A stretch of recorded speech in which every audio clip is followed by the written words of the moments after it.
our whole career. Sean's like, Nick, give me your hands. And he's like, no, Sean, I'm down here. It's fine. Like, I got it, man. I can do this. He's like, I don't like to ride in helicopters. No, I'm going to stay down here in the alligator pit. I'm good. Is there other companies we can talk about right now? Who's done really well in the gaming sphere? We're like, Nick, stop. Grab Sorry, the line. It's not peaking. If you guys are hearing that on stream, it's actually electrotherapy. We're not supposed to tell jokes. It just shocks us every time we say something. Yeah. If anyone could fix the peaking, Jeff does voices all the time, so I kind of just have to not talk. Go ahead. Sorry. Well, Nick, you were talking about Valve. What? Yeah. Well, here's what's happening today. So if you've seen us around on the internets, of course, we've been doing some of these StarCraft just fun bash sort of tournaments. Right. Like the StarCraft Holiday Bash, StarCraft Remastered launch. Today and tomorrow, we're pretty much just going to be doing a whole bunch of fun matches with people who are still playing StarCraft. You'll recognize Idra's there. We're going to start off with StarCraft 2 Free-For-All. We got Idra, Huck, Livy B, Rhett, LZ Gamer, White Raw Pig, and Up a Tree Zelda. Can't talk about other games. Yeah, it's pretty fun. Noni's here too. You didn't mention him, but he's here also. You can see right now TLO and Noni both watching Greg play, being like, wow, he's really atrophied. Okay. It's been a bit. To your point, though, it's so cool seeing this group of people because they come from so many different backgrounds, but they're in so many different places. Greg's at school getting some kind of higher education. Tyler and his wife announced that they're having a kid soon. Right. White Raw is like at Twitch in Europe in a leadership position. And the stories go on, but it's just kind of cool because we came together as people that love StarCraft. We had that in common, and now for some 20 years, time has put us in different places. It's really fun. Well, except the four of us who are still in the exact same place we were 20 years ago. On a couch talking about StarCraft. Nothing changes over here. That was kind of a funny thing, seeing a bunch of these guys come in and be like, damn, man, like Greg doesn't own a keyboard anymore. Huck's the president of like a gaming organization. And I'm like, damn, like cobbler now. My friends all changed. Well, except for you guys. Greg would be a hell of a shoe cobbler. Yeah, he would be. Yeah. The balance on the shoe's perfect. That's right. Oh, my God. Yeah, but I mean, like, StarCraft is one of those things that's had such a profound impact on all of our lives. Right. It's not just a game that we played that we enjoyed. All of my pretty much social habits, all of my, like, close friendships, all, like, the real bonding experiences were all based on StarCraft, going to tournaments.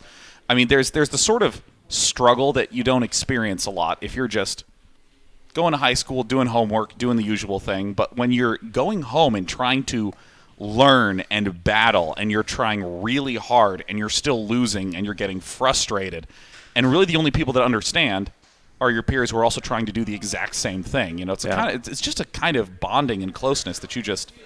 Yeah, it's hard to get I never got else. it anywhere else. For me personally, like all my closest friends are basically StarCraft people, and they're the people that understand me. Do you guys feel that? Well, the Hearthstone community just at one single moment, they all cried out in pain as if come back to us. You just unliked so many people on Facebook. That was amazing. There's like 700 people like. That's fine. Oh, I don't play StarCraft. What about me? Your kids are like, Father, do I not play enough StarCraft? They don't yet, but I'll fix that. It is crazy, though, how much the game actually, like, for me, it taught me a ton of just like how to think and take on challenges.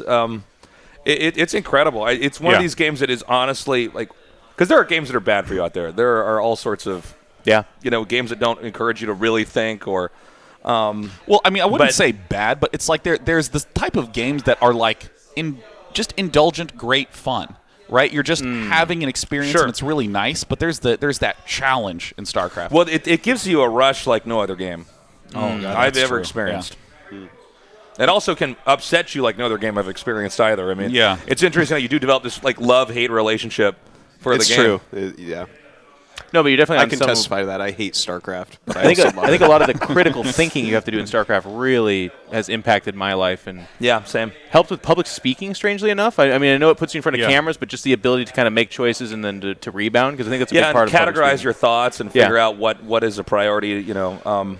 It's crazy. It's interesting for me. I feel like one of the big things for StarCraft was learning to just sit with really intense emotion and not to be as self-judgmental, not to freak out and give in to that, not to panic, because, if you're playing a game of StarCraft, there are moments that are extraordinarily intense. There's a fight coming up, and you have to click 50 times in a very short period of time. They all need to be exact, and if you mess up one of those, you lose. And then you don't, and now the game has to keep going, and you have all this excess adrenaline, and then, you can easily get into those self-doubt loops that start to get you distracted, and then you stop watching the minimap, and then something slips by, and so on. And that ability to, because I think that this is maybe why we're drawn to doing a lot of live broadcasting now, because, for me, when there's those intense situations where something completely unplanned and bad happens in a live show, it's like the StarCraft skills come up. Yeah, and I'm like, I saw you saving Nick at the beginning there. I mean, that was great crisis management. I was a man. That was a hot pick there. That was tough. Internally, I feel like this is a complete disaster. Right? But you wouldn't know it because I'm just so poised. My buildings are all on fire, but I'm going to repair them. It's no problem. That's right. You can always repair the wall in. That's what you did. You were just a little SCV repairing Tasis on fire earlier. What's nice about playing Zerg, though, is you don't have to repair them. They heal themselves. That's right. Isn't that nice? True. And what's nice about Protoss is you just get to watch them burn. Yeah, they just burn forever. But it's okay, because once you start the building, you can set it and forget it. There's that as well. That's true. That's true. Yeah. Like when you're supply blocked, you're like, watch this. You just make 5 pylons right next to each other. You're like, done. Yeah. Yeah. Or you can do the alternative approach and just, when you're supply blocked, be like, it's time to attack. I got to free up some of the supply. Oops, I won. Yeah. Only happens I meant to do that. Only happens for Protoss. I feel like so many of these anecdotes are so viscerally funny because they're not little puzzles that you're then trying to solve as you might encounter another game. Like if you get supply blocked, there's shame that kicks in. Like, I literally have to every single game not let this happen. Guys, Katz is watching the stream again. He's watching this on Twitch. I'm nervous now. He's back there. Oh my gosh, everybody's that's starting so to watch meta. the stream. Everybody's tuning in. People all over the world are tuning in, but people even people in here watching the stream right now. Oh yes. Is this the first one here? Oh, I think we're setting up the FFA. I believe so. To what you were talking about earlier, I think it's kind of amazing how long a StarCraft game can go and the emotions that actually get tangled up in that. I think that was, for me, one of the most profound learning experiences. You can have a game that is going to go on for 40 minutes, and if you lose, you failed. You know what I mean? It really helps you kind of deal and cope with that's okay. failure and then overcoming that. And then if you're going to become a good player, you have to go back and say, okay, what did I actually do wrong here? There's so many emotions, but then there's a player like Idra where it's pretty much just one even-keeled, simmering rage the entire time. Gosh. It was really simple for him in that regard. Yeah. So precise. I just, I remember playing games against Greg and in Brood War. That takes me right out of the shot. Go ahead. And no, you're better off over there. I like Jeff's he's in an even simmering rage. I think the show's going to be a lot better. The show. if it's us three over here and then Jeff is just a voice. Can I be the guy off camera? Because essentially us in this cast is basically we're like a show and then you're like MST3K robots that are just kept talking during it and trying to derail and point out how our bad guy. This is. He's like the leader of the night show band or something right over on the side. I'm like, how about that, Jeff? Like, yeah, how about that? That's my whole career. You just described my whole... Oh my God, you're Jean-Baptiste. I need glasses though. Like, that's a good one, Nick. Good one over there too. You need to have a bright red blazer with a rhtstone tie. You're only on camera for 5 seconds. It needs to pop. No, one of the most visceral, weird, but still very StarCraft moments I ever had. Can't remember which MLG it was, like Anaheim or something like that. Greg plays an extended series against Boxer. And it goes to Game 7. Oh, yeah, but because Greg won the first series, it started off with him 2-0 in this best of 7. Right. Boxer brings it back. Greg gets a win. Boxer brings to Game 7. The place is shaking because there's an American taking Boxer the distance. Greg wins. We rush into there. And we look at Greg, and he looks at us, and he's like, I can't believe this went to Game 7. And we all looked at him, and we had the most weird alien look of he's not... The place outside, there's people oh my God, they're holding Idris signs, sign my brass, all this stuff, and we're just looking. He's like, should have been over on Game 4, and we're like, dude, yeah. There's a number of players that have that really cold analytic mentality that just really amazed me. Like I was talking about Froz, Tom Whittier, the early American Terran. Great player. Who would always watch like the best of the best players play and be sharply critical of them. But not in one of those like, you know, backseat gamer on a forum in, you know, in chat or something. Just like, I could play better than so-and-so. I mean, he'd be like, that's wrong, this is bad. And it was so odd to see a player give himself permission to be that critical of someone so good, but then he would sit down and like play a game better than Silent Control. It works. Play a game better than Zelos. And you just be like, oh my God! Like it's just so incredible. And like I see a lot of that with Greg too. He just it doesn't even matter who he's playing against. He's looking at what Terran's capable of, what Zerg's capable of, and it's just going, here's mistakes. This can be fixed. This can be improved. Well, Froz, like Idra, I wonder if there's something to it. They come from Brood War, where in order to be the best, you actually had, on some level, to be that critical. You had to be that hard on yourself. All right, we're in the game, guys. So it's a free for all. You know, I was actually talking to my friend Purge Gamers. Great guy, about this the other day, that like, you know, there's a lot of visibility placed on competitive stuff.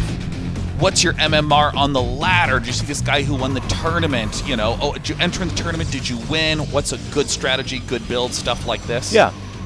And nobody's talking about the bad games. Honestly, no one's talking about just the derpy, stupid, fun stuff. Like they need to. This was LAN parties, right? This was LAN parties. We'd go and we'd ladder until we were frustrated, or we'd have like a good win, and then we'd play big game hunters. We would play like SC2 free-for-alls. It already happens. This is what happens when you FFA, is everybody starts trying to ally with each other. I can't read that purple name. Who's got the purple name? It's like a crappy game of Monopoly. I can't even read the purple name. What's the purple name? It's Idra, right? Who's the purple player? Or Red. It's Red. Ire? It's Ire. Well, that's going to make this cast a little bit better. Someone's ID is Ire? Is that the computer? Who's Ire? Who's Ire? Is there a computer? Oh my God! Oh my God! The AlphaGo. But the Ire is talking. It's AlphaGo. No, here's the thing. Listen here, I'm a neutral country. If they talk a lot of talk. Oh, you're right. Oh, that is Huck. Find his scouting probe, and we'll see if he made a heart. Yeah. That's how you'll know. That's right. I think the talking's the first one. If you go to a probe and it's unnecessarily patrolling an arbitrary location, it's definitely Huck. You know, I always thought Huck played like a PC. Yeah. Yeah. Especially with his building placement. Yeah. Like, do you really have 12 gates on 2 bases? And that's Huck, or that's Idra. So, free-for-alls I assume that this is with the legacy of the Void settings, with, you know, starting with 12 workers and having the reduced mineral count. So we only get one base on this map. Am I seeing this correctly? Yeah, no, it's literally or one expansion. Yeah. So you get one expansion. That's actually so weird. So there's no like center place to fight for. Eventually, this could actually just be a massive Well, there's a stalemate. watchtower in the center, so don't worry about that. I like that. watching Nick slowly learn what a free-for-all is. He's like, now are all these guys against each other here? Would you say? Why do I message this?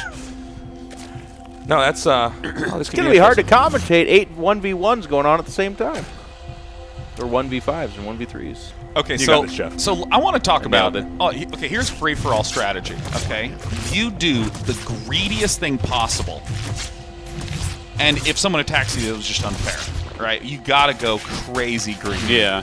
I think that's just playing Zerg in general, what you described. But I also, if you're in a free-for-all, like if you rush one player, like you're going to lose a free-for-all early on. So it's almost that's fun to do, man. The question is, do you want to win the free-for-all or do you want to kill somebody in the free-for-all? Because you will definitely kill somebody if you attack them quickly. Oh, yeah. Yeah, no, one of the best memories I have of LAN parties with free-for-alls is me and Dane would always just try to kill each other at the start of every single free-for-all. Like, he would bunker rush, and I would, like, 9-pool speed. I remember that, yeah. There were LAN parties back when we were kids, man. That was fun. And sometimes those free-for-alls do go on for hours. Oh, uh-oh. Nick, tell me stories about your LAN events. LZ Gamer is going down, and honestly, I really feel like the person making the biggest mistake here is Yellow. What is Yellow doing? Who is Yellow? He's killing him. Yellow's someone named Retribution. That's got to be Ret. Yeah. Yeah. Oh, is that what his name's meant this whole time? Kudos to the people in this game for using IDs that we can't help us relate to. Cheers, guys. Yeah. Has Rhett's name been short for Retribution this entire time? No. What if that is the case? Let me tell you, that might be the biggest plot twist. We're going to season 2 after this cast, guys. That is a great way to end it. Red stood for Retribution all along. That would be the weirdest thing. I feel like I would have known. That would be a disappointment because that name sounds like it's trying too hard. I am Liquid Retribution. Yeah. Yeah, because it'd be weird if a StarCraft guy was too tryhard, I guess, right? Yeah. Yeah, no, that's the Never modern heard of gamer that. psyche. You have to both be good and appear to be utterly indifferent to all success. You just described Mondragon's entire career. I haven't really been practicing. Good luck. I don't even really like this game. Yes, you do. God damn it, you like it like everybody else. In fact, more. Up a tree. No, up a tree is truly He's wrecking. up a tree. Although he had 4 Hellions, and he's like, well, there's only like 7 Zerg players in this game. Let me attack the Protoss. Yeah. And then he lost all his Hellions. Gasp. All right. Well, okay, so this is you can see the argument here for Rhett, right? He's gonna try to blow up LZ Gamer on the right base, and then take the right base, and then become. It's already got creep there. It's a perfect plan. I know. He could make all of his tech there. Did you guys notice the set got better when they turned off the lights? Is that a weird thing for us? Yeah, no, I mean, I'm actually accustomed to that really soft glow of the monitor light and very few other light sources. All right, LC Gamer, Yeah, he's out. he's dead. yeah. Well, The Lord of Zerg that's himself. right. I guess nothing changes in history. As Lord Zerg Gamer. history moves in a circle. Like in a free-for-all, I can't expand next to you, so This is what I guess I'm dead. who goes. You know, this for is value plays? it's such a weird map for a free for all, but I guess it forces a lot of fights. I used to play a lot of big map free for alls in StarCraft 1. And what would happen is I would play greedy, like you say, Sean, and then if someone was going to kill me, I'd be like, okay, let me observe, thanks, I'm dead. And then I would just go build bases on the other side of the map and then come out with carriers. you're that guy. Yeah, I was that guy. Well, there were, especially in Brood War, there were some of these maps that were just comically large, where you could actually be, you could play. This especially for me, because right when StarCraft came out, I was super into FFAs.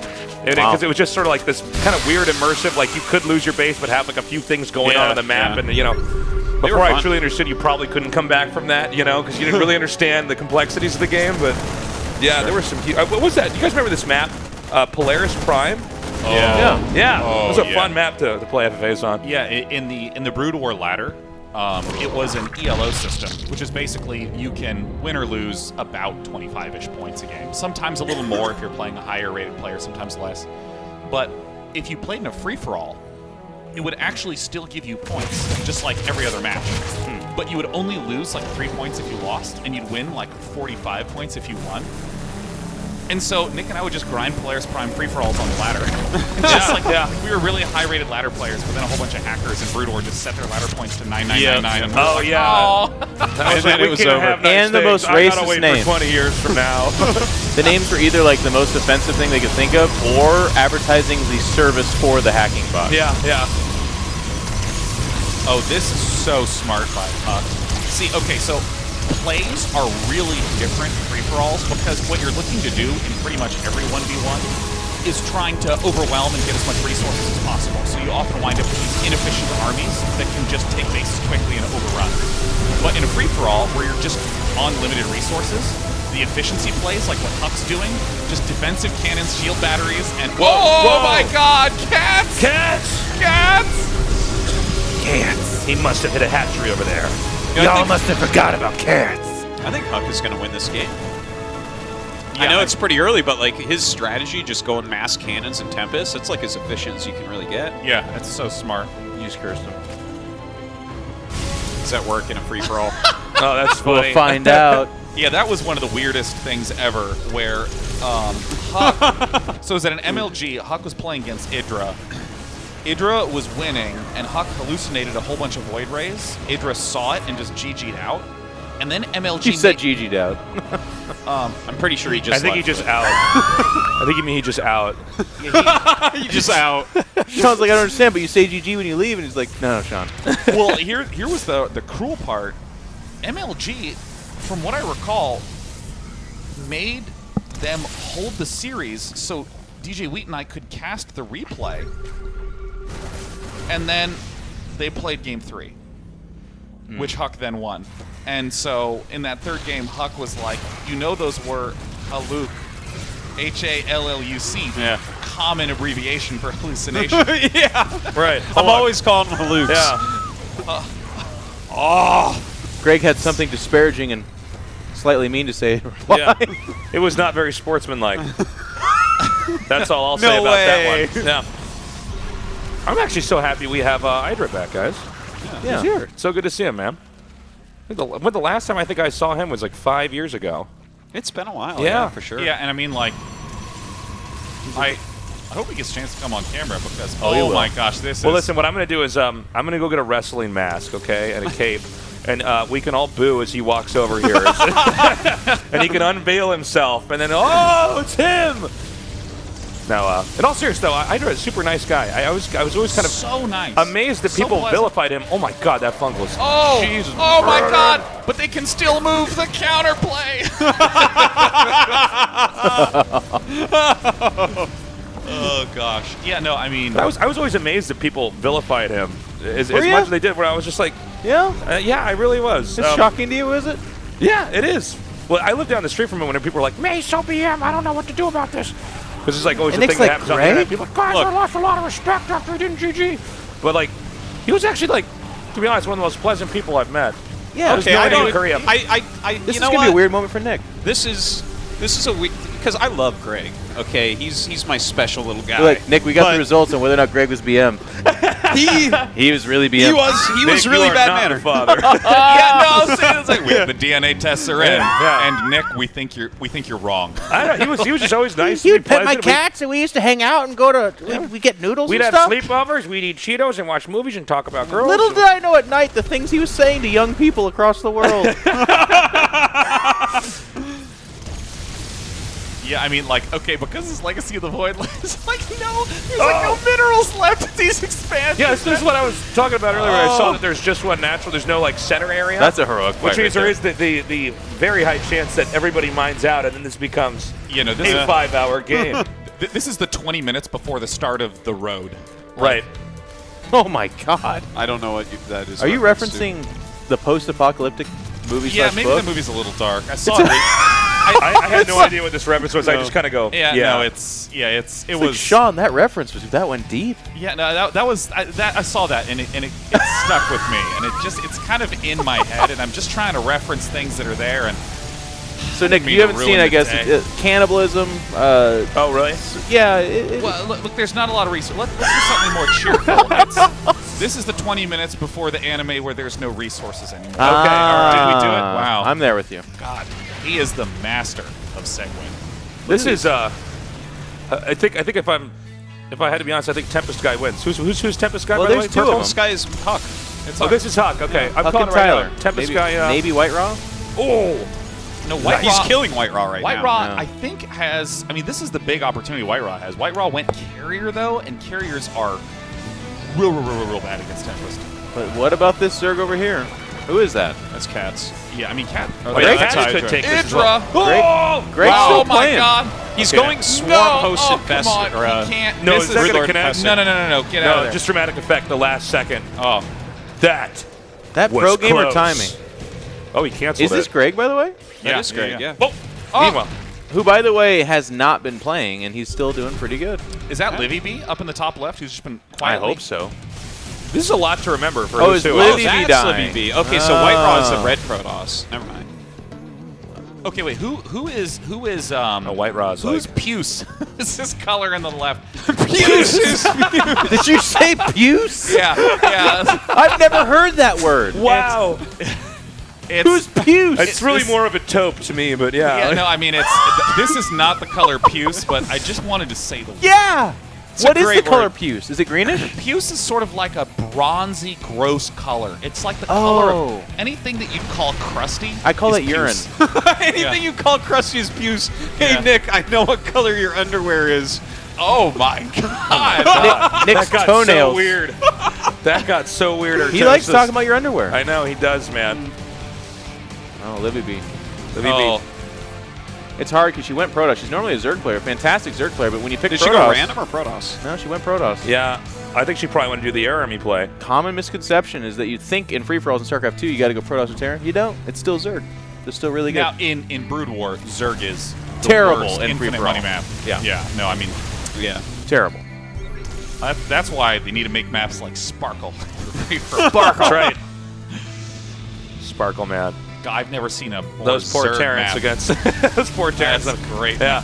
Oh, okay. I mean, the Yoinkadoinks might be the way to fight against this. I mean, Wouldn't that be amazing if on the 20-year anniversary StarCraft stream this game took 20 years?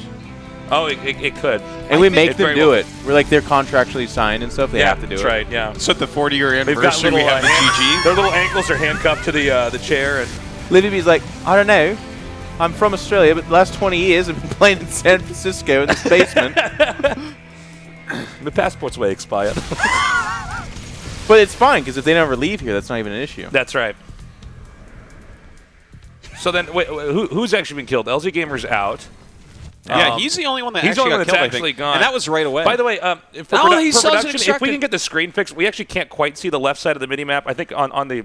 Oh, I'm in on this preview monitor down here. I don't know if that's possible. Oh, wow. But yeah, you're right. Sorry, Sean. Over here, we Production, can can you guys rearrange everything right now? There's a giant theater-like screen right there, but Nick wants to look. No, I've been looking at this little monitor over here, man. production. I got a knot right under my left shoulder blade. Yeah. You just. What do you guys think are some of the Could other you crack games? my back What during are this some of cast? the What are some of the other games have done really well? Oh my gosh.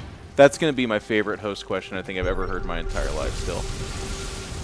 Is it though? Yeah. Well. No. We're not going to be that today. Yeah. We're not going to.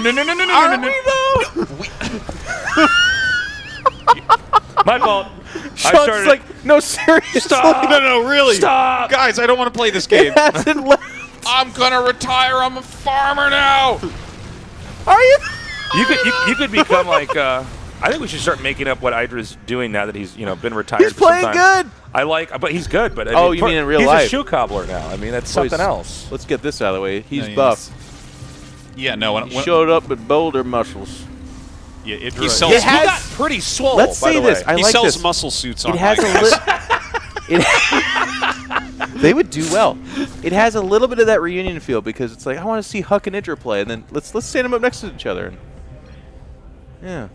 Oh my gosh, LZ Gamer has been defeated. He's been. You think he was sitting there microing his left He had an server the whole extractor. time? He was spamming and making boxes over that the spawning pool there. His APM is still 250. He's It's got like, the highest what? APM there. It's 500 APM. We're like, man. Oh god. Yeah, no, I remember when Brood War Chart first came out. Brood War Chart was a tool that you could dump a replay into, and it would produce all these analytics. What was hotkeyed when, what your average APM was over time. It would show the division of APM between mouse and keyboard. It was really, really rich in data. And so I, of course, was like, oh, make my APM as high as possible. So I would just like... Oh, yeah, everybody's spamming. Yeah, like, I would hotkey every single drone and my hatch and just like... Oh just my like God. up and down on the keyboard, and I'd be like, yeah, I have 847 APM at the start of this game. There was a guy who actually went to tournaments and spammed that out so that we got 1,000. It was a guy in Colorado, Option. Oh, I this thought you were guy? talking about Noni. I'm sorry, yeah. Oh! Did Noni do that too? No, but he... Guys, everybody spammed. Everyone spams Noni. Yeah, this is like one of those weird stories where like, you did it too? No, but I did it? He did it? Oh my god. But I mean, literally to the point where like he would actually spam so hard just at the start that his APM was like 1,000 or something crazy. It's crazy. And now, 10 years later, you're telling the It story. gets a So little who bit inaccurate wins? that high, I'm pretty sure. In the land of the blind. I'm just amazed that Greg literally is playing this good. Do you know how hard it is He was to a not natural. touch StarCraft for like 6 years? Oh yeah, to come back it feels really clunky, No, I mean, man. like- He looks really good. It's 6 days for me, and I feel like I forgot everything. Yeah. Well, he's playing exactly how he used to, right? I see a lot of Broodlords, Corruptors, and Yeah, Infestors. Yeah, but he's no, it's handling hard. them well. And he's even able to listen to us at the same time. Maybe Greg just has the stream open in the background. He's like gathering intel. He Hey, still Greg. has the... He's a stream sniper. He still has... I wish that was his voice so bad. He still has the hunched over Greg play, though. I love that. Yeah, no, it's... If we can get a shot of Greg at some point so you guys can see his posture. That's how he's played every game of StarCraft ever. Yeah, it's like a sturdy question mark. Sturdy It is. question It is. mark. There it is. I've got a raging posture. clue right now. You know the. Oh, there's ghosts in there. Those are all ghosts, aren't they? I'm sorry, who's in the middle? That's Cats. Cats are actually. See, this I feel like is how you actually lose an FFA is when Yeah, you try to be like, come at me, bro. Well, he's making it interesting. This is funny because he's choking up that center. Why is he choking that up? So he can hold that watchtower? Oh, there is no money here, is there? Okay, Yeah. so the nuke play could be. Thing is, with nukes, with the limited amount of minerals you have here, like, I don't know about this. I would honestly. never cancel a nuke, by the way. Yeah, I was thinking the same thing when they Never. cancel it in the FFA. It's like that nuke doesn't like go back down like land in a silo. That's not an Elon Musk nuke. Okay? That'd be amazing. Yeah, Just kidding. Where's the Falcon 9 upgrade for nukes, man? That's Yeah. amazing. That's It's a good the next idea. batch. Next Nuke batch. is going in and out, up and down, up Oh and my down. God, he dodged the EMP actually, and then failed the grab. Yeah, what was that?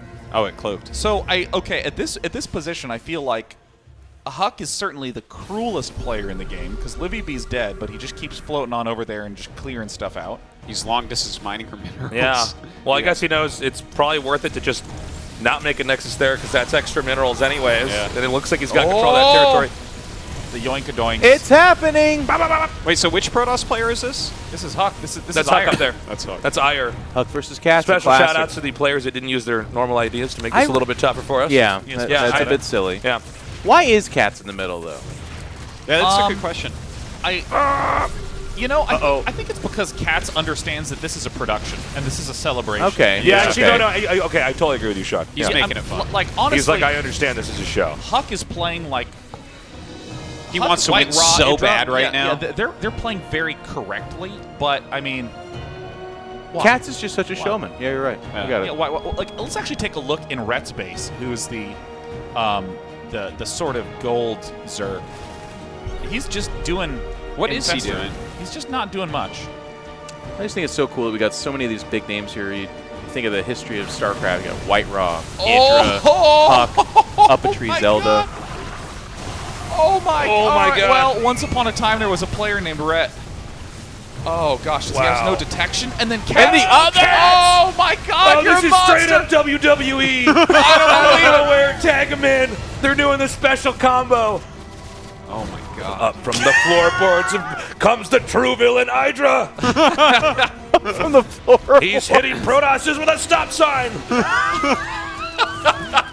Can you commentate WWE? I could, man. The worst part about this too is Greg has Okay, now that's the part where you cancel 3 it. Brood I've Lords. watched enough FFAs. You want to cancel that? God. Okay. I've watched free for all.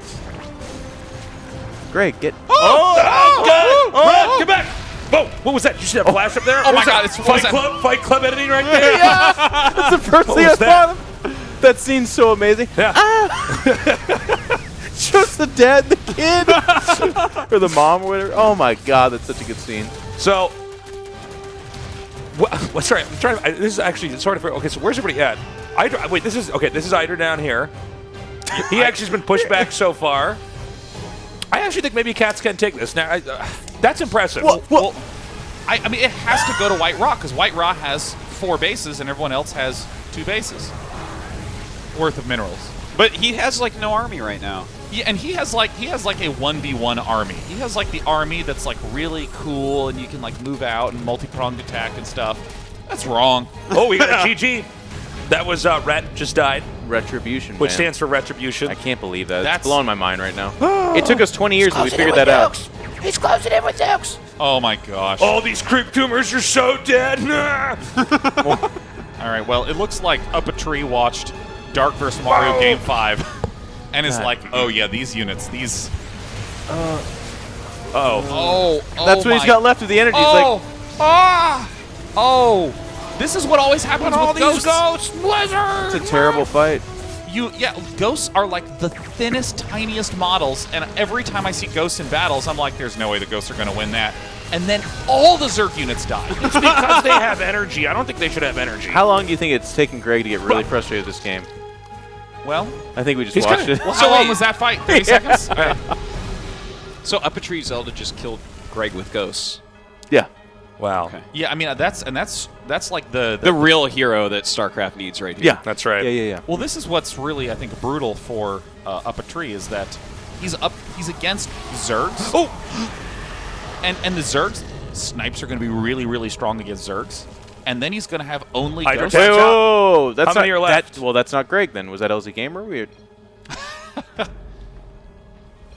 Ooh, 2 down. You're 3. All right, yeah, I mean, it's basically Cats, Up a Tree, White Raw, and Huck.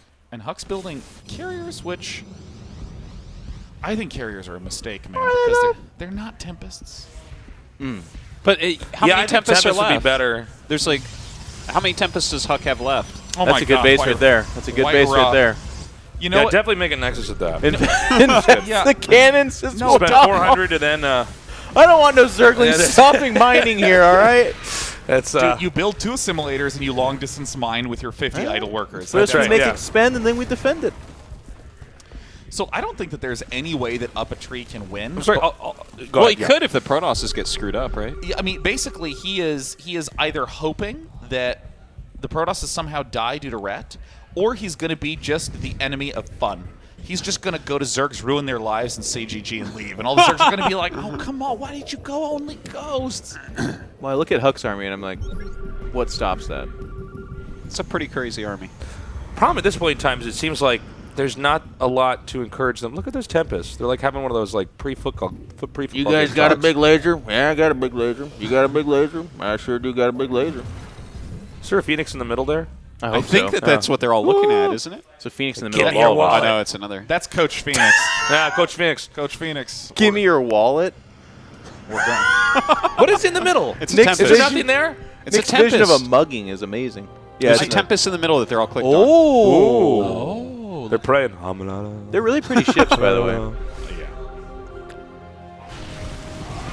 What do you guys think about if they shot in reverse? It could speed them up. Wouldn't that be a cool mechanic?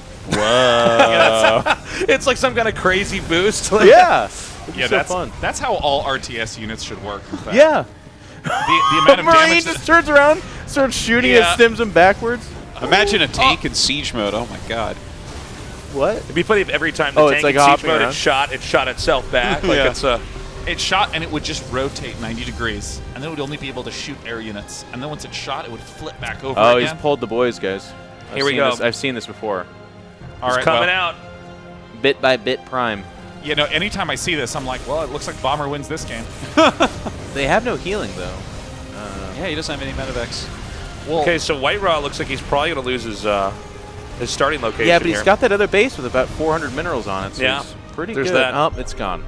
Nope, there it is. He'll have a There lot it of is. gas though. Make the Templars. And now Cat's Cats feeling a is- little bit dilapidated, isn't he? You looking at this? I mean, he has all of these spore crawlers. He's protecting these rocks. Do you think they're like There might be ancestral or minerals under something? there. Yeah. There's a third resource that's under those rocks. But Hey, maybe it's some of that solarite. Oh my God, you named it. Listen, where a lot of people are going to die, but can you maybe stay 5 more minutes? with That some of that solarite. Oh, everyone's Uh-oh. fighting. Yeah, Templar are good against ghosts. Ghosts are very good against a Zerg, and if you mass Ghosts against Protoss, Why are the Protoss respecting that army though? That's the part that. Just go ahead. You realize what's happening here. Huck is just sitting here the Yeah, whole Huck is time. just turtling. He's waiting for everyone else to kill each other, and Someone- then he's going to clean up. let's get the camera on Huck. Is he alt-tabbed? Is he just like surfing the internet? He's watching Overwatch. You can VODs see him right there. now, man. Yeah. he's watching Overwatch. He- right now. he's doing Whoa! Whoa! Oh, Did you guys see that? it's Tyler Durden. I'm a peaceful country. We're gonna zoom in of Huck here. Really making a great show. I believe Huck's the president of the Overwatch League. Did you guys know that? Yeah, I Yeah. knew that. Pretty sick. Crazy place. Yeah. Crazy times. He's also the. So I think Huck basically wins that, right? Yeah. No, if I mean, everyone enough attacked him, time I think passes. he'd still win. If Enough they time all passes. work together, I think he still wins. see, this is what I find so hilarious about these types of free-for-alls is that like. Specifically in Legacy of the Void, like 4v4s. Whoa! Sorry, go ahead. My caster instincts came in. My caster instincts kicked in there. Dude, that's man. Oh, They're just killing each other, and then Huck. Yeah. Right. Exactly. Yeah. No, that's exactly how this will end here. Okay, so it's really Up, it's up a tree. GG's. That leaves us It leaves White Raw, Huck, and Cats. right. Okay, what? 3 But players Cats left. is this weird island in the middle of the map doing nothing. Well, Cats is I think eventually. oh, White Raw's make a tryhard. He hasn't said a damn word this whole time. He's like, you guys are having fun. I killed. But his army is way worse than that. So Huck's realizing he needs to end this, I guess. This is the Showman and Huck. So, Huck then pushes south here, and he's actually going to go towards White Raw. Now, I think Cats, due to the fact that he tried to control the center, a bold move. He's Cats is probably dead. not. Yeah, he's not going to be able to actually close this out. No, that ship sailed a long time ago. wow, yeah. Oh, some storms. He actually walked into those. He saw him planting him. Oh, God. All of his He Templars got actually- frozen. Yeah, he walked into it. Yeah, that's brutal. Jeez. And I mean, the Tempest army is just one-shotting these carriers. The Zealots are Huck microed that really well as well, by the way.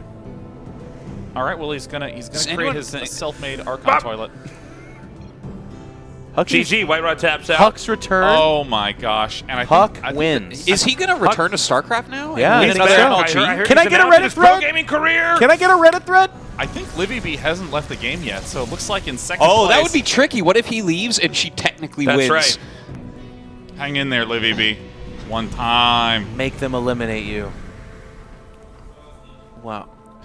You have to kill my last building. Yes, no, this is it. This is it. No, start hiding pylons. All right, listen, go to the top right. There's nothing there. Just build an assimilator. Well, she's actually okay. Jake, She means it. GG. I was like, she's gonna make it. Yeah, she's doing Ire it. one. Every top player names themselves after. Should I go get the winner? No. Nah. God's sakes, no. No? Well, No. Yeah. Wait. Let me ask you a No, question. no. Do you see a fifth micro? Oh, you're gonna like replace him or something? Oh, you're just trying to get a break. You're trying to vape, aren't you? Look, I just got to go to the bathroom, guys. Everyone's like, no tastes, it's fine. Stay here. No, are we not doing winner's review? For real? What? Yeah, let's just. That's what we did every time before. No, listen, are you new let's- to this? We've done this. Like, it's our 4th time doing this. It's the first free for all, brother. Yeah. We're gonna bring Huck. Yeah, bring Huck over. Bring Huck Let's bring over. Huck over. We're not bringing Here, him over I'll hop because out. he's the winner. I really do have to go to the bathroom, too. I'll be back. Welcome to the 20th anniversary of StarCraft. Nick Tase's plot. There he goes. Climbing over me. He's an organism, and he has needs. Oh, he's starting his nest again. He is. Oh my Look at this. gosh! It's You the just Tase touched it. nest. Oh my gosh! You know, yeah. on a kind of similar note, did you see that they discovered a super gonorrhea? What? No, like They did. Incurable. put that headphone on. Yeah, get it on Huck, there. welcome back to StarCraft. Not even missing a beat. You won. First game back and he wins. I just played defensively, you know? You let them kill each other. Yeah. Played Tempest wise. That was brilliant. Yeah. Dude, okay, Huck. What have you been up to, man? How's life? Stressful, tiring. Overwatch League? I'm sure for everyone at home. No, I mean I you know what know. you've been up to, but Sure. tell that camera, Sure. this one right here. Sure. So I've been working in Overwatch League. I'm in charge of the Boston Uprising Overwatch League spot. I've been working with the Kraft Group, which also owns the Patriots, MLS soccer team, New England Revolution, some other products. Basically, I do. But not the general- macaroni, right? No, God dang it. not the macaroni. That was disappointing. I was going to ask Sadly. you to hook me up, but Well, I've been telling them. So, I've been Jim- pitching them. You know, we got to bring everything together, full picture, craft dinner. But we'll see. Are you living in LA or are you in Boston? LA. Yeah, So okay, because I'm- that's where that's all competed. Yeah, in. yeah. Okay. Burbank, Sherman Oaks, that kind of thing. I don't want to give out my exact No, address, you but probably should. That's wise. I mean, now that I'm where back can in your it, fans send mail? Yeah, I Huck's got fans now 6541 full. Yeah, I can't. Yeah. Well, dude, since you're here and we're celebrating 20 years of StarCraft, I mean, obviously you had a great career in StarCraft 2. How did you get started into StarCraft 2, man? It was kind of I fell into it. I was actually playing poker at the time. I was looking at joining the U.S. military. I was kind of looking for direction in life, I guess. Yeah. Poker's a grind at times, so I stopped doing that. Yeah. And that's when StarCraft 2 beta came out. And then I was a nobody. I was a pleb. So I know this is not allowed, but I'm going to say it anyways because I feel like I'm big enough and I can do that now. Account sharing. I was sharing an account on beta. Oh, wow. Yeah, big no-no, but did it. Someone ban the Ire account.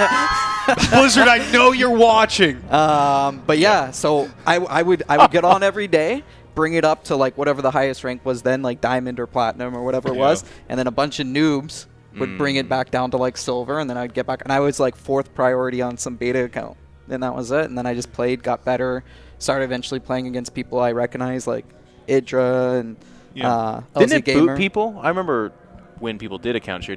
If someone tried to log in, did it boot you? Yes. So we had like a Skype channel, and I would have to wait. I was like the 4th or 5th priority person, so it'd be like 4 a.m. to 7 a.m. my time to shine, and that's it. So I'd have to, kind of stay up, and took it one step at a time. That's Eventually hardcore. got it good enough. They were like, join our clan, we'll give you a beta key. I grinded. I grinded my way up. Self-made man. And I mean, you were always a huge grinder in StarCraft too. You always put in just like long hours of just like nonstop playing.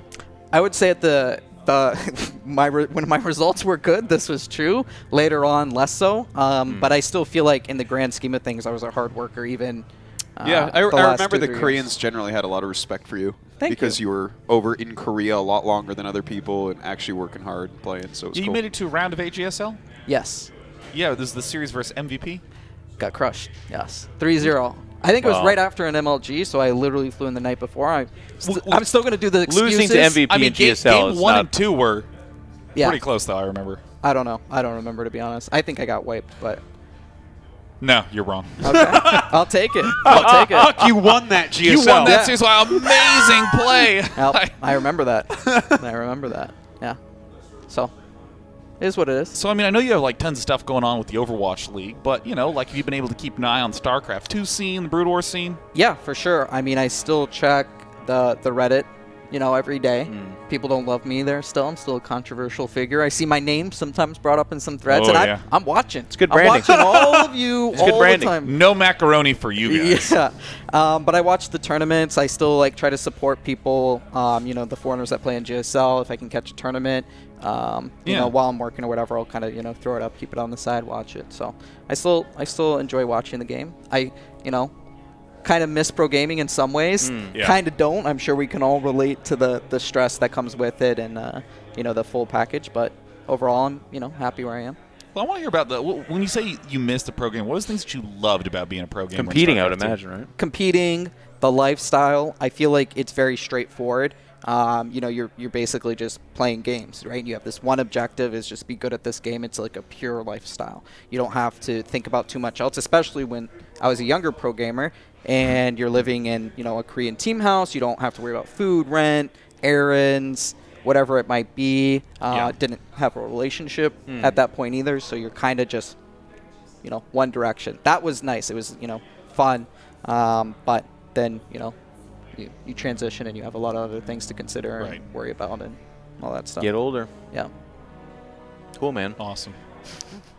Now, one thing I do want to note is that we're going to be going to a very brief break, and when we come back, we're going to be doing a little bit of 1v1 fun action. We're going to have Up a Tree battling against cats, and we're going to have a whole slew of other just honestly for fun matches. We're going to have some 2v2s, some 1v1s, some 2v2v2v2s. Going to do some Brood War as well. And thanks so much for joining us for the 20th anniversary of StarCraft. We'll be back.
I can't see anything, Jim. Well, hold on. Wait, got it.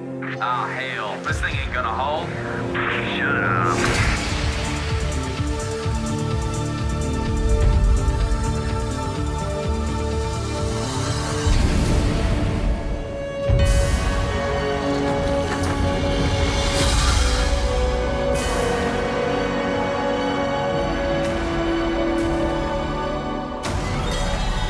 Hell, it's about time.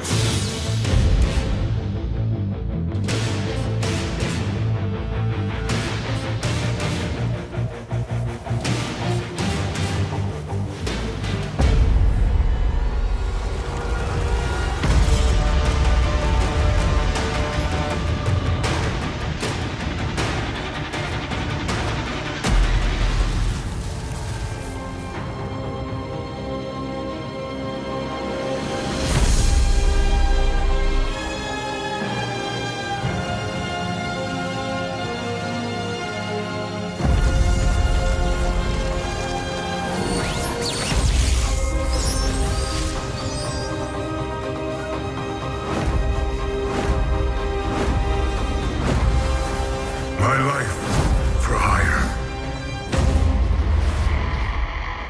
Where is the air support?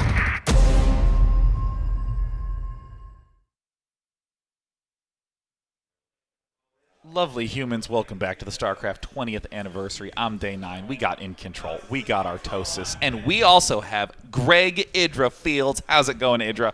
It's pretty good. I don't know. We just played a game, and it went a little bit better than I expected, actually. Obviously, Chris won, so that's not optimal. But, Yeah, no, it could have that's... been worse. Oh my Could've been God! worse. What is worse? What is worse? What's worse than Huck What's winning worse a than free that? for Yeah. all? Oh, I thought I wouldn't remember the hotkeys and stuff. So I mean, all that considered. Was Yeah. your Pretty hotkey okay. profile still in your account and stuff? I used generic hotkeys. I think. I don't think I really altered them. So yeah. So, okay, so... they're not that bad. All right, so I want to do some. Oh yeah, Dan's like, no, absolutely. Oh my gosh, no. I always put Mines and Siege on I and O because I'm His are coaching. weird though. His Brood War hotkeys are gross. Well, Wait, Yours? the Well, generic Brood War hotkeys. No, were no, no. gross. We'll That's He get- why- switched him too. we'll get back I'm to serious. Dan's disgusting input decisions in a moment. But so, Greg, talk to us a little bit about what you've been doing since StarCraft 2, because obviously, you know, there were a ton of eyes on you and all your gameplay during the StarCraft 2 era. And you know, when you left, there was, you know, not a lot of people knew what happened. You didn't come back and sort of frequently post. Well, I played Heroes of the Storm for a little bit, but yeah, after I quit that, I pretty much backed away from the gaming community completely. I would get really frustrated if I played games casually. I was in it for like a competitive mindset, and I couldn't Yeah. handle just casually playing. I still watch a little Dota, but that's about it. And no, I went back to school and focused entirely on that. Yeah, what you study in school?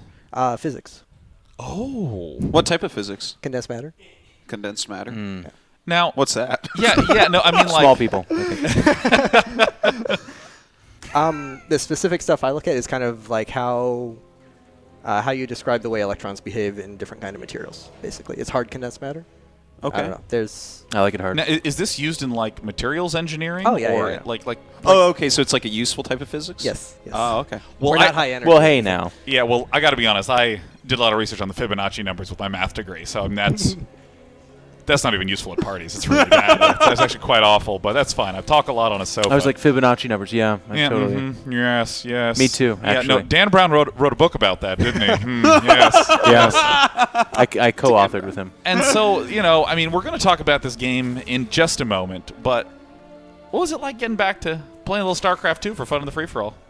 Oh, it was fun. Yeah, I do miss the game. I would like to play it. It's just, like I said, it's hard to Play half commit casually. to it. Yeah, I don't have that kind of mindset. So Yeah, no, that's always a rough feeling when it feels like coming back to StarCraft when you don't have the time to dedicate to it is Right. like running 10-minute miles when you used to be like a top cross-country runner. Yeah, and you you're just kind of look at what you're doing, and then you hate yourself because you know how it's supposed to go, So but it doesn't. It feels wrong. Yeah. I'm so But slow. I don't understand, Greg. So if you're not playing games and you are going to school, what else do you do?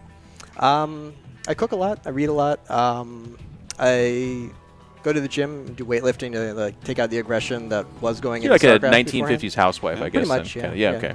Not an exciting life at all. There's a seat in my... You can see the whole neighborhood from it. Sorry. Well, it looks like we're going to have Cats playing against Up a Tree. Now, Cats is notorious for his really weird, goofy builds. Yeah.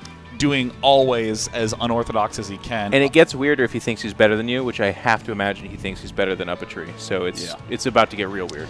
Well, Up a Tree, like Psystorm is one of these teams that has just continued to grow in prominence in the StarCraft 2 scene, like more and more and more, especially in the Legacy of the Void, players like True. But I feel like he is the least known player here. There's a lot of the old school players, we have Huck, Idra, Rhett here, White Raw.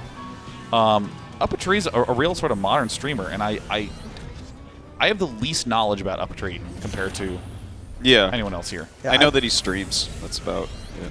I don't think he was even like a prominent ladder player or anything back when I was playing. I don't recognize the name at all. No. But that's so StarCraft, There's a lot of people here that have been around it for 20 years, won championships, made relationships around the world. And then there's also Up a Tree, a guy who just, he plays the game, Yeah. I think that's pretty cool. Well, frankly, I really like that, if you look at StarCraft 2 and Legacy of the Void, there were just so many names that just really sprung up and stuck. Like, there's a lot of new faces and new blood that's in there. Well, this Reaper. Up a Tree's definitely playing Terran, right? You got a drone. That's pretty good. So that is the natural of Up a Tree, by the way. So this is where the weird begins.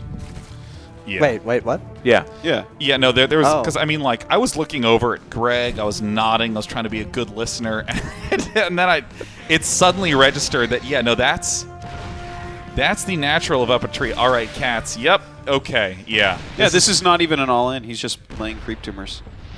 You're just like, okay, we're going to make you just use getting weird. 2 scans to clear this. Which is actually, that's the thing about Cats that's kind of funny, though, is he is actually a really creative, like, kind of great mind. So he does this weird stuff that shouldn't work, but it kind of does because he does it. And then you lose to it, and you're like, Yeah, no, I know. Well, the thing is that, like, what makes any strategy difficult to execute in StarCraft is, like, the joints between the big moments. Like, okay, if you're going to open up with an expansion and then you want to do a drop later, it's like the time in between those things is the hard part where it's really easy to just abruptly die. And because it's StarCraft, you never die in those moments due to something that felt like, I did this, and then he countered me with that. It's like he just walked up and killed me because I don't have units at this point in time.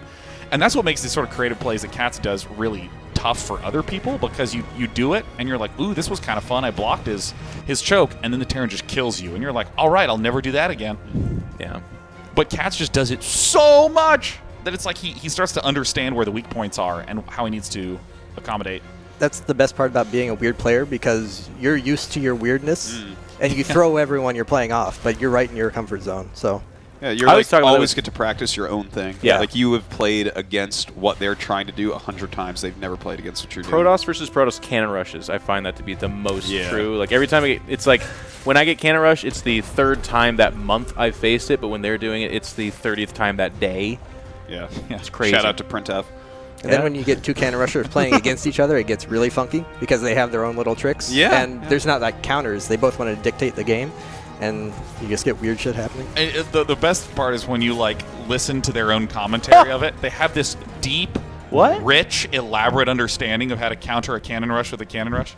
What are these exploding units Yeah, the doing? Liberators died and confetti came out. Everything that's dying is actually Happy confetti. 20th anniversary! That must be what it is, right? Is that really what's happening? Yeah. Oh my gosh, that's awesome. That's cool. Like, remember the party hats and stuff that we had once? If anyone's listening, when I die, I want to blow up into confetti. Wait, so let's watch the Confetti Overlord because I didn't realize that they were pinatas.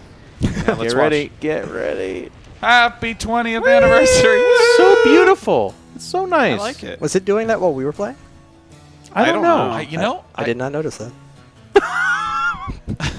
There needs to be more confetti. I didn't notice it either, to be fair. You're fired! Woo! Confetti! Oh, that's not good. So I mean, this is like the Cats special, right? Where it's like, okay, you needed siege tanks to push out. You think, well, all right, mass lings and use the creeps in order to go through. Yeah, there's confetti everywhere. Now the real thing to do is to back off. So you kill all this, then you actually back away. No, then you put down another hatchery and lay more creep. Yeah. Or the Terrans and Mega try hard. He expands there. It forces more tanks, which he can surround with lings once again. It's an unbeatable strategy. You know, I'll point out that if you look in Uppatree's base, he actually has like 5 barracks with add-ons pumping stuff out. And so, like, he was about to get a few production cycles of Marines to be able to hold off Zerglings. But that's Cats, right? Cats is like, you should have like 5 Marines right now, and I can just swarm in with only Zerglings and well, to nothing be else. fair, Uppatree also moved out. On creep. And the creep slowed down, making a wall at the natural, so lings kind of just floated. Classic mistake. Classic. Everything's a classic mistake if you say it every single time someone makes a mistake. Yeah, of course. That was my technique. Classic. Classic. Greg, have you found that do you need other forms of competition? Or you do anything else competitively, or you don't need that in your life? Not really. Like I was kind of kidding, but kind of not, with the weightlifting being like a aggressive outlet. You get that energy out. Yeah, that's so you think that's more of it as opposed to competition? You just need something to get adrenaline going of some sort? Some amount of intensity? Like that. Yeah. I'm not asking to make fun of you or something like that, because for me, I needed Warhammer. Thing. Otherwise, I didn't have competition in my life. No, it was a serious concern. Like, when I was thinking about retiring, like, am I going to just go stir crazy afterwards? Yeah. But no, I dealt with it better than I expected. Yeah, I mean, I find that, like, you know, I just need some amount of intensity and difficulty and struggle to be happy, period. For me, that's just getting upstairs, but, you know, it's like... That's the thing, though. It needs to be a struggle, and there needs to be that intensity to it. So if you're also doing other things, then fitting that all in together doesn't necessarily work. Like, it can't be something that you do just half-assed and get that competitive kick out of it. I felt that when... So when I stopped competing in StarCraft and was just kind of streaming it and playing it, there's obviously still a lot of joy there. I'm not about to sit here and bash StarCraft, of course, and I love it. But when you're not playing for the end goal, like I think it's as a former professional, like, I'm not training for this WCG or MLG, and there's not an end goal for it. It kind of, it was hard. Yeah. A 10-hour day of StarCraft without that is difficult. Yeah. There needs to be a light at the end of the tunnel, even if it's like a competition, not a reward. Yeah. There needs to be a reason for it. But sometimes it can be its own reason too, because like I mean I don't really play in anything competitive, but right now I'm like practicing a lot of Brood War and just like the fight with myself to try to be good at such a hard game. No, that's good and that's cool. Kind of nice. I think specifically as pro gamers, it's a different angle though, because like it's a 10-hour day to be a professional StarCraft player. You're not like, I'm putting in 2 hours. That's fine. Yeah. But the 10 hours, I was like, the confetti, by the way. Confetti. There's a lot of confetti.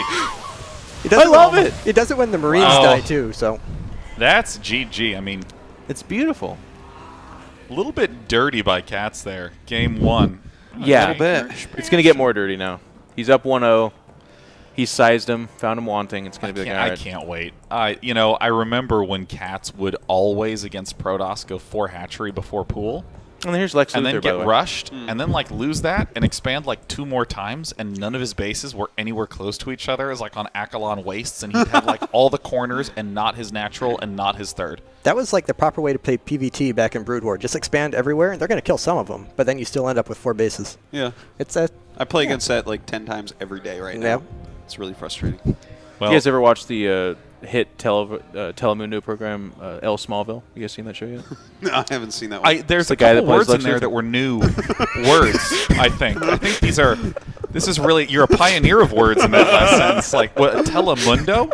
You never heard of Telemundo? I've heard of television and telegraphs, but Is- not telemundos. Is that like a proper? Is that like the name of the channel? Yeah. Yeah. I believe it. But to Sean's point, I actually sometimes I say things 100% wrong, and it's only when someone else is like, "Did you?" Like earlier, I was trying to make fun of his ascot, and I called it Asgard. No, that's not what it's called at all. I was thinking of Snoop, unfortunately. Oh, yeah. What? Osgård. Oh, Such a good last name. Yeah, no, I mean, Snoot's name is like Jens Valle Osgård. I can't He's quite got to pronounce be a it hero. Yeah. And like my full name is Sean Plot. Sean Plot. Yeah, no, When you like say it with your Sean Plot, Sean Plot, Sean Plot. Like I feel like I'm like some weird character in like Willy Wonka's Chocolate Factory. You know, like we make the Twizzlers. Sean Plot, Sean Plot, Sean Plot. Like it's not. I'm like anyone I marry. Don't take Don't your last take the name. plot. Don't take my last name. I don't want to hurt you. Nick Plot, Sean Plot, Baba. I now picture you guys in a get up like undulating between the two of you. That's Oh, yeah. amazing. what did you just say? Undulating. That's also a word. Undulating. Damn it. No, that's. I think you could say undulating. I don't think so. If you're from Sweden, yeah. Oh man. You know what? What? No, you're right, probably. It could be, but you know what? Undulating? If someone ever mispronounces a word, it's going to be me. it's because they read a lot, right? I do That's that. what it means. It's true. I'm okay with it. Yeah. Dude, I you know what? There's a few words out there that I think the correct pronunciation is wrong. Yeah. The big one being azure, that I believe is properly pronounced azure. It's like that color of blue. Yeah, Azure, I think. Well, right, I Azure. think the emphasis on the second syllable, I think it's like azure, but I just like on the topic azure. of mispronouncing things, you're like fucking god. Because I read a lot, yeah. I originally thought it was Archons, Idra. No, it is Idra. You made it Idra. Yeah, no, because, it is like, Idra. But you because- called it Idra earlier. It really tilted me, Sean. I wanted to let you know about that. But Yeah. But there's a lot of words. Very Actually, personal moment. chitinous plating, I called it chitinous the first time I said it out Oh, loud. yeah, no, I found out it was I had no chitinous idea it was like chitinous. 18 months ago. I was like, I knew chitinous, but the one that always gets me, and I'm pretty sure it's literally 50% of people pronounce it differently, but scything or scything. I've never heard scything. What word is this? like Size. Scything S-C-Y. talons. C-Y. Scything talons. oh, They're- like a scythe? Yeah. Yeah. Yeah. People call it a Sith sometimes, too. a Sith? Never heard that. Yeah. About Zealot. There How many can people only thought be it was two, right? Zealot before? Zealot. I think Scourge. Oh, yeah, a zealot? what we should have done, God, we should have done this. We should have agreed to mispronounce every single unit in this game. I can still do it. So what's the Cats gonna do magic's from gone here? now. Yeah, the magic is totally gone. Okay, all right. Cats is like. You can't do the same thing I want him twice. to slow not Overlord the drop same thing. a queen Yeah. and put creep up there. Like the, Well, the patch came out, so he has to get to layer to I do know. that. that's what I Yeah, want. no, there we go, right there. Like, I gotta say, I think the biggest contrast of Legacy of the Void to both Heart of the Swarm and Wings of Liberty is that everything hates your workers. It's like, I'm an adept. I can go through units, and I'm a shadow, and I'm gonna kill all your work. No, I'm not. Rewind time.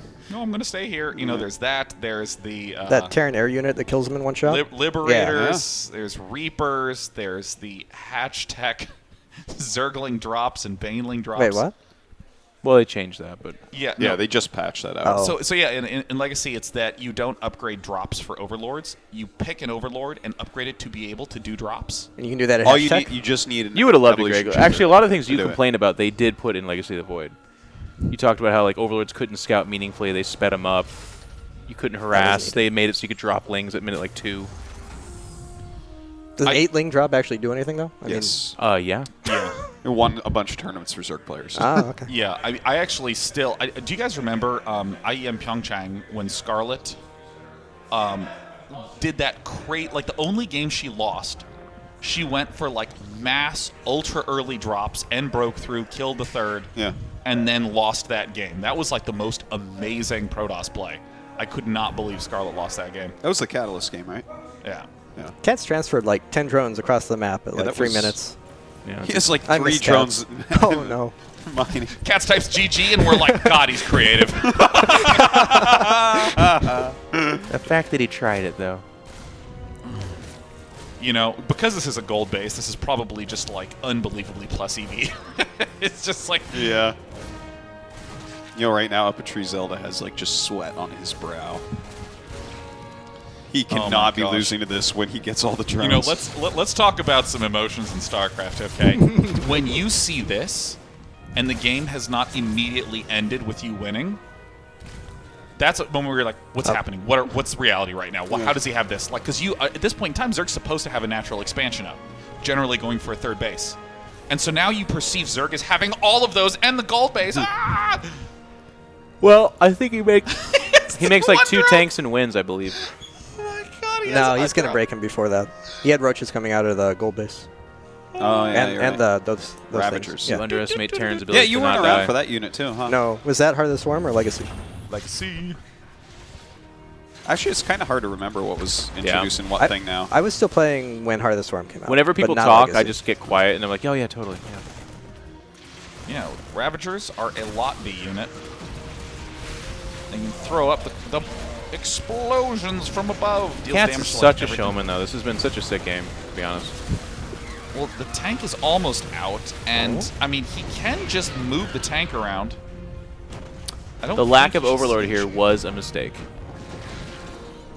So, I feel like he pulls See? back, sieges up, and then blows up that with the 2nd tank, but he has to have the 1st one there. The gold's in range of tanks, right, from the What base? did Yes. he just start a command center That and then looked realize he had one and canceled it? Well, Yeah. I think he Did was he actually really? going through 3 base.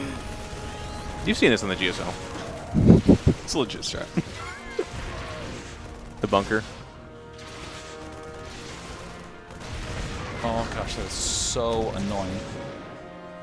No, Legacy of the Void, Greg, has actually been the best StarCraft 2 probably ever. By far.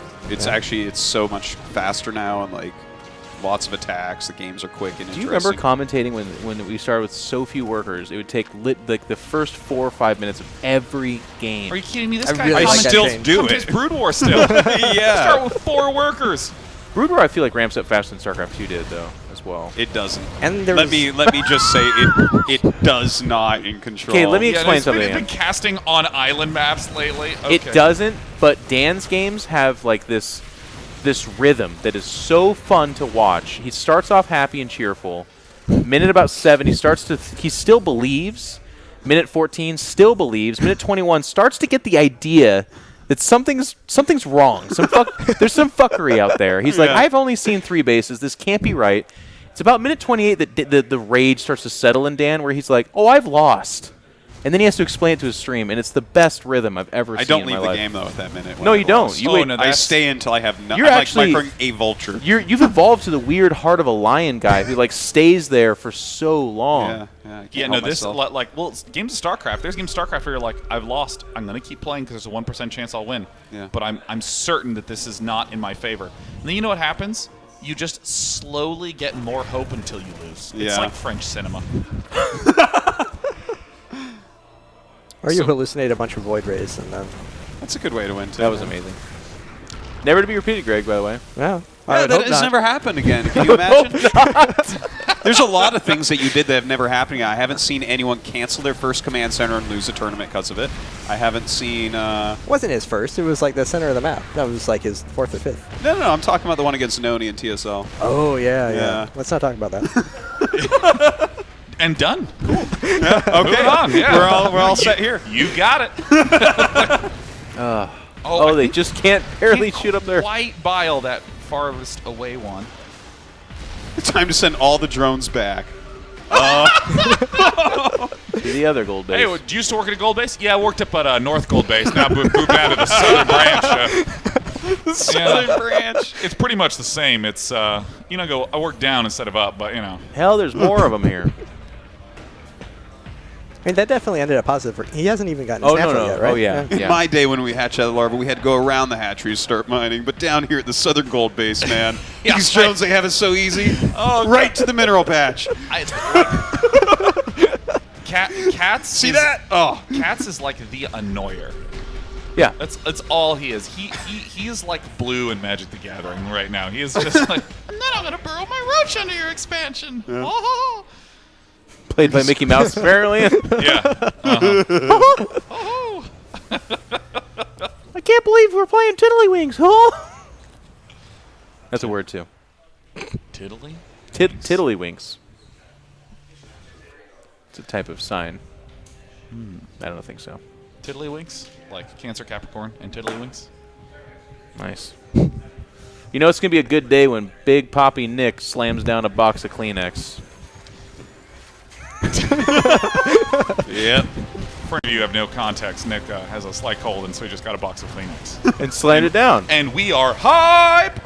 And look, the transition into confetti again. Oh my gosh. The flying units just give off so much more confetti and it has so much further to fall. There's a lot. I like the little biological units so better because it's like it's kind of a weird, yeah. It is pretty morbid. Because the heart that's pumping the confetti through the veins to give nutrients to the body must really have to work hard. Think about the things we've complained about in the past as StarCraft people. I remember when they did this really cool thing. They put like hats, I think for Christmas hats on all the units. They were party hats, yeah. And I was like, that's cool, that's really festive. But people in the forums were like, what is this? Yeah. I can't tell how many you're transferring. It was like TLO every time, by the way. I don't want hats. Some of us don't celebrate things that are happy. And Blizzard's like, I didn't think you guys would be mad about this. You thought wrong.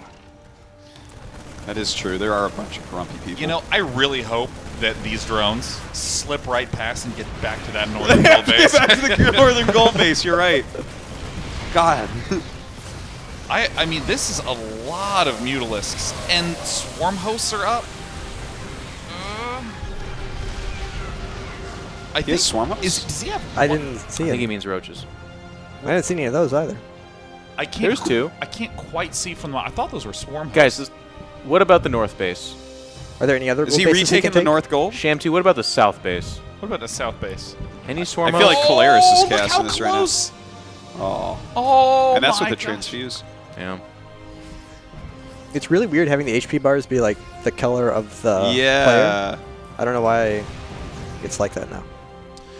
It's a setting that you can do. Yeah, because I mean we were just playing the free for all, so it's just there's just a giant mass of health bars. It's a little tough. Now there's confetti. Do you get really big confetti when the buildings blow up? Dude, I was just I don't thinking, know. what if a nuke We're all hits finding out about something? this at the same This is time. exciting. A nuke hits like an army and all the confetti you can get out of that? Oh my Yeah, gosh. That'd I be like pretty the idea sick. they had an entire lead confetti engineer. Well, you know, the lead confetti engineer. I just. On underwater maps, does the confetti go up? Well, here's the real problem. There's already enough trash in the ocean. Let's not host Abyssal Reef today. Yeah, but it's a space ocean. They're actually pretty clean. Well, they're not going to be after the amount of confetti. No. Oh my gosh. You know how many fish die each year from eating confetti instead of A handful. Instead of fish food? Yeah. Look at that. It's beautiful. Gosh. Just puts a very different spin on this whole thing. Does Cats have any upgrades for the Mutalisks? I think those are 0/0 mutas. Mommy, what happens when you die? You turn into a handful of confetti, little one.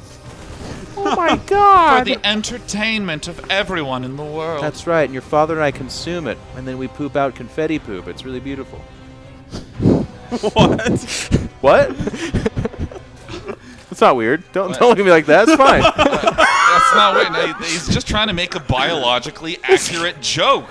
It's how you freaking honor your children. Get it? You know what? Listen. It's not even. Don't worry about it. I like that Uppetree's still in here, though. He's fought for his natural. He's here. Holding on. Well, I mean, I Oh, it's beautiful. generally would say that Cats The has drop? the advantage here, generally speaking. Would you say that? And he's just getting a third up. That's about what I just said. I mean, to be fair, he's hiding the Swarm House somewhere, so the advantage is even bigger than... Here we go. This is way too small a force. Yeah. I think, Well, he's dropping at the same time somewhere. But they're both bad calls. Yeah, you shouldn't be out of the map. He should make something that has splash damage. Tours. Or mines. I heard battle cruisers can teleport now. Yeah. You should make some of those. They just appear Oh, across great. the map, and you can't target them while they're teleporting. You can do it every No, they 71 can use seconds. both It's abilities, crazy. too. They walk over Yamato you and then teleport back. Yeah. so this could be really good or really bad. for Cats. Because right now this expansion is going to lose some drones and definitely die, and the natural is almost certainly going to die. Meanwhile, 8 Zerglings. Oh, you got the hatchery. Oh, yeah, it was low. Where are the mutas? They are cross-mapping. They were just at the natural expansion. Where are they now? I don't know. Does he even have them? Oh, they're there. They're with the swarm host. Target that hatch. They're with the swarm host. They're with the swarm host. I saw them. They were on my monitor. Maybe they weren't on your monitor. They were on my monitor. Double down on it. Did he lose the CC? Yeah, no. Okay. They fly. I didn't know if they he still do that, yeah. Yeah. Look at the beautiful. Oh, is it making a sound too? Oh, yeah. I heard that. I don't know. It did, right? Oh, Yeah, I think I it heard did. something. Or maybe someone in production was just, Blowing their kazoo. It's not festive enough yet. Sham 2. I want to hear it now. Oh, there's the tour. Oh, yeah. Look, he's got knives on his arms. Yeah, of course. He's cosplaying as Illidan. Jeff, he kind of looks like one of those figurines you play with. Yeah. A lot of these do, you'll notice.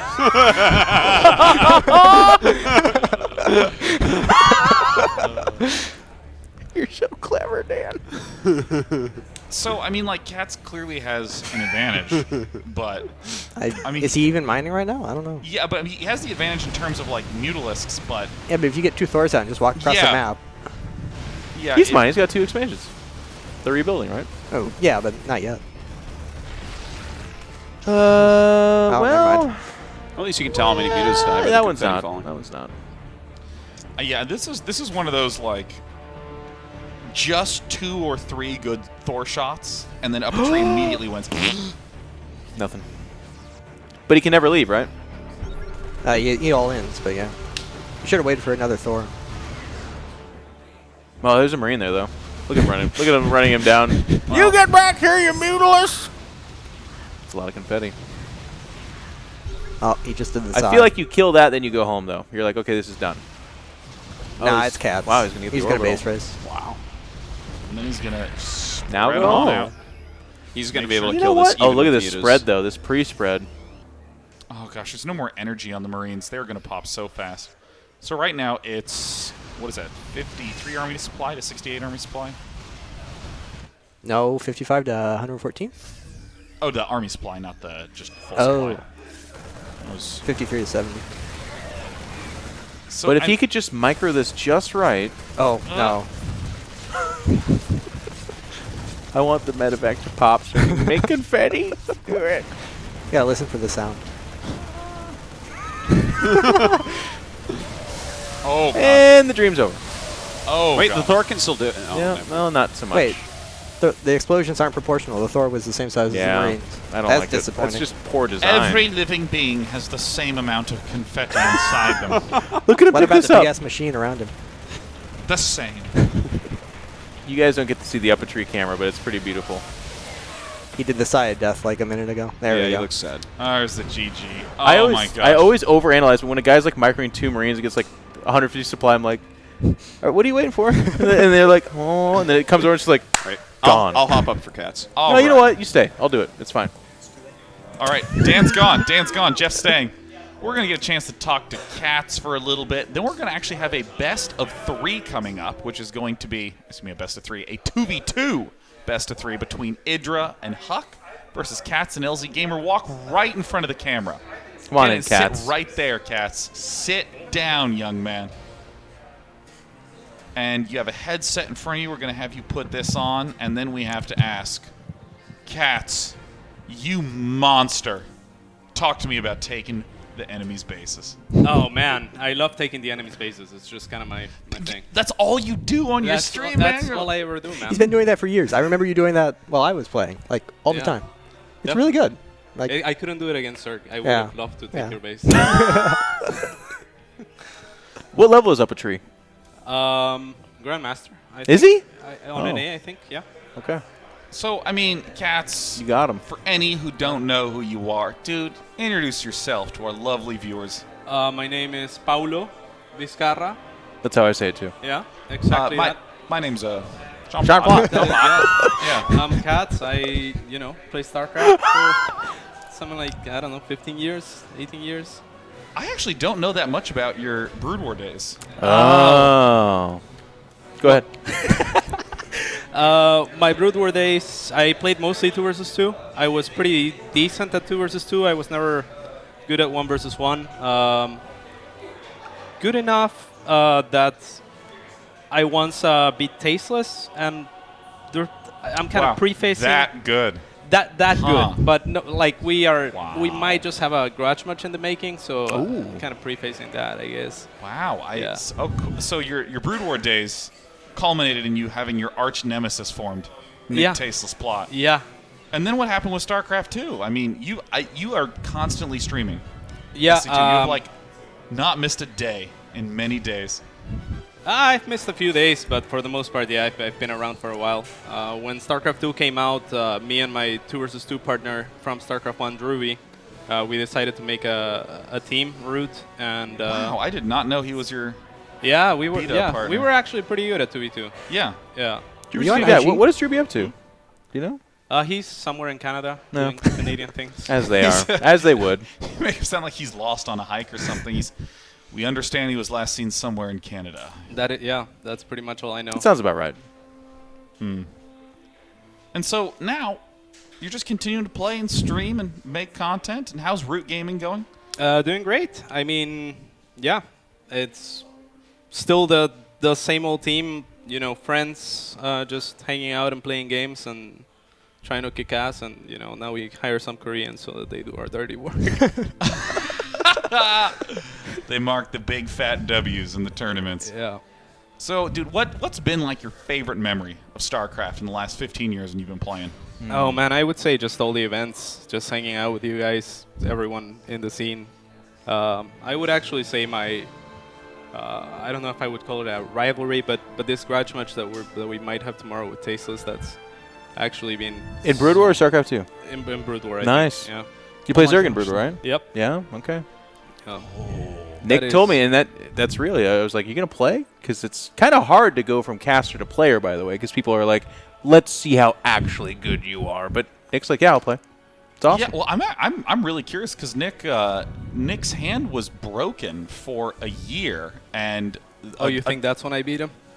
No. This is like literally the last year and a half. So his hand was actually broken for a year, and a doctor misdiagnosed it as just a hand thing, just like some muscular thing.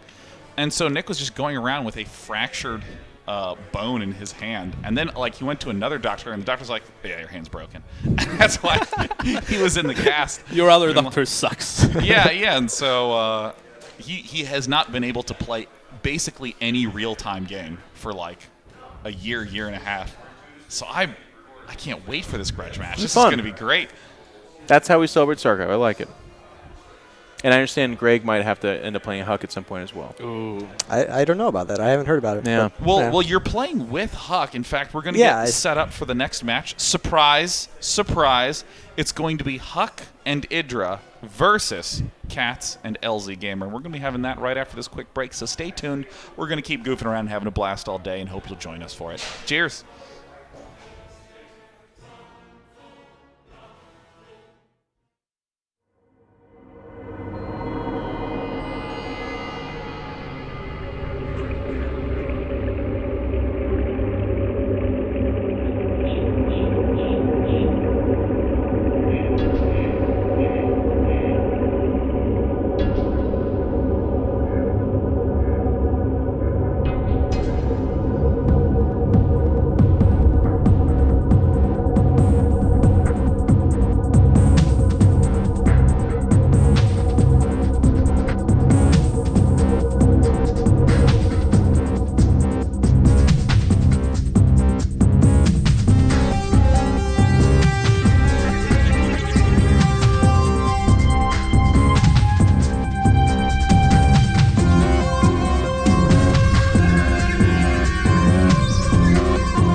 I can't see a thing, Jim. Well, hold on. Wait, got it. Ah, hell. This thing ain't gonna hold. Shut up.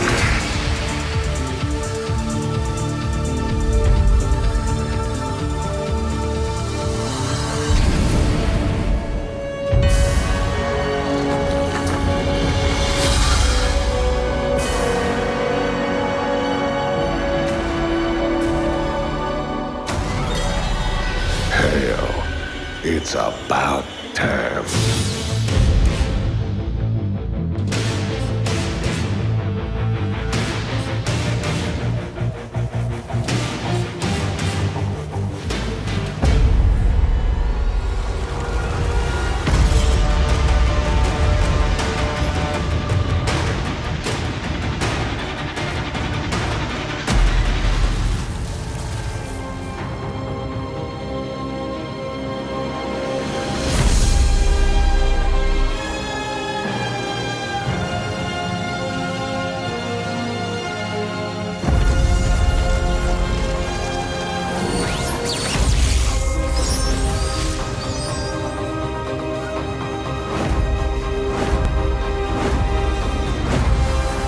My life for hire.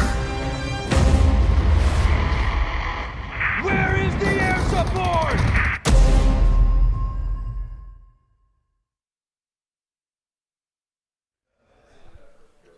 Am I opening? No, wait, Welcome back. We are here in our Turkish prison. Things are going well. We're waiting for someone to send help. And until then, we'll be talking about StarCraft 2 games. We got a 2v2 coming up. It's great to have you back on the sofa. You guys needed me. It's we 3, and we're going to be doing the 2v2 with Huck and Cats playing against LZ. Excuse me, Huck and Idra playing against Cats and LZ Gamer. Look at that dream team. Idra and Huck, once rivals, now teammates. This is my This God. is seriously an anime. Who? It's like Professor X is now aligned with Magneto. Yeah, that well, happened. they used to Batman and the Penguin. I'm sorry, I had to think of another. I wanted to get outside the Batman universe, but then I thought they're both X-Men. Well, yeah. Now you guys know my train of thought. I wanna like, you know how with like a computer programmer can like print out the debug log. Like I want to see like what the thought pattern was. Like, Look at them talking to each other. Who was eliminated before the Penguin? He's like, Greg's over here. He's like, I didn't know they were hallucinating, right? Oh, gosh. He's like smiling. I mean, if I saw that many units, I would have left. And Katz is over here. Katz is like, God, this scarf looks good. Yeah, no, I think that Cats could actually get a scarf. And look at LZ sponsorship Gamer's with that. facial hair. He looks fantastic. LZ Gamer is He's so just a handsome. handsome It's guy. crazy. It's crazy how handsome he is. I take issue with how good looking LZ Gamer is. Yeah, no, I think there's actually just a general issue I have with LZ Gamer that he's always just been really grounded and put together, you know? Yeah. Yeah, he's just a good dude. It makes He me is. sick to my stomach sometimes, you know? Yeah. All the old USA Brood War guys are pretty well grounded and put together. Not Greg and I, but the rest of you guys. Yeah. But he's come around as well. So Yeah, I mean, like, I had my weird type of histrionic behavior where I just, like, didn't want to socialize. I was like, I'm going to play. And then I would play some and lose a game and be like, I feel ashamed. I have to go practice more. And I would disappear for, like, 2 weeks. yeah. D9 would get out of there so fast. You have the Batman skyhook. He shoots up. GG. Flies off. No, I had games where I was just so frustrated after I lost them. I remember it was like a show match series where they had a couple representatives from North America and Europe and Asia play sort of like kind of like a round robin. And I was on Team the Americas, and I was playing against a Spanish player named Zelatito. Mm-hmm. Oh, yeah. Who was... He's good. Cheesy. Oh, my gosh. So, I mean, it was just these, like, proxy double gate cannon rush nonsense. And, like, one of the games went 45 minutes. And it was a cross-map split on that weird... It was this weird island map that kind of had, like, an S shape to it. Wait, And which island map is that? It was three maps that were, like, just used for that one show match series. And so, like, no one was playing on this map. It was hard to get practice partners on it. And I wound up losing this game. And I just said GG, left the game, and then just turned off my computer. And then you went to the power outlet in the house and shut down all the power. Yeah. And the funniest man. thing is that I remember I was in college, and I was a freshman in college, and two of these guys who really wanted to watch me play in like a serious match. They had come to my dorm room at 6 a.m. to watch me play. Man. Oh no! And then you I'm lose. so You have to sorry. be like, "Don't look at me! What? Don't fucking look at me!" What happened was I said GG, turned off the computer, and just sat there until they left. Yeah. Oh my God! I was so upset. Did they say anything? I don't know. There was blood in my eyes. Yeah. I couldn't process Oh my anything. God! I'm so sorry. That's so painful. That No, sucks. No, I mean, imagine I get cannon rushed, barely live, get cannon rushed, lose, and then a 45-minute cross-map split on an island map no one plays. You can't even convey this. This is like trying to explain the internet to my cat, right? They can't even wrap their head around the concept of it. Like, there's no way to They don't know justify. about the internet or money or how the world is round. That's so soul crushing, though. That like you lose, you turn off your PC, and you just stare forward until these two friends leave your dorm room, which they came to at 6 a.m. Yeah, because they were excited and they knew you were good, and they were like, "Wow, this is a big match. I'm excited to see Sean play. He's so good." And then you lose. You're like, When is the next time you saw those guys? Sean I moved don't town. know. I don't know. As far as I know, they walked out of that room and they've never been They've seen since. gone. They ceased to exist. The thing is, you don't remember. But No, it was like that Black Mirror episode where whenever I saw them, I just didn't see them because I blocked them out. They were all static and stuff. they've seen your true shame. Yeah. You can't do it. Oh, those shameful moments of StarCraft, man. Everyone has them.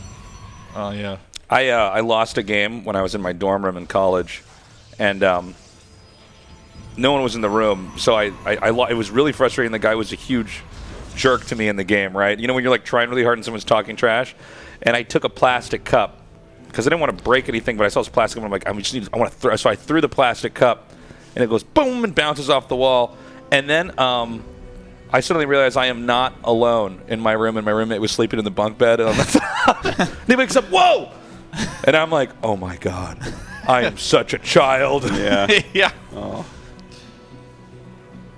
But now it's your turn, Artosis. What about me? Which type of story you want? You want a rage story? You want a shame story? I want a losing story where... Well, here's one. I think I've told this one once before, but because Sean's sitting here, it's very appropriate. So there was like 2 or 3 tournaments in a row or something, like important ones that Sean eliminated me from. And so my mother picked me up at the airport after a tournament. And so I know this one. Yeah. So I go to the car, right, and my she drives out front of the Manchester airport in New Hampshire and picks me up, and I get in the car, she goes, "Hi, did you lose to day 9 again?" And I'm just like, wow. This is my actual life. I play StarCraft all day, every day. It's like I get eliminated by day 9. That's the first thing my mother says when she picks me up from the airport. Is you qualify, you spend all your qualifying only to then lose to day 9 and start it back over and qualify for WCG again. Yeah, so that was Uh-oh, guys, we got a one rush of my coming shame here. moments here. This is So who's who here? So we got Idra bottom and- left is Idra Huck. The cool colors are Team Blue, LZ Gamer Cats, and then Idra and Huck are in the bottom left. And so it looks like it's early expand defensive. I think there's just this one double ramp entrance that they can be threatened from. I think there's a back rock entrance somewhere. So they kind of went for map control here, Idra and Huck, taking out overlords here on the map. I like that. He's got the little squad of lings to keep the stalker safe. Yeah. Yeah. It's good teamwork right there. It Who is. do you think called for that? Because who's in that charge was Cats. is I what feel I like want to know. Cats is the guy in charge in any team game. Well, I'm talking about Idra Huck. Oh, I'm sorry. I don't care about it's- Cats LC Gamer. Uh-oh. It is. Oh, by my the way, God. Idra, there's this new unit in town. Idra's like, it's the Idra's like, Oracle. the fuck is this thing? How fast? How you much damage serious? does that do? He probably doesn't even know it 11 takes energy. kills there? Oh my god. 11? Yeah. Well, Idra doesn't know sport timings. Are you sure he was really a great player back then? Yeah, I mean, Yeah, can you imagine? That's probably the first time he's actually really dealt with that. He's like, here it comes again. And just like, No, it He's came like- out in Heart of the Storm. He knew it. He knew Oracles a little bit, at least. Yeah, I mean, so not like this. So much of what's strong and weak in StarCraft is it's not absolute. It's like relative to what units exist and what strategies are common and this sort of Yeah. thing. Like getting super early spores at all your bases is like common now. You just do that. Yeah. Because Oracle's just so scary. Well, it's like how they're abused now too. You know. Yeah. So and you know, if you just don't know that, then you just don't get to have workers this game. So expanding here, they're actually kind of staying at the same rate. Got Eider down there taking that third. We're going to see if actually Huck takes his third over here on the left. Kind of interesting to 2v2 how they bunch you together on the map, so you can kind of actually try to cover each other right away. Remember how it wasn't like that in Brood War? Oh, yeah. You're like on Hunters, you're like, oh my god, we're in cross spots. All right, die slowly. All right. One of us is going to die, and you have to win the game. And in this game, you can transfer money. Oh my gosh, it's so amazing to be able to like expand and then give all the gas to the player who rushes double Stargate. That's right, the trading money thing.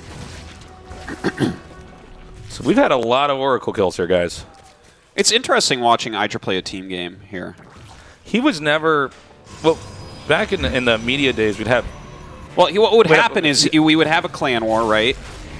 Or a nation war, and Idra would show up, probably lose his 1v1 match to a cheese, and then log off. And then I'd be like, okay, I guess I'm playing the 2v2. Yeah, there was a weird thing on our team at the time because we didn't like really have anybody that was like, oh, he's the 2v2 guy. Like some teams that were like renowned 2v2 teams.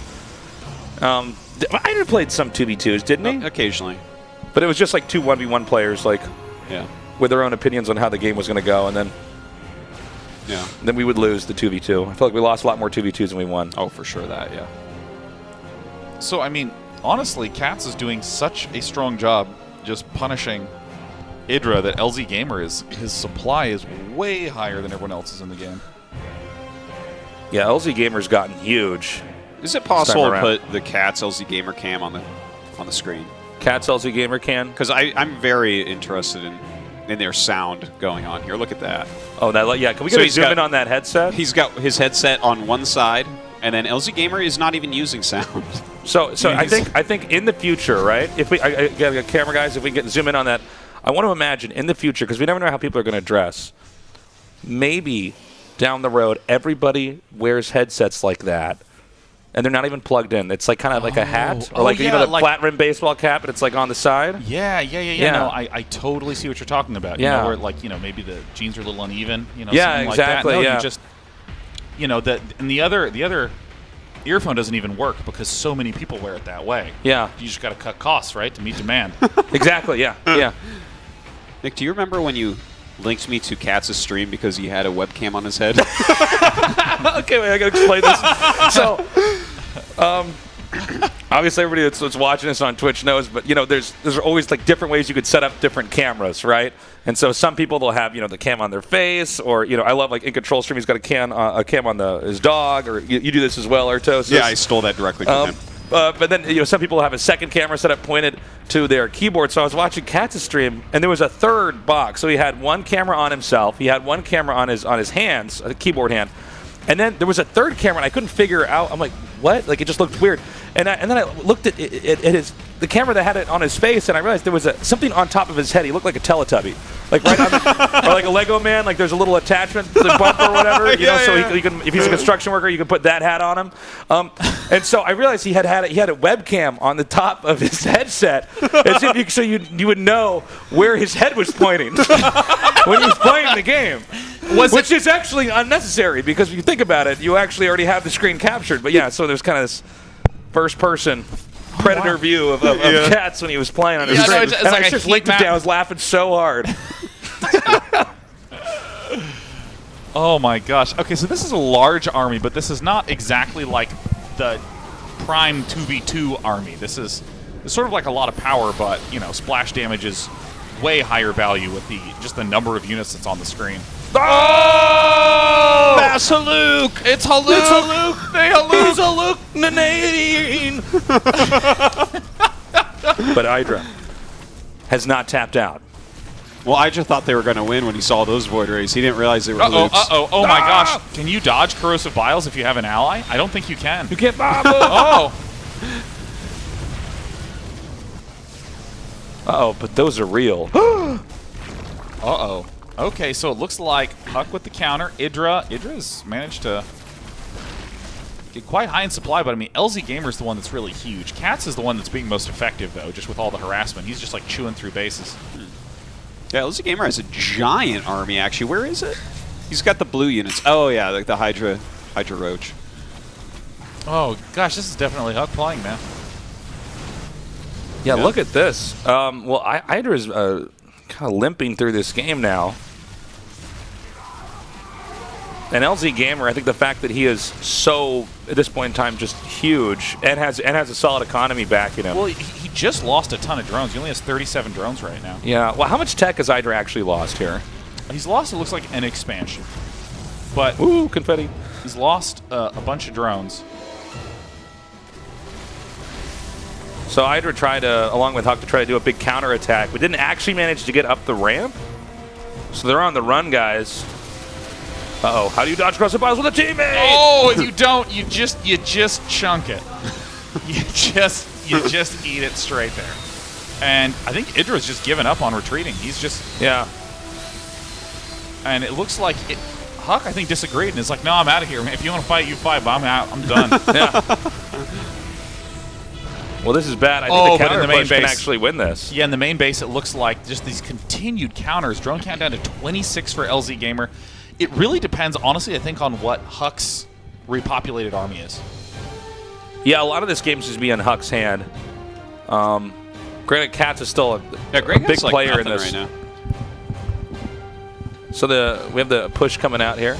Guys, Jeff Wild in control appears. Just tell me what's been going on so far, please. It's 2 versus 2. We're not really sure. Yeah, we do.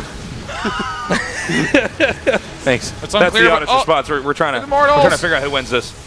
Immortal best unit. Oh, that's there were a lot of Jeff, storms. There were Haluks.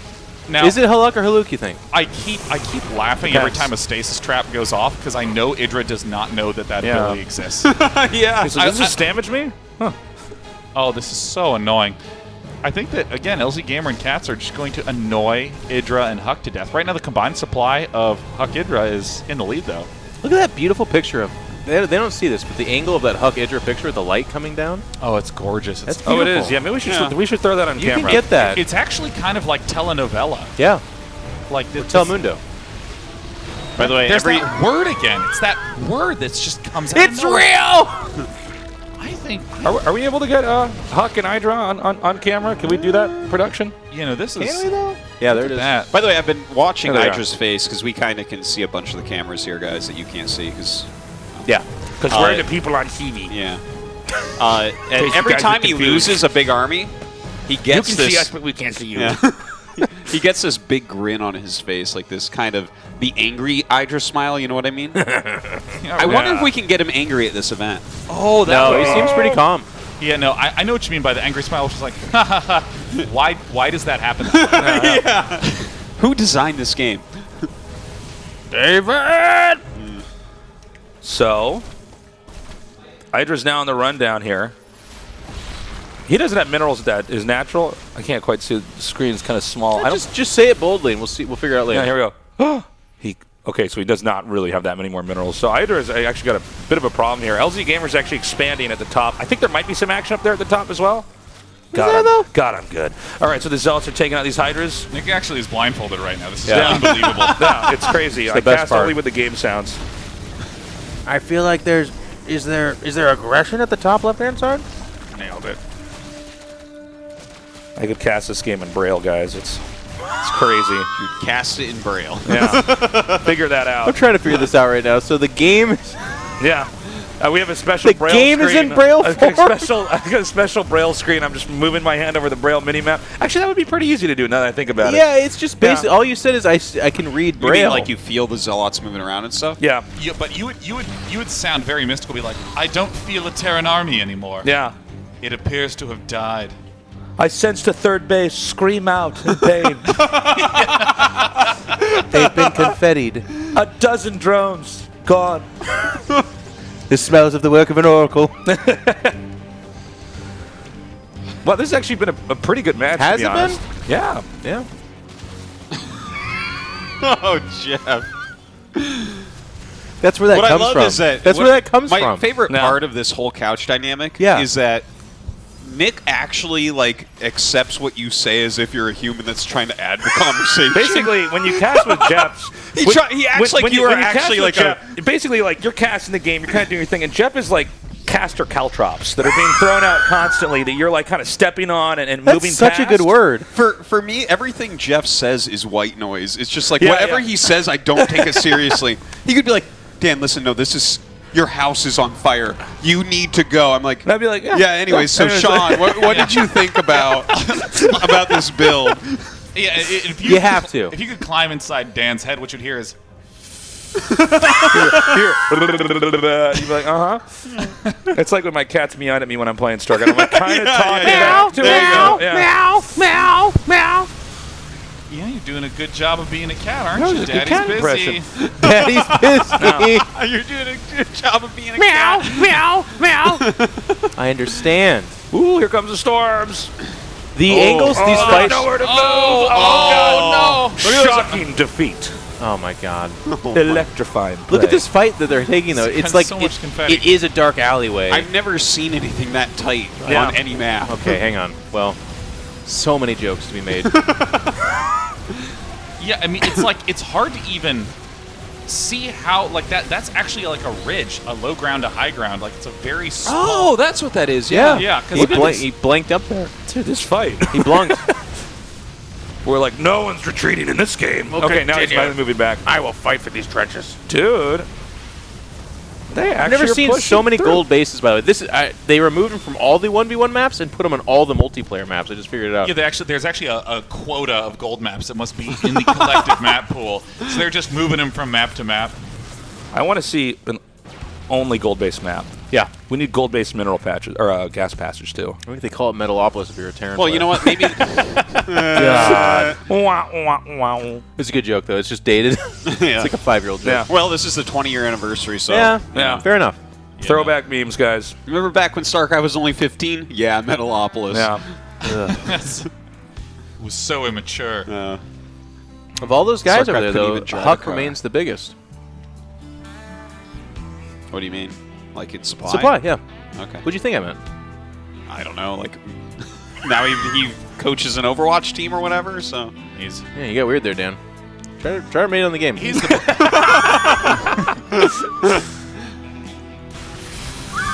Actually, I have to say, They're fighting here again. I'm pretty impressed with this game, to be honest. I thought it was going to be StarCraft's a good game. Oh my god. No, I didn't think this was going to be a close match. I actually thought, like... I mean, you are totally Xerxes here. Like, this game has surprisingly pleased No, I me. basically am Xerxes. This is actually how I see myself. Is I'm like, Oh my 9 God. feet tall and I have Yes. cool nose rings. I just And picture I it. come out to the studio and I actually come with an army of nerds that fold out into a throne that I sit in. That's not nice to talk about And my rapid that way. voice is way deeper. Way deeper. Remember how Where's deep my vape? I've misplaced it again. I misplaced my vape. These games impress me. Come to my studio. I will cast your games and give you Unleash freedom. my legions. I shall defeat the Romans finally. You know, when you think about 300, why didn't they just give Xerxes the town? What were they doing? What was the point? That's about the principle of it. No! Where's Sparta? I'm like, I don't know, man. I mean, it sounds like you'd have a pretty good life, man. Xerxes was the Persians, right? Xerxes had a good Right? thing going he's too, but they Persians. had a little bit of like mutant sex going on. And Oh, yeah, there was a weird part. I'm like, were there mutants back then? I don't There know. were. Okay, right. There were, but the Romans defeated them, That's right? right. That's right. They're like, that's the Greeks, Artosis, get out. You know, History majors screaming at their monitors right Listen, now. Ah! it's a very and they forced Xerxes back to Egypt, and now he's buried in whatever. Yeah. I read a lot of Frank Miller's comics, and I would say that he is historically creative, you might say. okay. You mean it's not an accurate depiction of history? What are you trying to tell me here? I don't believe that. That's for a second. exactly what sure. happened. Oh my god, my those God. files! Oh, look out! They He thinks can't- there's a ramp there. There's not a ramp there, Greg. This map is so confined. It's hard to watch. It's like Well, it's super boxy, yeah. I mean, there's like some of these fights where it's like they can't even quite all engage with it's like anything. watching a movie about being buried alive, but it's a StarCraft match. every angle. Look at this fight.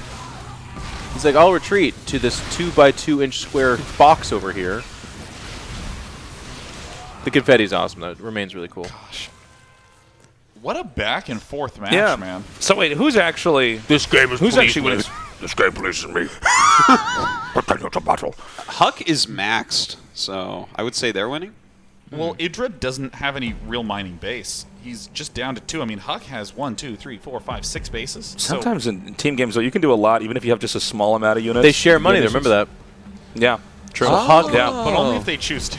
Yeah, that's true. Yeah. That's where the dynamic comes into play quite a bit here. Looks like stay back, I got this. Now, you were on a team with both of them, Well, Jeff. he's flying to another map. They were actually really we're going friendly. to game 4. Oh, I forgot we were supposed to bring up the pork chop with the 2 of them here. No, I get that, by the way. I get to do that. Okay. You don't know the story? I think I heard it a long time ago, but I'm excited to hear it again.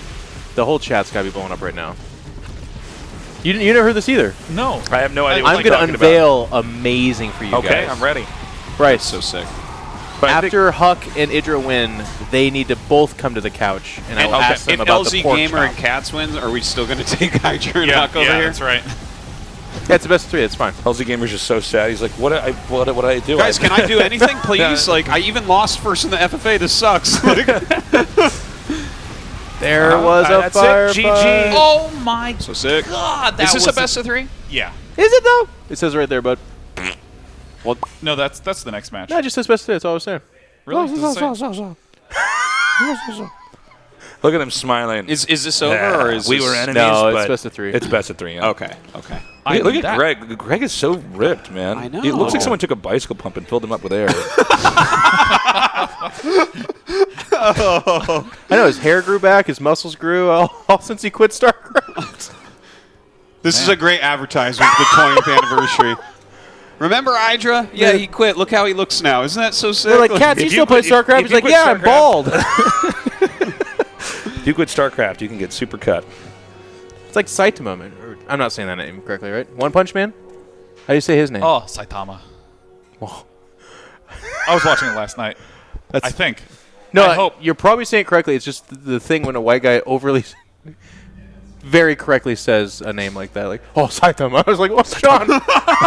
Dude, I just started watching that show. What show is it? Great. One Punch Man. It's pretty good. It's an anime, isn't it? Yeah, it is an anime What is it about? a superhero that is so powerful, he can defeat any enemy with one punch. And so it's all about his existential crises. He's bored about it the whole time. Because he's just bored, and he doesn't even have a good hero identity. He just does it for fun. Tell him how he Why got is he his punching powers. people? That's the best part.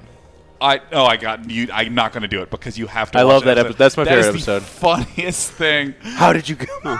We'll never know. That's not even that difficult a regimen. They're like, quit fucking around. How'd you actually do it? He's like, that's it. Yeah, but for any of you who are curious, the way to get in shape is to eat healthy and exercise. There it 100 is. push-ups, 100 sit-ups, run 10 kilometers every day for 3 years. That's it. And that's how he got his superpowers? Get god powers, yeah. Yeah. He's just indestructible and can punch anything and kill it. It's great. It's a really good show. Well, why is he hitting people? You know? It's a big monster. Yeah, sometimes you just gotta.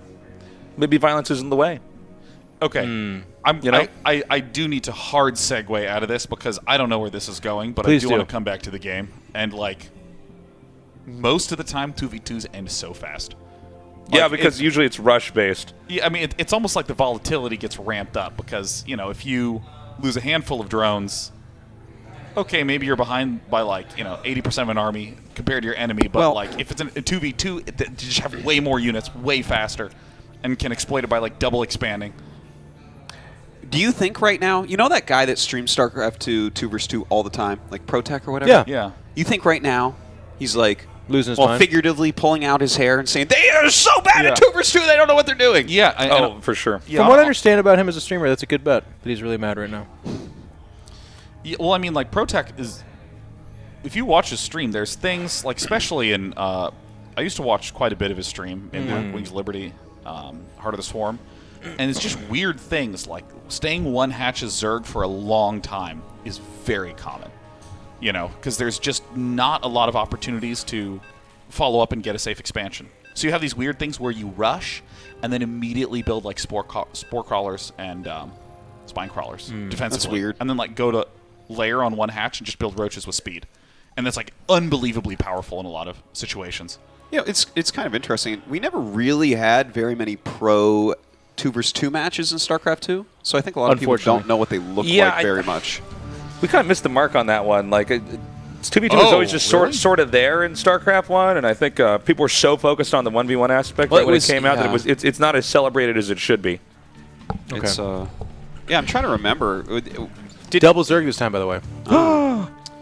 Yeah, I've played a lot of 2 vs. 2 in Wings of Liberty and Heart of the Swarm. Were you just playing with friends? I would just play with my friend Tristan. We would just play so many games. Yeah. It's really, really fun, but it's really interesting because the core concept of a 2v2 is that if I can join my army together with my ally and our opponents can't, we just win 2v1s twice. You're just winning 2v1 twice, and then that's way easier. And so, like, in this position, I immediately look at this map, and I'm like, oh, man, they're completely split up. So suddenly, things like Hellion Zergling is a killer combination. Not because of any of the damage qualities of the units, but because they're fast and you can join the armies together.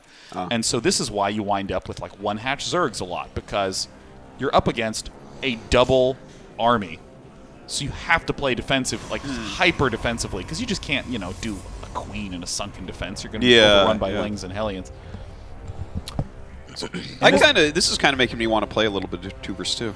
Does it really? A little bit. Like if I was playing with one of you guys, it'd be pretty fun. I'll do it. I'll bite that bullet. Insanely fun. We play some when we get back to our homes. I'll do it. Well, the thing that's weird is that I like 2 vs. 2. There's logic that you apply that will be completely wrong, and you will probably lose really badly for like 15 games or so. But then you start to see the ability to just do great, because it's like all the moves that are small in 1v1s, they're big in 2v2s. So like if you find a window, you can like double expand really easily. Greg is yelling at me for not scouting. Cool. Some things never change. Is this it? Well, okay. That's so LG Gamer, that XD. Oh, that's bringing back memories. Well, he's the type of guy. Cannon and then type XD, and I'm like, okay. He's the type of guy. Focus on the breath. Focus on the breath. He'll beat you, and you'll like say something that you're frustrated with, and he'll type a smiley face. He's one of those guys. Oh, you're making. Oh, I know. It's getting so. I'm getting salt flashbacks. Okay, times I was salty before. This is hard though. This is a classic. Goes back to 2 vs. 2 in Brood War. Yeah. When you're facing the double Zerg teams, your partner's Protoss and you're the Zerg, and you're like, okay, well, you need to come bail me out because I'm about to die. Yeah. Or Terran, if your partner's Terran, too. The goal of Idra is to die slowly. Or to just barely not die. So this was so powerful in Brood War 2v2, this style of play, that I think they banned it.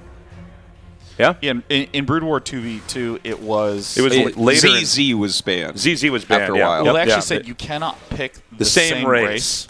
So Zerg random was extremely common. Yes. For the probability of. Oh, you were allowed to still go random. Yes. I thought that, but not in Korea. I thought it was only in international tournaments you could do that. Specifically in Korea, they banned that, and then after a while, I think they also banned random. Okay, so you had to pick 2 races.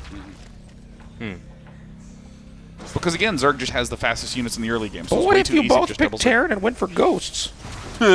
Throwback to the ghosts. You'll always be asked this if you're a StarCraft person. Why are they making ghosts? Should you have made Valkyries Do you know what against the lockdown Arbiters? is? You could get a carry I don't like the way their voices are way more awesome than that. You guys. You might consider ghosts. I checked all the units on the internet. It appears the ghost is Stop one I making those vultures. You know what would actually be awesome is all these stupid things that we're always making the nerd voices for if we just had Morgan Freeman read them to us. It's like all these bad ideas. Yeah. This game. Greg doesn't seem to be doing so hot, huh? Yeah. No, he's having a tough time. No, he's got a lot of drones left, but they're just in his friend's base here. Look at that. Not even you can use them in a fight. They're playing on Whirlwind, yeah. Look at that. Oh my god, I didn't recognize it. Yeah. Uh-oh. Yeah, no, when I saw it, I was like, oh, I don't think this is the most 2v2 friendly map. Well, it shows you how much the dynamic changes when you're not next to each other. You know what's funny about this, too, is like Greg is the one that died, but Huck is playing against 2 Zergs on Whirlwind and didn't wall in. Yep. Yeah, that's true. I'm like, I don't want to be too critical, but... See, this is a really common outcome in 2v2s. I mean, it probably looks like he's going to be able to defend this, but, like, one player gets double rushed and dies, and then his ally is strong enough to knock down one player, and then it's like a 1v1, and it's just a real game. But the strength they use to knock that one player costs them in the end. Generally speaking, yeah. We're going to game 3, boys. Yeah, this is. I guarantee it. God, this unit is so filthy. Filthy good. You can tell that Huck still pays attention to StarCraft, like he said on the couch. How he still watches it and stuff. I want to point out with cats, we got the cats on camera. The headset is down. Yeah, he's serious mode. Oh my God, he's. Is the game? What was that stream called? Actually, let's be in front of his in ear. his head. And you see Jake has his headset off of his ear so they can hear each other. But what are they listening for? Because they're not talking. Well, they're definitely not learning anything from this cast, that's for sure. Oh, no. And then Idra and Huck, Cats, both of them not even using sound. Can you set me some of them zerglings? Greg doesn't even have earbuds in, actually. Huck has earbuds. But Greg is just listening to us, I think. Yeah, he's like, God, I hate these guys. God, I hate these guys. Greg, mine with your drones. Okay, he is listening to us. Stop. I like the drone block there on the ramp. Got a ramp block there going. Greg, can you return your minerals to his Nexus? That would help. Can you? There's a lot of workers getting killed off here. This is actually starting to get kind of interesting. I don't know. The never-ending Adepterate. You come over here, but then I go over here. The whole point is I'm never close to your army. Tagger it. Still the best joke you've ever made, man. So good. Peak performance taste. It was. I think that was that funny. It was. Well, I mean, that's the thing. Nick's not even aware of his own genius the whole time. Yeah, Nick. Oh, he's hiding on the creep. It's beautiful. The monkeys at the typewriter. Like, Nick, do you realize what you just said? He's like, Saying I jokes don't about understand. Oh, I want some on DTs to fire. show up, right? There's no detection. When is that going to happen? Well, I mean, he's getting the attack upgrade for the Adepts. Oh, finally. You know, he's like, I've made 40 of them. I should probably invest in this. Still no expansion battle. He's actually going to mine out. The cat's been taking a beating, man. It's all up to Lord Zerg Gamer, because that's what his ID stands for, in case you're wondering. It's really, truly the worst idea ever made. It's Lord Zerg Gamer. It was Lady Zerg Gamer originally. But Wait, it's Lord Zerg. Oh, I want to fact check. It's Lord Zerg. It is, right? Okay. it is. the sheer arrogance of that name is The amazing. thing is, people have to remember we were all children when we made our IDs. Some of these names, You got a man. good point, Archmage Danny. There's a That was, German. Oh, I told the story. I started on really? Diablo. I wasn't here. Yeah. I was playing Diablo, man. I had to make a cool mage name. I thought So when I cast my firewall over the skeletons, I felt cool, you know? My favorite beer as a 9-year-old was Artois, so I... when I first got StarCraft, I thought like a cool mythical name was Nigel, so I named myself Nigel, and I just found out that's like a name British people give themselves, and I'm like, oh. Nigel! Yeah, so I was like, oh, well, this has got to go. It's Red Eye's first name, I think. Dude, look at these Adepts go. Lord Nigel! I do like your guys' household, though. Nick, Sean. Yeah. If you guys had a sister, her name would be like Mary. Just keep it simple. Yeah. Oh, yeah, no. Nick and Sean are good Plots names. are simple people. I think you look at our name. last name, and it's like we took the word plot and we made it a little bit better. We added one T. You know? We were like, well, look at this. It's just glaring right in my face. And I put a little T on, and we're like, yeah, we're good. That's it. Yeah. Thank you, Ellis Island. It's balanced and modern and sophisticated. Yeah. Now, if you take In Control's name, Jeff, I mean, you know, how many people have bungled that in their mind. No, it's Jeffrey. Because it's Goff or whatever, because you spell it all weird. A lot of people Gia think his Denoma? name is Geoff. It's the Geoff. weirdest thing. Or Goff, or, you know. You know, so that's interesting, but one of my favorites is, you know how we all have a particular capitalization of our names? Yeah. Yeah. Mine has confounded people of so many different backgrounds for all of time. It's capital N and capital L. Yeah. I was going to try to guess But that. I always get capital I, and then there's the capital C. It's a good one. no, Those can't get it. though. No one would make that mistake. Look at this wall. Look at this Good luck. teamwork. Good luck getting up that ramp. Can't leave. They was like, wait a minute, I can actually surround these. These are sentries. None of us are fighters. well, actually, Look at Greg that being the being hero said, here. Flank those roaches, Greg. Get him! Get him! Huck, I'll defend you. Go make a geyser to heal your drones. Make a geyser and cancel it. Heals the drone. We need you at full health here, Greg. There's just so many of them. Do you have any more force fields, friend? Just one more. One more. Just one more. With the force fields up, we could stay out of baneling reach. These sentries like, It's been a good fight, We do have Jim. an attack animation, but GG. However, it's tied up. GG. Oh. Getting wiggly with game 3. Well, Huck almost carried that, but not quite enough. Let me ask you guys this in a row. Yeah. What was your favorite tournament you competed in? What? One more time for Nick. What was your favorite tournament you competed in? Top 3 colors. My favorite tournament I competed in. That's almost like you were sent an email to ask these questions. Was the for me it would be the one that we went to in China, Dan, for StarCraft 2. We competed in. Oh, that was USA pretty cool. versus China. Yeah. Wait, that's your favorite? Korea. Wait, you played in the beta of StarCraft 2, the first LAN tournament. We beat was Korea too. Team USA, Team Korea, and Team China, and we actually beat Team Korea, and then Team China beat us. Wow. Greg couldn't hold a rush that I showed him how to hold and told him how to hold, and then he tried to do something else against the rush and died. I literally held the rush and told him about it, and then he died to it. It was wonderful. So we didn't win the championship, but we got second. We beat Korea. So I did mine. You do yours next. Go. Oh, I have to think about it for a minute. Well, you asked questions, so you obviously have something. I mean, honestly, I think the 2007 Pan American Championship, it's like one of the only tournaments I won because I got a lot of seconds. How many WCGs did you win? One. You only won one? Yeah. He was in the finals for another, though. That's right. That's a big deal. Finals for several. And yeah. Because there's just always Froz there. Yeah. Froz and Lasgosu. That's right. Remember when Lasgosu won? Yeah, that was fun. No, we didn't have region locking back then. You don't want to tell that story. Kiddos. Yeah, no, I was. Look, remember that? Remember that, Sean? Remember how you lost that game? I remember a little. I'm basically a person on Twitter right now. Like, yeah, tell him. Tell the story. You don't know your favorite? My favorite? I mean, I have a lot of favorites, but I mean, the U.S. Open was pretty good because I won that one. But I guess maybe 2004 I was very happy with because that was the year where I quit everything and played 16 hours a day of StarCraft nonstop. And there was 3 spots for USA. And it was such a cool. There was so many cool things that happened at that event. Italy, we were at the same hotel. Awesome. It was in Long Beach, California, and I met up with you beforehand.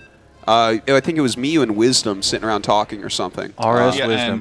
RS Wisdom. Yeah. And we were just talking, and you're like, "Oh, who do you think is gonna make it this year?" And I'm like, "I think it's gonna be me, you, and Froz."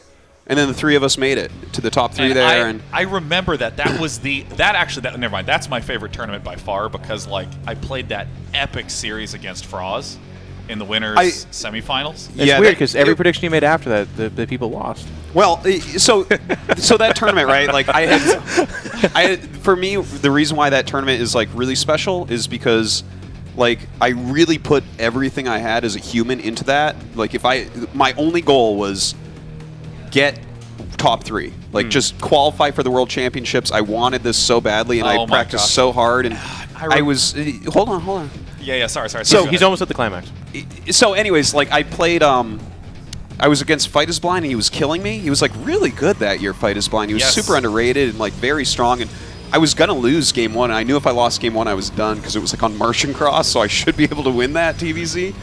But then I just kind of that was one of those moments where those flow states that you can hit where you just play outside of your mind and you don't even know what's going on. And I just entered this mode and I crushed him. And that in game 1. In game 1, and then game 2, I just rolled him right over. He was able to beat a mid-tier, no-name player in advance. He was really good. No, Fight is Blind was not only was he good at that time, but he just didn't choke. And this is except for against Artosis. He played really well in that series. And the funniest thing was a lot of people. There was constant choking issues. In my very first. There was the player that only hit keyboard buttons with his middle finger. What was that guy's name? Who would just hit his 1A, 2. What? The Terran player. Evade. Was it Evade? It was Evade. Yeah, Evade. It was Evade. I thought it was his index finger. He used one finger on the keyboard. A really keyboard. fascinating thing is that we obviously it was so long ago that there was no way to actually observe a human physically playing unless you were just there, right? It's when we have didn't Twitch. Exist. Yeah. So it was you get to a tournament and find some player who's really good, but maybe had some quirks in his play, and then you look at the way he uses his hand on the keyboard, you'd be like, oh my God, no wonder. For instance, Evade was a great player, but I remember he just used one finger. I'm sure he eventually changed it, but I just remember saying, I'm like, there's no way you can play StarCraft with one index finger. Yeah. There was this this map in that WCG called Dalai of Lama, and on that map you could spawn. There were 4 starting positions, but each starting position had an expansion with a wall behind it, and on the other side of that wall was another main. So if I spawned at right and Terran was at south, he could just literally siege up and destroy my natural. Oh, from yeah, outside. yeah. Oh my God! I was searching in my head. I'm like, what happens? Those And days. you had so if you were in the right position, you're getting your expansion was behind your base, getting shot at, and you had to exit to the top right, go to the middle, and loop all the way down to the bottom right, and then cut up to get to the siege tank. So it was like this insane walk distance. That and close spawns, like Lost Temple forever, just every time. Yeah, and so I mean, there was just all WCG these, maps were so bad. oh god, they were so bad. I remember I was like really choking in that series and like barely On won. 2004? Yeah, against Evade, and like barely won. Oh, yeah, during the bracket. What does he phase. make in the middle of the map? What is that? Oh, it's the another gateway. Okay. Yeah, just to make sure you can warp Gatoroo it. Adapts. Yeah, man, that tournament was like really cool. It had like everybody at it basically. Yeah, I remember when you and I were against each other in the winners finals. Oh yeah, I was just typing to you The whole- a lot. you- I was you like, were- "LOL, hi pro gamer," like because we both made it. I was so happy, and dude, it was so funny. Like that was definitely far and away the worst you and I played during the whole tournament. oh yeah, We were well just there so was happy. there was no prize money or anything. Nothing mattered at that point to me, and Other than saying you won, I guess. it didn't matter to me at that point. I didn't. And in fact, when I lost a day 9 and I played against Froz, I was like, "Hey, do you want to just play a best of 1? I want to go eat pizza with Nyokin and Skew." And so we were playing a best of 1, and I actually had BCs, and like it was actually pretty close. We had similar supply, and I just said GG and left the game and went and got pizza because I didn't care. And then it's like this weird thing that I figured, like I never won a I'll WCG win one USA, eventually. but I never did, right? And it's like maybe I could have that year, maybe I couldn't have, but Yeah. I did go get pizza with Nyokin and Skew, and that was pretty good. Yeah, it was hard for me because just the next year I just won it, just got out of the way, and then for the rest of the Well, 3 years later you won it. That's true. Yeah, with the help of Remember when Nyokin Jeff and won? Artosis. Jeff won WCG, man. Dan remembers. Yeah. No, there's a whole string of Zerg champions, which were Been helped built out off by the back of Artosis's by the back of Artosis' TVT and TVP. It's I have to have had the best mind blow moment though you've ever had. at what? Oh WCG. yeah, that was so stupid. Oh my god, a Hydralisk den in the front of your base. I don't build a single Jeff turret. beat me with something like this like years before, my but I God. remember he made a Hydra den for a wall and then I'm like, okay, Hydras, and then he just flies in my base with mutas and kills me. I remember being like, I think it's like Jurassic Park. I'm Well, like, the best clever part is girl. I never go muted, so when you see a Hydra, yeah. It was so but it funny was such too a because stupid mind trick. It's like there's a Hydra strangely at the front of my base, like at the edge of the creep. Like, hey, look, it's a Hydra down. And that year I had eliminated Froz and Hydra for you. Yeah. And then I just Wow. like fall over to Jeff's Hydralisk den at the front of his base. Let me tell you. And from there, Jeff ran lurkers up ramps to victory. Yeah, man. It was crazy. No, it was something. Oh, that else, was well man. into my lurker running. Yeah. Yeah, that was the semifinals, I think. Or He was deep in there, and we're like, I guess you can Yeah, that was just do that was yeah. top 4 where you did that to me. Yeah. I think it was the first round of top 4. So this is a really interesting situation to be in. That's like a real common sweet 2v2 spot where if you look at the supplies, Katz is dead, LZ Gamer's way ahead of everyone, and then like right in the middle is Huck Idra. And I mean, Idra is powering up pretty nicely. I mean, LZ Gamer has a short window where he needs to do some huge damage. Star Station. Oh my god. This is that map where there was the TVZ that never ended. You remember this? It was like Oh, Sulky yeah. going around in a circle in the middle. oh, I miss Sulky. He plays in ASL still. Well, not anymore. You got Oh, yeah, eliminated. she's dead. I can't believe he got eliminated. I know. Isn't that crazy? I Some know. of his games It was look so perfect. The and they Zerg always that lost lose. on Sparkle too. I was like, oh, Yeah. that's weird. And okay. then loses to action. Yeah. Oh. GG, well played. Wait, what? There. Okay. Turns out there was a StarCraft 2 game going on Okay. all along. We need Huck and Hydra over here for All right. the story. I'll get up so you can All right, tell it, Jeff. All right, I'm up. It's you two. Okay. Can we get Huck and Hydra over here on the couch, please? We'll get to the bottom of this. Oh, back on camera. All right, so What do you guys call your team? Huckdra. Rage Boys. There you go. All right, wherever you want. Hey, Nick, how about you take the seat so we can get both these guys close Sounds together? good. Here, Greg, you hop in where I'm. Create some tension. No. No, this will be great. Hold on, just save it till you got the mic on. All right. Good job, guys. Great game of StarCraft, but I'm not going to ask you about that. I have you both here because I want to ask you a very important question about something that's been killing people for a long time. I know.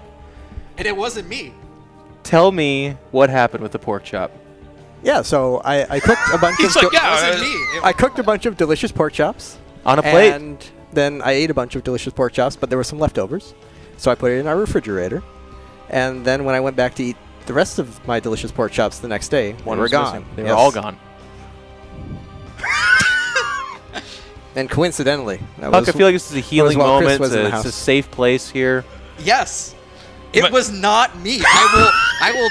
It's not a big deal, man. So in that house, who would eat the pork chops? So is the There- claim there that was a Barristan lot might Who have- wasn't you? Who was it? Who was There's it? a lot of possibilities. You might want to move your mic up just a little bit. There's a lot of Okay. possibilities. Okay. So Conrad was there. Yeah. Suspect number one. You think he's at the top of the list? Well, there's some people in this room. They as know well Conrad. that could. Oh, you're brilliant, Bryce. Well, I mean, you were living in the house. It's true. He does eat Oh, a lot. me? This is like the esports version of Clue. It was not Yeah. me. These are the facts. But all right? the thing is, all of those people were usually in the house. Sure. And my food usually did and not I'm disappear. there, and tensions are high, and I'm the perfect scapegoat. Right. The pork chop So they killer. were biding their time. Yes, maybe I don't know. Until. Wow. But the point is, I never cooked food. I never Right. bought food. So you needed food to eat. I only ordered food. I always ordered food when I was there. Always. Doesn't he feel it's like? I- I want to believe you, That Huck, is but true. it seems like you're so That's good desperate to evidence. defend yourself that. Because this has been an ongoing at this This point. is not what how you're an innocent saying is, person acts. yeah, this is not how an innocent person acts. They call him right? Pork Chop the Huck at Overwatch Yeah, League. they call him Huck Chop. Huck Chop. Yeah. the weirdest thing is this was a serious incident at the time. I right? was perturbed. Yeah. Those were delicious There, pork chops. there was a standoffish moment for sure. Yeah. And then there was a manager involved and everything like Was that. there really? I don't remember that. No. That's I what don't was remember no. that. Cody. Was there? Greg Cody. saw red. Oh, it was so good. So Huck's playing. Greg gets up, meanders over to the kitchen Standing behind to get me his after. pork chops. God. Realizes there's no pork chops. Greg doesn't interview people. Greg doesn't. Greg goes doesn't right survey to the me. room. He walks over to Huck, stands over him, and you said something like, "You ate my fucking pork chop" or something. Did you eat my fucking pork And Huck chop? turned around. Yeah. This there's- is mid-form Huck who's winning tournaments, very brazen. I remember your feet were kicking her a little bit. And you're like, "No, I didn't." And he's like, "Yeah, you fucking did." And he's like, "No, I didn't." And then that was it. Wow. But what if the pork chop killer is still among us? Well, I think seems no, like but he is. that's the weirdest Yeah, thing. but what if he thinks it there's might be Bryce? There's this huge incident, and we're messaging our manager. Do we and wanna there's get Bryce tension on in here? the house, and then no one cops up to it. It was an unresolved. It To was this this day. huge issue, and then like a month or two later, there was this article You from say Florida. someone confessed or something, right? No. What? There was this article. We had the group Skype from all the StarCraft players, right? There's this article a month or two later. No one has said anything in this group channel for like a long time. I don't think that And was then- because of that, though. I don't no. remember it being that. I don't know, but there was a news article about a Florida man where his roommate ate his pork chop and he killed him. And then I linked it, and I was like, he's still out there. I swear to God, I would admit this. I don't know what I need to do. We could set up a lie detector Bryce, test. do you know who ate the pork chop? It Yeah, was Bryce? not me. Well, hold on. Wait, nobody can hear you, Bryce. Bryce, here, I'll hop out. Let me throw Bryce into this mix. Let's really get down to this. This is like the EG reunion here. Yeah. All right, where's the lie detector test? So who would have eaten it then? No one said to Muslim yet. He would do it 'cause just to piss Ben's me too off. skinny. Yeah, he would just throw Too it in a garbage skinny. can or something. That's the thing. I always assume it would be someone that loves food, and I don't think Absolutely. Ben loved food. It just That remind wasn't me of the petrified tortillas on his desk. I forgot. That was Seeing the different etiquettes of some players. Some of the Dota players Pretty would just good. drink things and leave it there. Dude, what's his name? God, was it Jo? He used to have like the giant monster cans, and he started stacking them around his desk, and then would start stacking other cans on top. That's of those. funny, He though. literally, I can get on board yeah, with it's that. like made a wall. Yeah. You got on board with that? Yeah. And he wouldn't eat anything all day. It was Swedish fish and Monster Energy drink, and he Totally just healthy. lived off of it. Of all the candies, Swedish Fish. He's not Swedish. I'm is not he? going to name No, names, no. but my favorite hygiene StarCraft player story ever was your guys' roommate. And by the way, this is weird because I was just in Queens Creek, Arizona, which is now nice, by the way. Oh, are you talking about Kelvin? No! My bad. My bad. Anyways, some guy on one night of festivities, because they got a gamer house, which is really cool. You guys were one of the first to do that, where you just rented a house together. Nyokin was supposed to show up. Oh, he lived there for a little bit. Did he? Yeah, he did. But you're right. Some other guy living there had a few too many drinks, turned over in his bed, threw up. Oh, no. And then, the part that should fill in this story is they cleaned it up. They washed the sheets, kind of went on with their life.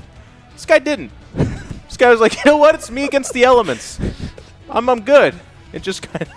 It came from him. It's natural. It's biodegradable on some level, I assume. He's just strengthening his immune system. The end of the story. He's composting his mattress. Every day he just wakes up stronger. There's this little pile of It's a very funny story from my You'll perspective, never though, get because me. I didn't live there, but these guys are like reaching out to me. They're like, yeah, so-and-so threw up in their bed. And I'm like, oh, that's gross. And they're like, yeah, it was a week ago. And I'm like, all right. And they're like, yeah, it's still there. And I'm like, And what? It's like you're not. What gonna is clean happening? It. Like you're not gonna clean somebody else's puke in their bed. Like, that's what happens when young men get places and do that. Yep. So the pork chop mystery will continue, though. You're holding your ground. I don't know, what who- can I do to who- prove my All right, innocence at this point? let's detective this. Who else was there? What? The house was full. The house was full. Big house. Was that the time No, when we had like Isaac 60 wasn't people there. there? We had Isaac. Isaac was there. It was all the normal people that Yep. lived there long. It was a big house, though. But Sean, Conrad, all of us players. Was Axelav there? I don't That's think so. something we have I to don't do. think so. He wouldn't do No. it. No. I don't think he was there. He at was the a time. stand-up guy. He ate What about- carrot sandwiches. He made his own bread. That was cool. Yeah, that was cool. He's a great guy, but he was funny. Conan. Oh. Maybe like Stripe slept Grill? walk to the refrigerator. A lot of people didn't know that. He's a big Hearthstone, or was. I don't know if he still does Hearthstone stream. I think he still tweets about it all the time. He so. plays Yeah, Hearthstone he's still. still big. Yeah, he's yeah. still big. He was huge. He's a good. And I'm sure he still is. I just don't watch Hearthstone, but He made the smart move. came from StarCraft, yeah. Well, we were just talking about that. A lot of you guys did, actually. I mean, everyone's doing pretty okay for themselves. Pretty cool. I remember the weird thing about Conan was like for fun he would read like physics, but not physics books. Was it physics? Are you saying that's not I don't fun? know. Okay, I forgot. Wow. We're dealing with a Take it particle easy. physicist here. Condensed matter. Okay, well, I tried to get the answer for the pork chops, guys. It's not going to happen. The mystery continues. If you see anything out there, let us know. We have a number set up. Can we get that on the screen? We need to get real quick? the. Call in If you see have a something. tip that leads to the result of finding the pork chop assassin, we will compensate you in war chest stuff. That's it. You guys want to talk about the match at all? Do you care? I mean, we Easy. won. That's all that you really need. That's all that to- really yeah. matters. Was it? I mean, when you beat LZ Gamer again, this time in a different game, did it kind of have that same feeling of like? It always has the same It's feeling. like a of little just pure uprising of the small. satisfaction. Yeah, exactly. It's kind of like let him have cake, but in this case, don't even give him cake. Just kind of put it all down. We right? gave him a game. Yeah. Yeah. You got to build it. You got to build them up, and then when you win, it feels even better. What about Cats though? Cats continues to play. You guys haven't touched the game in like 5 years, and you still beat him. Is that kind of? I mean, that's something you should talk to him about because that's that's a cat's problem. That is a cat's problem. Okay. Well, we're going to take a quick break, and when we come back, we have Livy B versus White Raw in a best of 3. Ooh. So don't go anywhere. More shenanigans coming your way. Thanks, guys.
I can't see anything, Jim.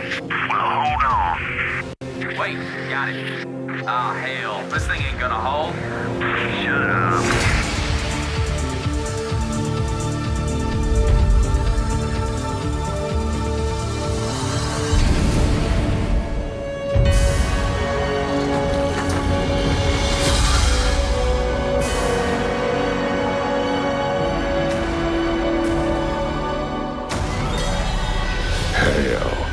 It's about time.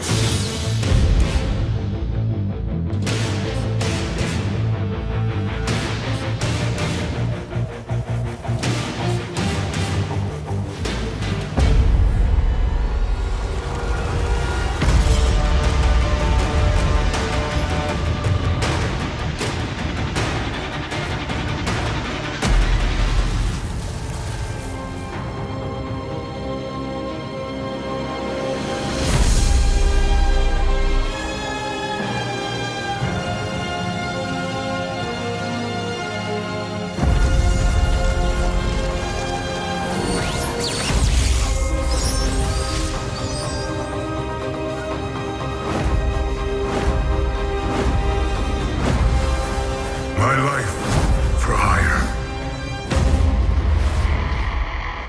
Where is the air support?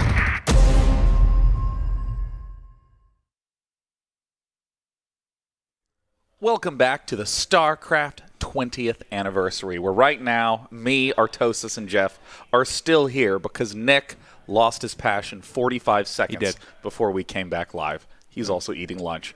Coming up right now, we're going to be having Livy B go up against White Raw, after which Livy B assured Nick that she would help powder his face because Nick was outside for 1 hour and got sunburned. It's true. We were walking around yesterday, and he's like, I think I'm going to get sunburned because we were trying to stay outside, stay in the sun, get rid of jet lag. And yeah, totally. He burns easy. Yeah, it was like cloudy yesterday, and he had like a long sleeve shirt on, but Nick is the palest. Your sky isn't gray here, though, like Korea, so there's no natural sunblock in that way. Yeah. I miss having some variation in the weather. It's pretty just bright and sunny here all the time. A little bit more variation up North California, but just a little. You're right. Just a Kansas pinch. got all the seasons, right? Kansas has like a gross excess of seasons. Hot summer, very cold winter. Extremely 5, hot 6 summer. seasons. Yeah. We get a new season every few years now. Yeah, we're accumulating them. Yeah, no, it was weird because in Kansas City, summer's ridiculously hot, like 110, 120 degrees Fahrenheit. Humid, Kansas? Super humid in the summer.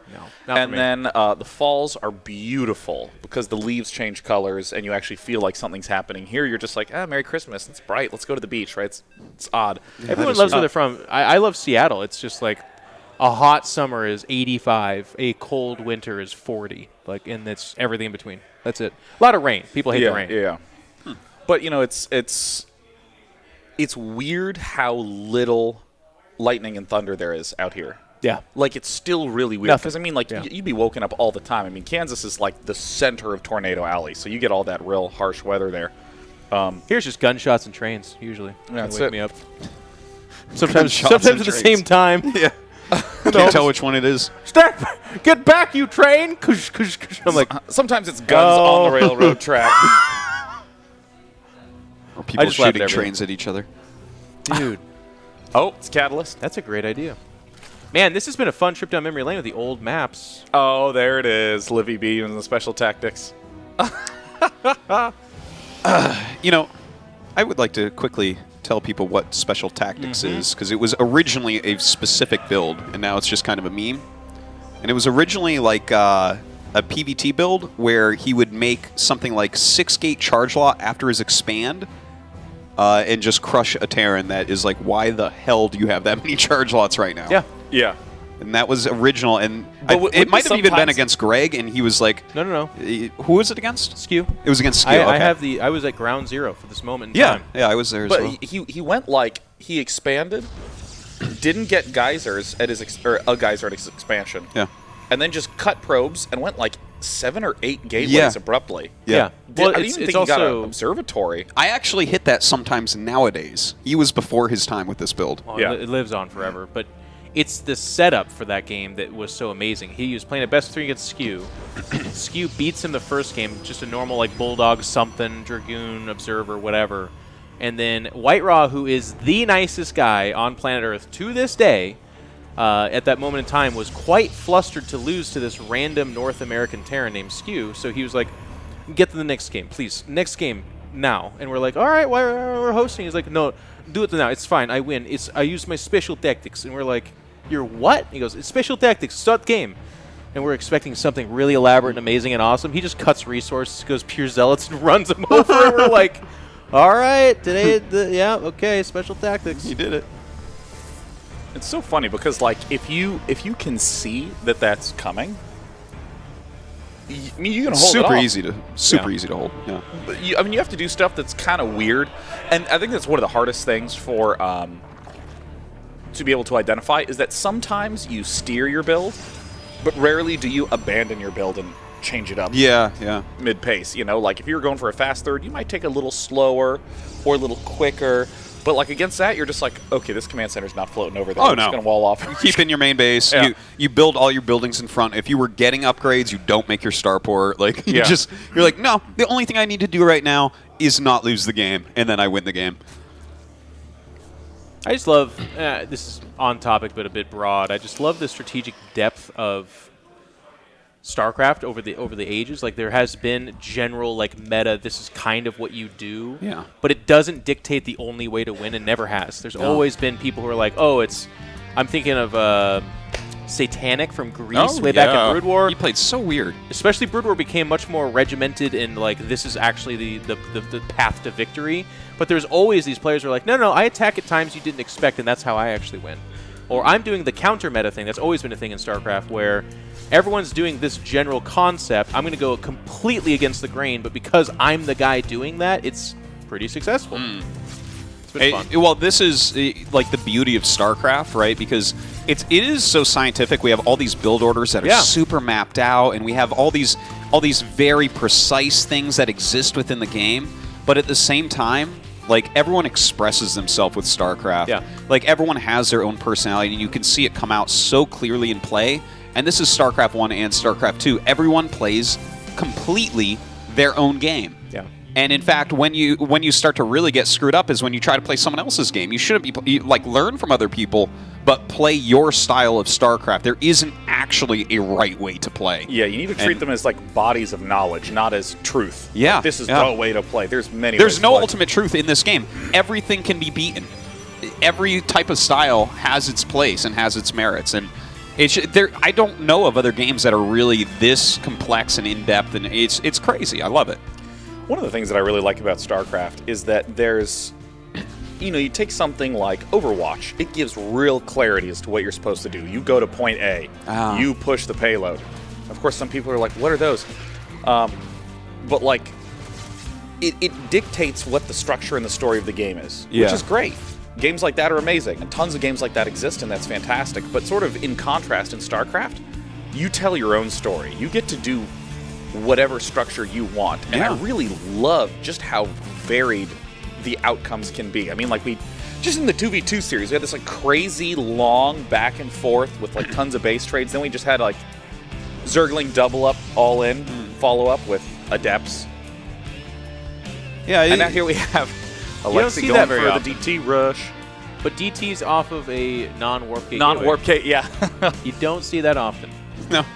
This is a very different build from him. Like very late gases and stuff, too. I think he forgot warp gate. It had to have been. Might have been. Might have been. Maybe he was listening to our stories and was thinking, yeah, God, those three guys get it. Yep. They're such good at what they do. They're so good at what they do. So Livy B, for any of you who don't know, plays some competitively, but in particular streams a ton. Yeah. She is like always online streaming. She's high level. She's a GM Zerg. Yeah. And I actually asked her if she dyed her hair to match her shirt, and she said, no, I bought this shirt to match my hair. Whoa! Oh my God. I was like, damn. See, that's like StarCraft right there, right? That's how she chose to express that. And you view it in a different way. And I was like, well, what I like to do with my hair is just keep it brown and watch it slowly turn to gray. You know, I've just started trying that style. It's pretty good. Yeah. You got some grays? You got some grays? I have a few gray hairs. It's I'm wild. okay with it. I'm not. Some people freak out about it. Maybe it's because I don't have any yet, but like I'm not worried. Oh, I'm not worried at all. The thing is, I still feel like I'm 23. Yeah. That's right around the age I'm pretty certain that I am, and I still act like it. So I think for me, it's more. Did you grow up watching X-Men, the cartoon? Of course. Yeah. Magneto had a full head of white hair. Oh, yeah. And just a gorgeous bod. I can still do it. You can do that. I just need to be Magneto. It doesn't matter how old I get, as long as I can still play StarCraft. As long as these servers are still up and active, I'm good. That was the worst part for me in the movie. When the guy that played Magneto is awesome. He's a great actor. Yeah. But he's like this decrepit 95-year-old man. I'm like, no, man. Magneto could bench press school buses. And like, it's true. Because they're made out of metal, but yeah. That's true. But also with the body, if he wanted to, he could maybe attempt it. It's like he gave you the impression he could try. Yeah. This guy's like, no. Well, these Dark Templar are being really annoying. That's what they do. Yeah. Yeah, it's just... You never think of straightforward Dark Templar. Templar. Playing Terran vs. Protoss recently? I don't know. Let's pick a game at random here in Brood War. Yeah. Oh, there's no... Oh, White Rock took the other third. Oh, well, Does he have anything that hits air? I don't think so. GG! Oh, he has that cannon. He's waiting for the motion pour. Yeah, I mean, this is... Oh, God. Oh. Okay, there's the other Archons. I was like, uh-oh, if he just has Archon. Archon. All right, well, it's counterattack time, and this is like the big contrast in Legacy of the Void is how much like counterattacking, multi-pronged striking there is. I mean, it used to be very blobular and hot. It was super blobular before. I want to use that word naturally someday. Well, I'm studying condensed materials in physics, so you know that's the a form of uncondensed material is a blob. Are you actually? No, I'm just. That's Idra's major. Yeah, that's why I was wondering. I'm like, wow, are you? I'm like, wait a minute, Dana, you're not in school anymore. What are you talking about? You're 23 too. I'm 23. Yeah. I think it's actually both Sean and Husky Scarcraft that are doing that. Oh my gosh! Live! All right. I mean, a lot of stuff's gonna die really fast, and I think it's just gonna come down to Livy B's Mutas versus the Archons. Yeah, I think you're probably right about that. Does she have stuff out on the map? Yeah, she has like a hatchery. Yeah, I think she's got to go south. mass spine at that southern base. Yeah, yeah. Yeah, oh but my does gosh. White Raw have probes out? No, he's down to 7, 6, 5, 4. So that is all of them. You Three. always find that guy that's not very good at base trading. There's one. There's the one true probe somewhere. Where is it? Oh, that's so good. Uh-oh. Oh, is he going to try to go home and save a Nexus? Is that the plan? I think so. Well, I think there's only one Nexus left for White Rod in the main base now. He should have a recall. Could have I don't think he's recalled. been chrono boosting anything. Yeah. Because the thing is, walking home, he can't even get through his own wall, so... No, he definitely could have recalled this. Oh, yeah, you see this? Oh, man. I think White Rod's Then been they playing a lot of think about StarCraft 1 lately. He's maybe not realizing. We're going to have some Star 1 matches later today, too. So I think it's going to be best of 3 of Noni and Rhett. Oh. Ooh, that's a good one. The complete anti-split. And now that that's gone, that's... Well, you think those two Immortals can finish everything? Well, Trap him. get him. The worst way to go. Oh. I was shooting this building one day. I feel like... Oh, wait. Yeah. He had 2 other Archons? Wait. Livy B doesn't have any more structures. Those are the last remaining structures. Oh, my God. Are we Oh, my serious? God. Are we serious with this right now? Oh, my God. Is she going to lose on structures? No. Not like this. Not like this. Build anything. Build a thing. Oh, my God. That's Great stressing commentary, though, because you made me believe it for a second. No, I thought for sure she was This dead game there. was almost close I do want to point out, Sean, that you were saying, like, you know, Overwatch has those things like go to this point and do this thing, hold this location. In StarCraft, it's just kill all the buildings. Yeah. I was thinking that's the whole coming time into too. play here, which it normally actually never comes into play, but only in weird base trades like this. Beautiful narrative where you make your own story. And it's like, just kill all their building. Oh my But God. how you do it? No, there's no one. Is that it? Oh my God. No. Oh, my gosh. Where are her buildings? Is that it? Is that the last building? I think Livy No, B she's making knew one that now. there was no way that like White Rock could hold off the counterattack or win in the straight up fight. Where's the other building? There's I a don't building know. somewhere. Ah. Oh my God. Oh, and there's no. no. Oh no, not like this. Oh my God! Where is an overseer? Is there an overseer? No, that's There's no overseer. Wait, if you attack your own mutant, will the glaives bounce on the DT? Yeah, absolutely. I actually don't know that. Oh. Okay. Okay. Well, There's zealots out there. Alexi. Okay, so there's a zealot. Is there any other units? Yeah, there's like 4 zealots. All right, so there it's 6 supply for White Raw. But they're running on creep right now. There's one. There's the other. So if Livy cleans this up, oh my God. This is so funny. No way. Let's over here. Wait, what's You'll never catch me, what's third happening to the man. extractor? What's at the extractor? Oh my God. Oh, that was a good one. Oh my, dude. Get in here, Nick. Nicholas Tasteless Plot. No, he's done. He's on lunch too. Yeah.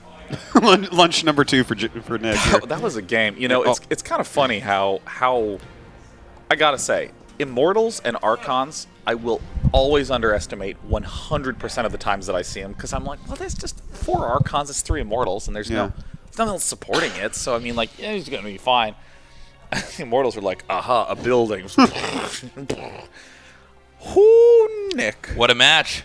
Wow, that was a crazy game. Crazy. What's your quick thoughts about that one? Wow. Just wow. Just wow. Aren't you guys glad I'm back? Yeah. God, all right, we'll see you later, Nick. Thanks for this sitting was a shit show until I got back here. It's all right, guys. I got this. Best of going one. to Oh. it's best of 3, right? It's best of 3. The next one is a 4v4. That's what I'm looking at. Okay. No, after this, it's a best of 3, and then it's a 1v1. Yeah. 4v4, where it's going to be Idra, Huck, Livy B, Rhett versus TLO, Noni, Pig, Up a Tree. Then I feel like you were kind of rapping when you did that. Like, no, I would say I was being sing-songy. It's almost like the poker rap at the end. Jeez. Yeah. Retribution. We need to ask that. Liquid Retribution. That's his name. Oh my gosh, that game is like why I like StarCraft, right? It's just one of those games where you're like, okay, well, I mean, she might just die to this attack. Well, okay, well, White Raw's dead. Okay, they're both dead. Actually, I have no idea how it's gonna look. Yeah. I don't know where that clutch Overseer came out of either. Yeah. Nick, why do you like StarCraft? So many reasons, man. StarCraft changed my life, dude. I live on the other side of the world because of StarCraft. Kansas? Isn't it your 10th year in Korea now? Yeah, just 10. Yeah. Yeah, 10. You've been there just for like 10 4 years. months past 10 years. Yeah. Which is crazy because I think you swore by the 15th year you'd speak Korean too, isn't it? Or That's right. Well, he's still got kind of time. coming up on that. It's coming. I mean, Until then, annyeong haseyo, my friends. Wait, you speak pretty conversational Korean, right? Yeah, my Korean's fine. But people just like to give him hassle. Yeah. But I do. We had this whole joke going on backstage at the Intel Extreme Masters. God, it was so funny. Of weird, you know, like old corny TV. You know, where they'd be like, they'd say a word in a foreign language when they're in a foreign country. Like, instead of saying like bonjour, they'd be like bonjour from Paris. Bonjour. You know, this whole Hola, mi amiga. Yeah, exactly. Yeah, exactly. yeah. You know what I mean? And him and Maynard were just making me cry. It was the funniest thing I've ever heard. There's a TV. Like, Sarang Hey. Yeah. Each and every one. I Sarang Hey, each and every one of you. Sarang Hey is I love you. Did you guys say it in the broadcast? No, it was just there's a, you know, whenever we're doing these events, there's a million memes going on off camera too. Backstage is just pure jokes the whole time. I had one meme for that event. It's where I showed up to the airport and was like, "Here's my passport," and they said, "Go home." Oh, yeah. That could have happened to any of us. The weird thing is that if your passport in America is going to expire in it's like 3 or 4 months, they don't let you get on the plane. But if your driver's license is expired, you're permitted to use it for up to a year as a form of valid identification. You just can't drive. Oh, okay. That makes sense. And the weird thing is, if you explain that to the bartender at the bar, you sound like you're lying. No, this expired thing. No, but it's valid up for to a year. I actually got in this weird, stupid argument with this guy. He's like, well, no. Like, yeah, no, it might be a form of ID, but they're not going to let you fly with that. I'm like, I've been flying with this for almost a year. And he's like, no, you haven't. And so I, like, showed him itineraries. This is, like, completely needlessly petty. And this wasn't even a long time. This was, like, 4 months ago. And I was like, this is why I spend all of my weekends at home with the cats. There's these there's these uncivilized bartenders that do not understand how the TSA functions. Yeah. I had to get my pages added to my passport. And so this passport, it's actually getting close to expiring, so I got to go by the embassy in Korea and get it updated. You're going to buy the embassy in Korea? I'm going to buy it all up, all right, turn it into a PC cafe. No, but so I was running out of pages, right? This thing hadn't expired. And this passport's been through a lot. And one time, one of the times I was back in the Kansas area, going back home, I fell into a lake with my passport in my pocket because we were canoeing to a bar in the Ozarks. So good. So yeah, because I was in the Ozarks. I was in the Ozarks with my friend, and he's like, we can get in a canoe, and there's a bar down, and I'm like, I'm game. You know, I'm tasteless. So I'm like, where's the bar? I'm like, all right, give me my paddle. By land or by sea, Tasteless will get to that bar. So we have not had. I have not actually had a drink. I'm canoeing down there, but the thing is, I'm also not good at canoes. It turns out. All right, like they're wobbly. People look at me. No way. That's funny you said because a lot of people say the same thing. They look at me and they go, "That guy canoes a lot." You look like a man that makes his own furniture, and we know they are good at canoes. Yes, I would think the curvature of your back would be so good for it. No, it's not. The kyphosis is not an ally in the canoe, apparently. So as I'm in this canoe, right, and I'm for some reason like I think I kind of tried to stand up slightly, fall in the water, right, and I'm like, oh my god, because my passport was my ID, right, so I'm like swimming to the bar now, holding the canoe, and I keep checking my back pocket because I need to know if the passport's Your phone's dead, right? I don't think I had a phone on me. This was like really long ago. Like I think it was like flip phones or something, and I just didn't bring that with me. I didn't need it. But so the passport is all kind of weird looking now, right? And so when I went to get pages added at the embassy, they try to give me a bunch of shit. They're like, "What happened to your passport?" And I'm like, I fell off a canoe. I'm an American. And they're like, it looks pretty beat up. I'm like, yeah, I was in a lake. And the guy's like, I don't know if I can add pages to this, and I'm like, well, I mean, whatever you want to do, but I'm paying money to get the pages added. So, and he's like, I don't know if I can give you a new passport, and I'm like, oh no, you can give me a new passport. Like, you're gonna take my passport away? I have to move back to America forever because I fell in a lake. It's like, why are these government guys always trying to bust your balls? I'm like, listen, man, let's just get this over with. You're gonna be off work at 4 p.m. All right, let's just get through it. Oh my god! And so I'm about to have to retire this passport. And I can vouch because we always travel together. Every time we go through the airport, they give him shit about his passport. Yeah. Like, you got to get a new one. And Nick just stands there with like a half grin on his face because every time he goes through, they say this. But is it going to be the same person that follows up the next time he goes through? Like, you didn't get a new passport. I'm not letting you through. It's like.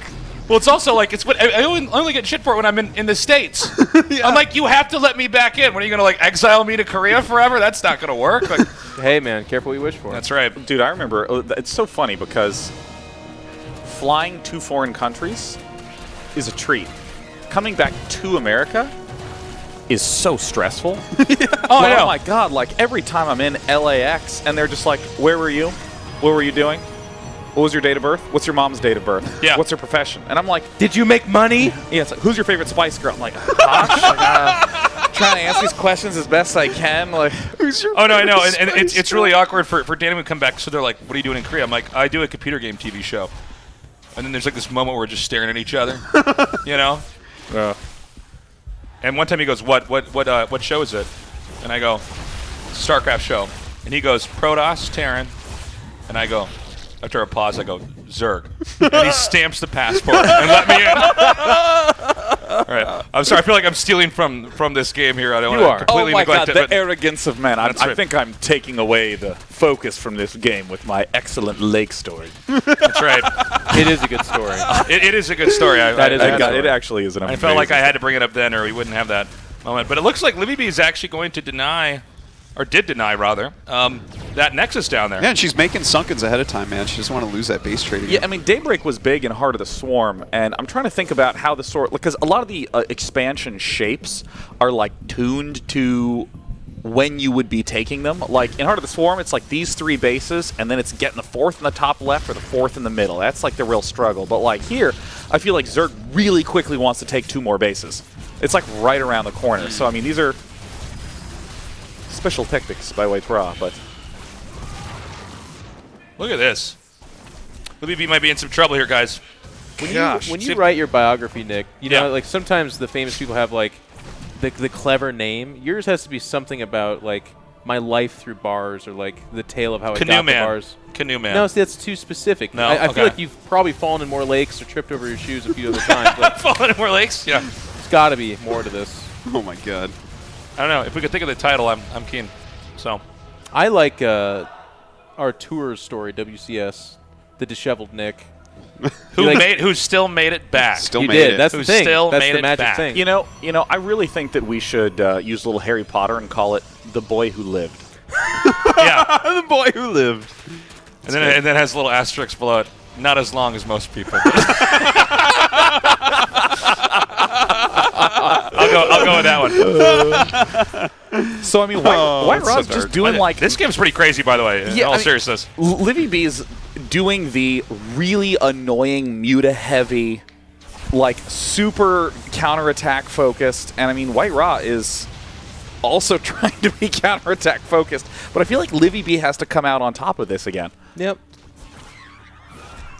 Yeah, it seems that way. Like, he threw away like several Archons. Thing is, like those 2 Archons and Immortals that attacked the front did nothing. What was that all about? White Raw is losing workers way faster than Livy is, so I think actually when these beaters get to the main, man, I think Livy's going to be fine losing that hatch, right? How many drones do you have total? Was she at, it's 57 to 43. I mean, at this point, it's almost just like triage for both players. Like, how do you...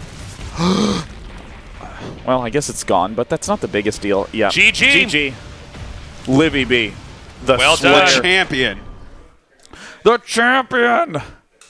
The element of the base race. All right. Livy. Great series. Livy's giving a hug to White Raw. But for now, we'll just keep it on that chair. Livy B, come on. Oh, you here? I'll just get up. I'm in the corner. Nick, it's fine. You took the last break. Yeah. Allow me. Go ahead.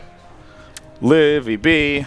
Hey. So Livy B, welcome to the couch. Welcome to the sofa. Congratulations. You did crush the dreams of the nicest person in StarCraft. Wow. And I mean, after... Put that on. Oh, my God. All right, God. I thought she was a streamer. No, I didn't say it was a good one. To be real. Oh, my God. Oh, my... Okay, so first of all, game 1 was won and lost like 50 times in the last 3 minutes of that game. Oh, yeah, my heart's still beating really fast. For sure. When you base traded against Protoss, you know, I feel like that's the only way you can win. I mean, your whole build seemed pretty base race focused, right? It was pretty like mutiling, and then when I saw like the 40 sunken colonies, I was like, okay. She's done this before. Yeah, I get it. Yeah.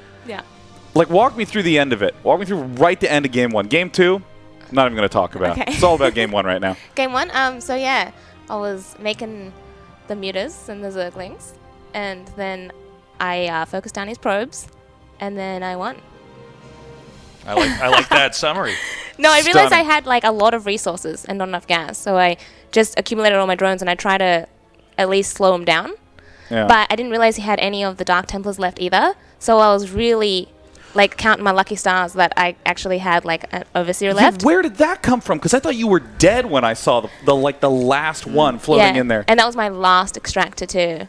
If I hadn't built that, I would have been dead for sure. He just had he was really good at spreading out all his units and attacking off my last structures. And I didn't have enough minerals actually to build another hatchery, so I was sweating. Yeah, that was like your last building built with your last drone. Yeah. Oh, that was my last drone. Okay, so I gotta ask. Yeah. Tell me your history with StarCraft, man. My history? We've known you for a few years. Yeah. Those 2 cameras, though, may not. Yes, that's right. Oh, what's up, guys? My name's Livy B. If you haven't met me before, full-time streamer. I actually began StarCraft back in Brood War, like a lot of us here, when I was about 10. Played with my family and my dad, sister, brother growing up. We used to have LAN parties because my dad would, he'd build PCs. He'd be really into it. Those were the best. Oh, it was so good. Zero ping. And then it kind of we got LAN parties now. That's what we're doing here, right? Yeah. What are you crying about? And this is awesome. She started with zero ping, and then she realized she lives in Australia. This Australian internet is so bad. The transition was bad, yeah. Actually, it hit me hard when, you'd have to go online to play the use map settings, because that's where I spent a lot of my childhood, just with my bro playing use map settings, 7v1 comp stomps, and I'll add victory, and then you'd add people to your friends list, follow them in different lobbies, and like backstab them again. Oh yeah. Yeah. God. Wow. Totally. Okay. That was my first experience of online play. I was a little kid, and I did a comp stomp, and I had some. I had had some losses or something because there were some disconnects, and people kept banning me from 7v1 comp stomps. Being like, kick him. He has too many disconnects. Don't let him play. And I was so sad, dude. I never had anybody on the internet be mean to me. It was horrible, man. Gosh. I'm like, I just want to kill the computer with you guys. Yeah, the very first game of StarCraft I ever played was a 3-way free-for-all. There was actually 2 friends that allied, and then they both 6-pooled me. Oh, my God. Sorry, 4-pooled me. Wrong game. Yeah. That's brutal. And I was trembling. I was typing. I was like, "No, you're not attacking each other." Yeah. I cried. What are your normal streaming hours nowadays? Oh, I stream from about 5 p.m. PST for about 7 to 12 hours. Yeah. Really varies. Yeah. You're online 5 p.m. for 12 hours? Oh, my Thanks, God. I try. Oh, so you're just up all I night? live on the internet mainly. Yeah. Got it. All right. Well, if you guys want to watch more Libby, you know where to find her now. So. Oh my gosh! Look at how they even replaced. I thought that they were just going to say Jeff Robinson in control. Production's on top of it. By the way, shout outs to production. Oh yes. The catering is so good here. Oh, the food is so good. One. Oh, I saw you eating those gyros. That's right. The oh gyros. God, the gyros were A+ gyros. Yeah, they're good. They're good. What is next? Next is a 4v4 where it's Idra, Huck, Livy B, Rhett, TLO, Noni, Pig, and Up a Tree are all going to be Oh, is playing. Pig here now? Yeah, Pig is... Pig's here? Where's Pig? Is Pig here? Pig. Is Pig here? No. Okay, yeah. No, it's not Because happening. he's landing this morning, so it might take him a little bit late. Yeah. But what do you feel about your team there? Wait, it says Idra verse? I'm pretty sure It's a Idra 1 versus 7 Idra stomp? Like, what is this? In the future, we do Idra stomps. Or do they pick the take his teams? DNA and they Maybe they're make the team clones and leaders. stuff and then trap him in there and people just I don't comp know. stomp him. I'm not sure. And he's just there like, oh, you guys have no skill. Yeah. I see a dark novel in my future. I'm gonna write. my God, dude, that is very postmodern. I'm really Yeah, into that. I'm You know, good. don't So, even use punctuation. In a just string world of it. where Idra stomps are real. I don't Well, know. let's say I don't that know the you're- rest of my trailer. I'm sorry.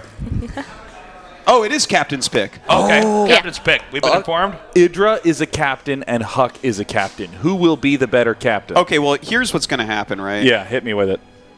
Idra's a captain. So he's just going to pick macro players because that's the only people he Yeah. respects. So Rhett's going to be picked up and then Noni's going to be picked up. So you should poach them, Huck. You should poach yeah, those there it is. macro players immediately. Yeah, the mind games. Done. Yeah, because Idra only respects the macro player, Yeah. but Huck just kind of wants to hurt people a little bit. Yeah. Exactly. So he's gonna pick Rhett and be like, that felt good. That was a good one. Not even gonna play the game. Not even gonna join the lobby. Well, that's going to be coming up after this very short break. Are we gonna televise the picking? We should. Yeah, we can do that. We'll get it sorted after the break. Yeah, that's fine. Yeah, let's do it, guys. When we come back, we're going to have a live cast of Captain's Pick for 4v4 in StarCraft 2. We'll be back. It is the right camera, right? I think it's the right camera.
can't see a thing, Jim. Hold on. Wait, got it. Ah, hell. This thing ain't gonna hold. Shut up.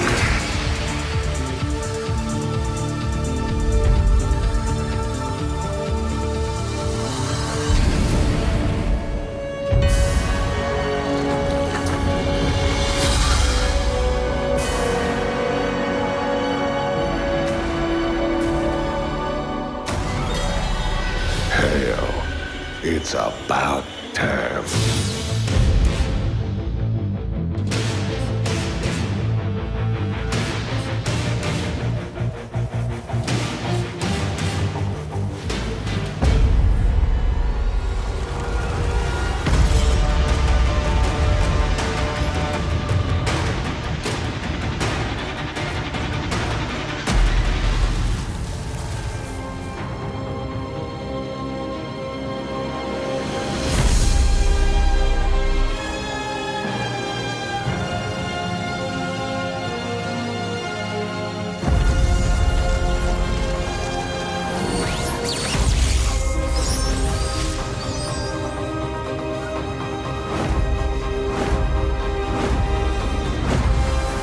My life for hire. Where is the air support?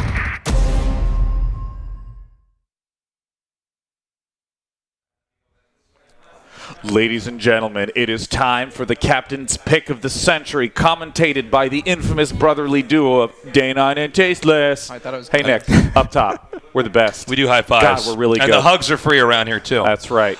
So we have our two team captains, Idra and Huck. You guys, do we know how we have it for who goes first for this? He's going to go first. We've decided that I'm going first because I'm handicapped.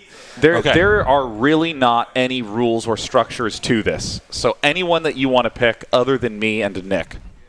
Wait, I thought Nick was playing later. No, I believe it's actually restricted to the 8 people that are on that list. Is it? Well, I mean, for instance, if Sean's like, there's no rules. I'm like, I think there's rules, but we don't really know what's going on. We're off to a great start in this segment, guys. They're highlighting the list now, so I think they want us to be on that list. All right. So, should we begin? It's Livy B, Rhett, TLO, Noni, Cats, and Up a Tree. Who's it going to be, Idra? TLO. Of course. TLO. Oh, my God. He's really creative with his units. Creative player. That was a good pick. See, I'm great at doing this. All right. Where is TLO? Do we have a shot of him on camera? They said they were going to. Apparently not. There he is. He's like, I've been picked. I didn't know. Okay. So he is the first pick, and that can only mean one thing. We've got to go to our other captain now. All right, Huck, it's you. I'm going to have to pick my man, Yos. Rhett. He's right over there. God, there he is. He was right there, too. And look at that smile. The friends have been transformed into mortal enemies. Wow. Picking a macro god, Rhett. An excellent pick. Now, I don't know if TLO's creativity with his units is going to be enough to take on Rhett, who is just a machine with that macro. My God. Just getting water from the same well every time. As they say, the pendulum swings. Back over to you, Idra. Noni? Noni! Can we find Noni? He's over here. Camera guy, he's over here. No, Noni. Can we get a close-up? Is Noni in the house? Is Noni in the house? Hold on. He's right over there. We don't have any battery. Listen, we're out of battery? Noni, listen. No, stand there and then creepily lean your head into this camera on the right, No. okay? No, that's not Noni. Back to us. Back to us. Okay, here comes Noni. It's the second camera. Look out. Oh, my God. All right, that's on Team Idra. Huck, it's going to be to you. I think I'm going to have to go with Cats. Okay. Yeah, there he is. Somewhere over there. And he's back there. Our camera died. He's wearing a scarf. Let's go back to Idra. Livy B. Livy B. Wow. We can go to Livy B. She's on camera. Over. Livy B. Wait. Now, did this choice get impacted by the match we just saw? Livy B. Yes, of course. Just keep rotating. All right. And so, next pick. I mean, it's not really a pick. I don't want to be the guy that picks the fat kid at the end of dodgeball, but well, you made it. You just upped it. You turned the awkward up to 11 and ripped off the knob, huh? All right. Well, thank you. I'm not saying you're fat. I mean, I think you're in pretty good shape. No, first of all, he's in great shape. Wow. He's in great shape. Gosh, Huck, All right, you are so we go. saving this. Look at that. That is. All right. Wow. So, is there any pre-match trash talk that we need to have here? I mean, he seems to be taking care of it for his own team. So I don't know if I really need to. This is great. They're going to start backstabbing, They're going to start units. just turning on you and killing you at this rate. I'm expecting Huck to go. It wasn't me with the pork chops, though. I didn't do it. You got instantly defensive when you were sitting next to Idra for 5 seconds, man. That was a sight to see. I don't know what to say at this point. But was it you, though? No. What do you expect me to say? There it goes again. They've grilled me. I've had a light shone on me. I've been waterboarded. I've been interrogated. And then finally, well, based off the set we have here, we could be waterboarding people. It really does look like we're in this some is kind actually of from Guantanamo Bay. Most people don't know that. That's right. We're doing it right here. And, it's on location. That's right. We've this actually, it's kind of funny because this is like a gorgeous it's beautiful. set really that we're in, is, but this camera shot, it's like. It's pretty What you guys funny. don't see is we're actually shackled. Our legs are tied up down here. And there's one toilet over there with no doors. And we're taken. And there's no windows. It was very important. They made sure there was no windows. We don't know what time it is. No okay. Yeah. And every once in a while they slide one of those trays. You know those prison trays in the movie? Slide one right under. And it's shit mush food. And we eat it. And we keep casting. There's only one for everyone. There's right. So there's yeah. And we don't even have to use our hands. Eating like that. Yeah. Anyways. You got I'm done making fun of our set. guys, we're gonna send Idra and Huck over to their computers. All right. So we can see the gorgeous display of teamwork that 4v4s on the internet are made of. That's right. Off and there they go. Up and away. There go two beautiful, beautiful nerds. My God, there are so many rivalries here. Livy and Up a Tree. What about that shade thrown on poor Up a Tree? I know, man? Up a Tree oh is my like, God. Thanks, Huck. We know you get first place for making it weird, man. Like that was poor Up a Tree. You see right now he's looking at the comments like, yeah, oh my God. I mean, that was amazing. That was the instant replay of the crash at the ski long jump in the Olympics level painful, man. That was like, oh my God. You could see his heart just break. It's like he was looking at this. He's like, no, I'm getting picked last. It's like it's happening. And then the skis, they go out like this, and the legs peel apart because of the wind, and you're like, he's going to crash in 15 seconds. I can imagine TLO over here right now. He's saying, all right, guys, I'm going to be really creative with my units, and you guys just keep macroing. Katz is like, I got to go to this side of the computer. I can hide a hatchery over here. Walking past the camera now. Oh, they're actually going to swap sides. Yeah, they're all going to be on the same side. Oh, I really think that there is an undervalued aspect of LAN parties, which is just looking at the person's screen. Oh, yeah. Because, I mean, that's what made, all games on the N64 awesome, right? Like, split screen. Oh, you're hiding there? Well, you're there. Yeah. I'm looking at what you're looking at. Totally. Easy peasy. And you glance down and you know what item your opponent has in Mario Kart. You know if you have to hold your banana peel and stuff like that. That's right. Mm-hmm. Important things. But the thing about StarCraft, and one of the things I cherish, is if a good player tells a bad player exactly what he's doing, the good player still absolutely stomps every time. Wait, say that again? What? Wait. Repeat that. This is a riddle. Yeah. If a good player tells a bad player exactly what he's doing and even provides vision. So a good so I'd be like, hey man, I'm gonna go fast expand into massing. I'm not gonna cheese you, I'm not gonna DT rush you. Is that what you mean? Yeah. Okay. And then what was the second part of what you said? Then the good player always wins in StarCraft. Oh. In other words, well, you could be way better at somebody in StarCraft to the point where it's like you're another level, right? Yeah. Yeah. Sorry, Dan and me were dropped on the head a lot as children. We had a hard time following that one. We're like, I still don't follow it, actually. Okay, no, when a good player tells a worse player, here's what I'm doing. Yeah. The good player will still win most of the time because StarCraft isn't about secrets. Oh, yeah. Well, no, but yes, true. They have to be way different. Okay, Cannon Rush Hider. Yeah, Nicholas. Bring it on. You hide cannons. Yeah, I do. What are you going to do about it? Find them. Will you? I'm gonna look at your. What if I tell you a false location? A red herring. I'm gonna look at your screen at the land. Plain like me, it's a bit of a mystery novel. To the right of your hatchery, and then they're on the left. It's like, That's right. Yes. In control. Coming on back. Yay. I understood what you meant, Sean, the whole time. You know, I really feel like you and I sort of share a wavelength. Yeah. End page. We're on the same one. Yeah. Might be a lot of And pages Nick in and I that are book. on the same page. It's at the back of the book. It's like that page in the we're back the, that we're has the page no in the writing. book with no writing. God damn, you're good. See? You're fast. 'Cause yeah. we're on that Yeah. page That's together. how We much of know. the same page we were on.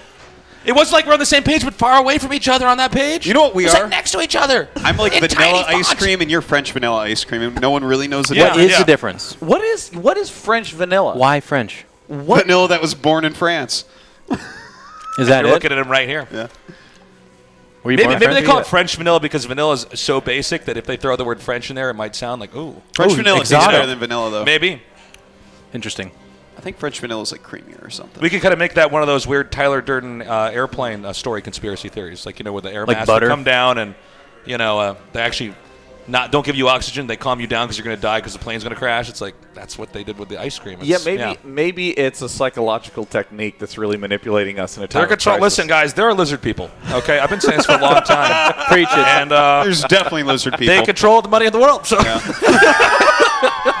lizard people are real. That's why I'm here on this show. Listen, if Just to you be could clear, bring- he's saying lizard people, not blizzard people. Hold on, I gotta. What are the lizard people? I like that. Lizard people. I mean, you know, I like that conspiracy way more. Listen, blizzard people are real. they're real. Can't everyone's like- spell lizard Yeah. without blizzard. And everyone's like, yeah. Wait, Yeah. another way around. Who do you think made the game? I do have to point out we were making fun of the reptilian conspiracy theories once on GSL. Oh, yeah. Yeah. And one crazy guy sent us really crazy tweets being like, wow, you are so ignorant. Yeah. Like the ancient texts say this and that. Yeah. And like all this. Oh, man. And It you was- were like, Was he like real, the tweet, though? Like the tweet, Yeah. like the tweet, like the tweet. Was it real? He was actually mad, or was Yeah, he he just... was- no. you could. It was not a You could troll. tell It us was it was like not it was kind of being the dead meme. serious. Like, wow, I'm like really disappointed that you're like making fun I'm of this. kind of jealous. I want to get in on that. Can we talk about flat Earth for a minute? Sure, it's real. Go ahead. Yeah. Yeah. The And there's an lizard ice wall all around us. Okay? Yeah. Let me point something out. All right, when I stand on a boat, okay, and I look out, Yeah. you're probably thinking, well, I can't see the Mount Everest because the world's round. I took a ball and I put Well- it on the ground, and it didn't roll left. It didn't roll right. Yeah. It just stayed there, flat. Is it a meme, though, or is there people that actually... I think it's a very small Supposedly. number of people that think that Supposedly. there's probably a small number of people that believe it, but then it becomes a meme. And then, you know, the problem with the internet is when you read something, you don't generally have context. So sometimes one person can read a statement on the internet and realize it's a troll or it's a joke, and someone So else you are thinks saying it's the dead majority serious. of them are doing this as like a funny straight I would face imagine so. I actually think I don't there's maybe 4 people who think the Earth is flat. I saw and a then hundreds of thousands of people who are like, Just like joking. Yeah. Well, it is super And then- funny. Well, you Yeah. guys laugh, but So you guys know about hollow earthers.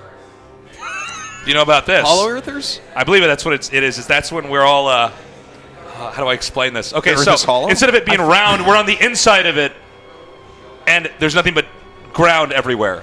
We're What? inside of a sphere. We're in a cavern Yeah, we're in like a cavern, and with the sun and if shit. I could shoot a line all the way to the top, then I would go to like.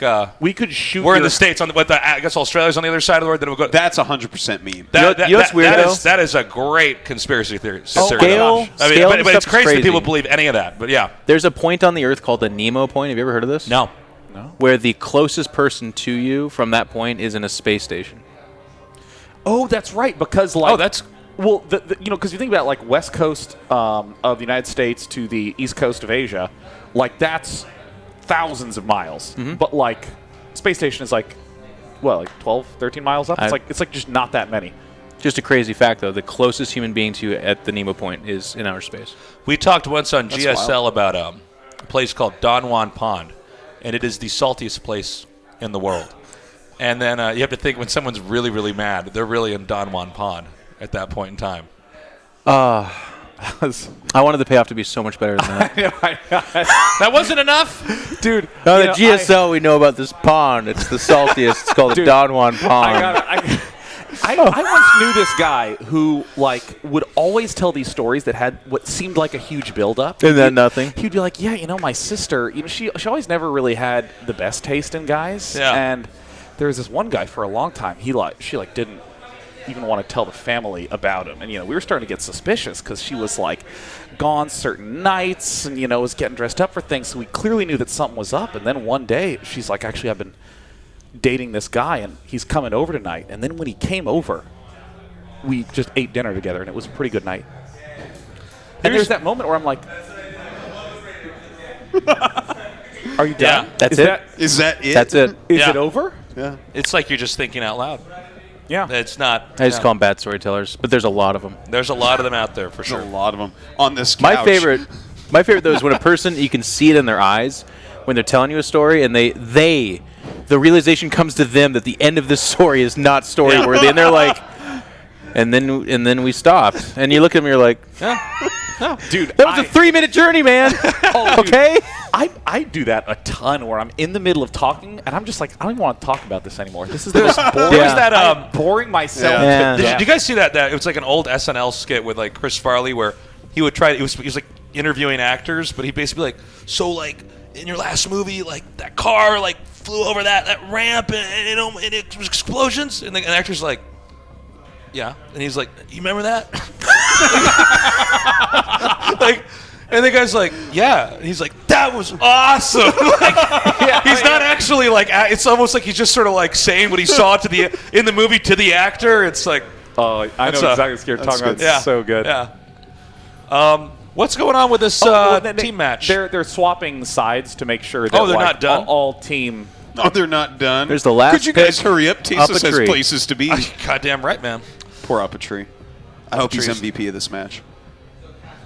That is a pink keyboard. Levy B. Yeah, that is a handsome keyboard. Actually, I like that one. Yeah. Do you reckon she writes in Australian? Yeah. From right to left then? That's right. Yeah. That's what I feared. Do you think she dyed her hair to match that sweater?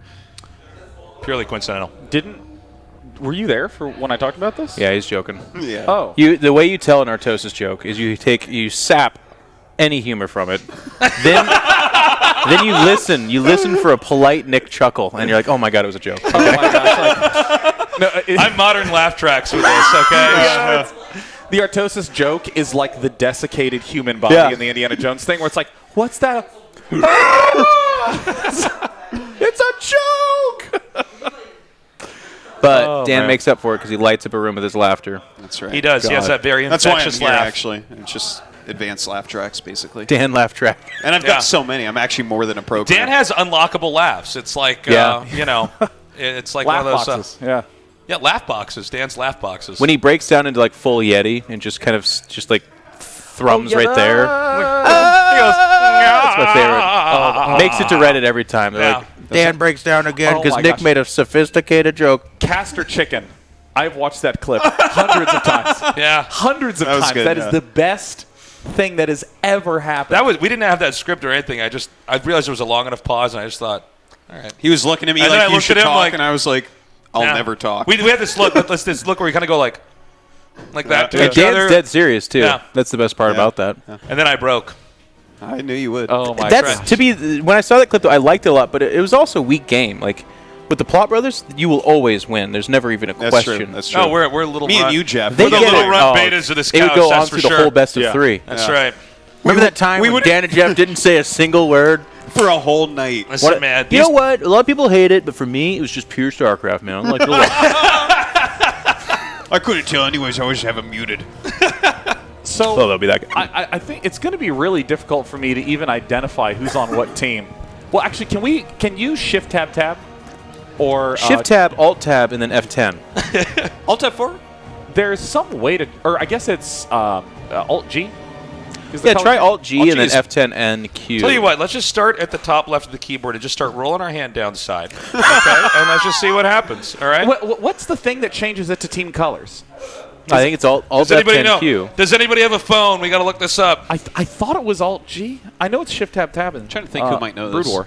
Cats might know this. Go ask Cats. Nathanius, actually. I'm not even joking. For sure, Nathanius would know. All the dumb factoids that you shouldn't know, Nathanius, like, emerged from the, like, septic pool of StarCraft knowledge. Oh, no, Alt G is ping. Yeah. Oh, I knew that one, yeah. All right, let me do Allied color hotkey. I also got to look up how far the International Space Station is from Earth because I'm like terrified at how off that could be. That's like Australia's like a 20-minute walk from here. I'm worried. I'm like, I can't believe Sean said 13 miles when in fact it's 26. It's literally halfway there. I lost a lot of respect. Harvey when he Mudd's said a that. shitty school and I hate Sean. Bring back HDD. Keyboard shortcuts. Wikipedia. I like listening to you. Oh, are these? These are the StarCraft 1. These are StarCraft 1 hotkeys, you guys.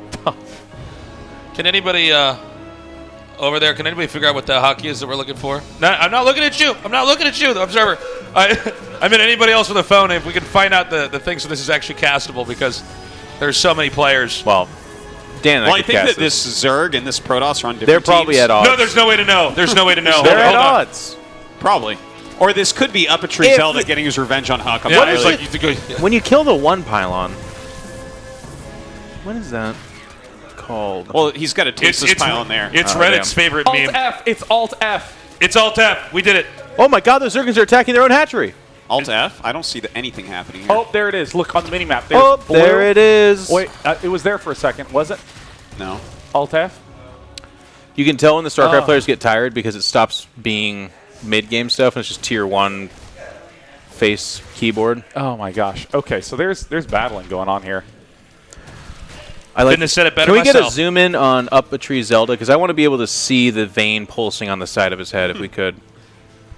Is he the only Terran player we have here at all? These old boys club and they think they know so well and pick me last. Well, Up a Tree Zelda will show you what's up. They don't call me Up a Tree Zelda for no reason. It's definitely not Down a Tree Zelda. That's for sure. Not anymore, Nick. I used to be called Down a Tree, but now I'm Up a Tree ever since I almost beat Kath. It's too bad my teammate on a rock Zelda couldn't come. Rock Zelda? Oh my god, Dan. In a Cloud Zelda's also Rock there. Zelda? It's got to be Upper Rock Zelda. No, I think it's gonna be In on Dan's Rock. mind, the name scheme is just Zelda on shit. It's just, it's, What else would it be? What? It's Zelda in Up a relation tree. to other objects. Yeah. Up a tree, on a rock, in the lake. On a hill in Zelda. the lake Zelda. Yeah. With my sister, her name is In a Car Zelda. There's no cars in Zelda.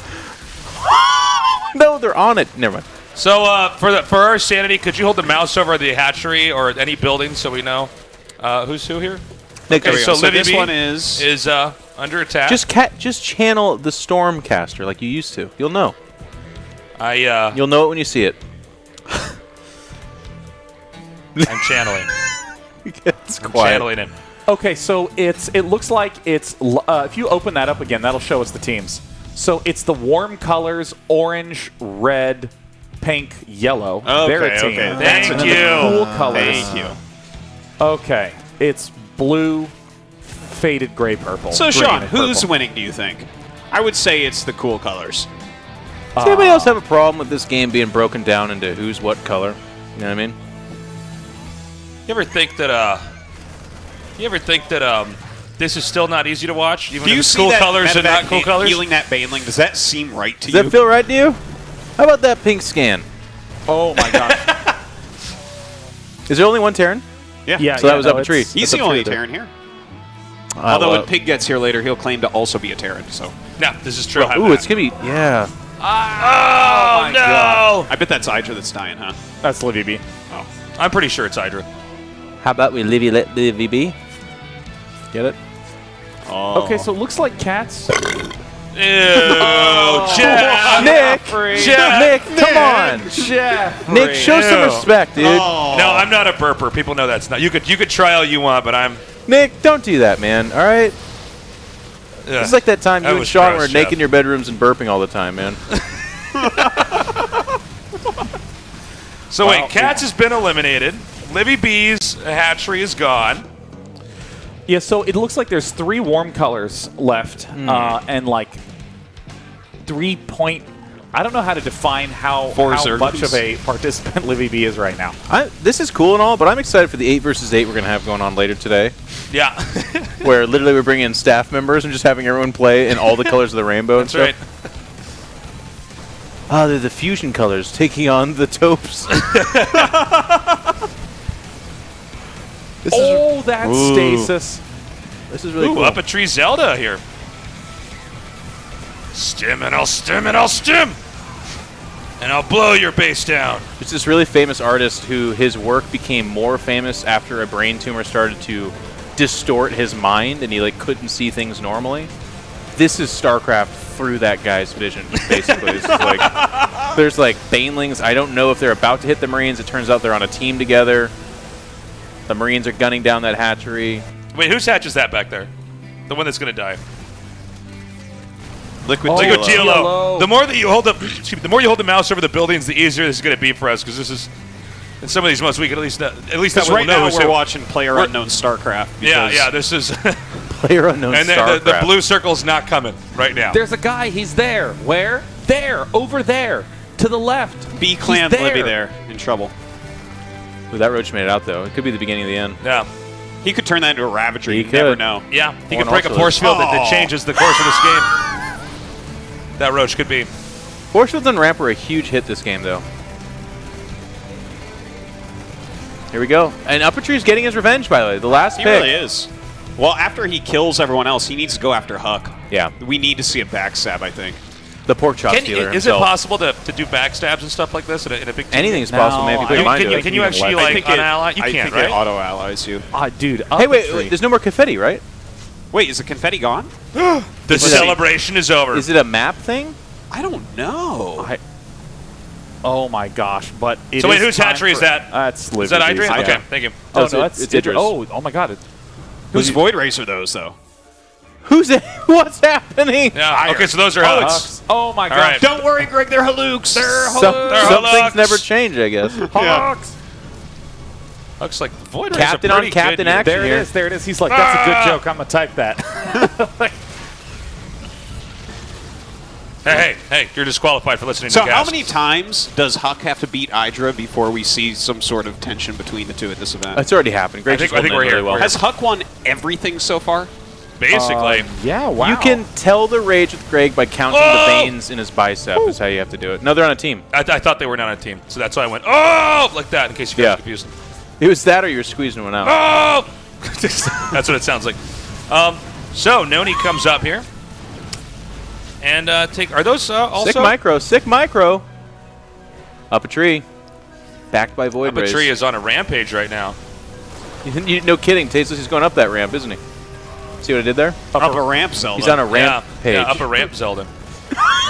On the other side of the map, Zelda. Yeah. How about destroying all your buildings, Zelda? Am I right, guys? Pig's here. His plane left last week on Pig's Thursday. here. Wow. Pig. Oh my gosh! Welcome, Pig. G'day. I flew on a golden eagle. They're not on teams. Is it just me or is Uppattree playing with a little bit of angst? Oh, You yeah. can tell. He's He's like, pick me last, will you? Yeah. He's MVP here. He was slaying everyone so badly. Everyone did these sort of like early aggression builds, like low drone count, and then he just went mass marine and just timing pushed, and like no one had anything. Well, now he's trying to fight against Protoss, though. That it? That was your joke? That's why he's here. Yeah. Oh, and look. He's like, and by the way, something, what's the deal with these Protoss players? I'm just saying, ladies and gentlemen, as a Terran, I just think these Protoss players are ridiculous. It's a show about nothing. That's why it's brilliant. Wow.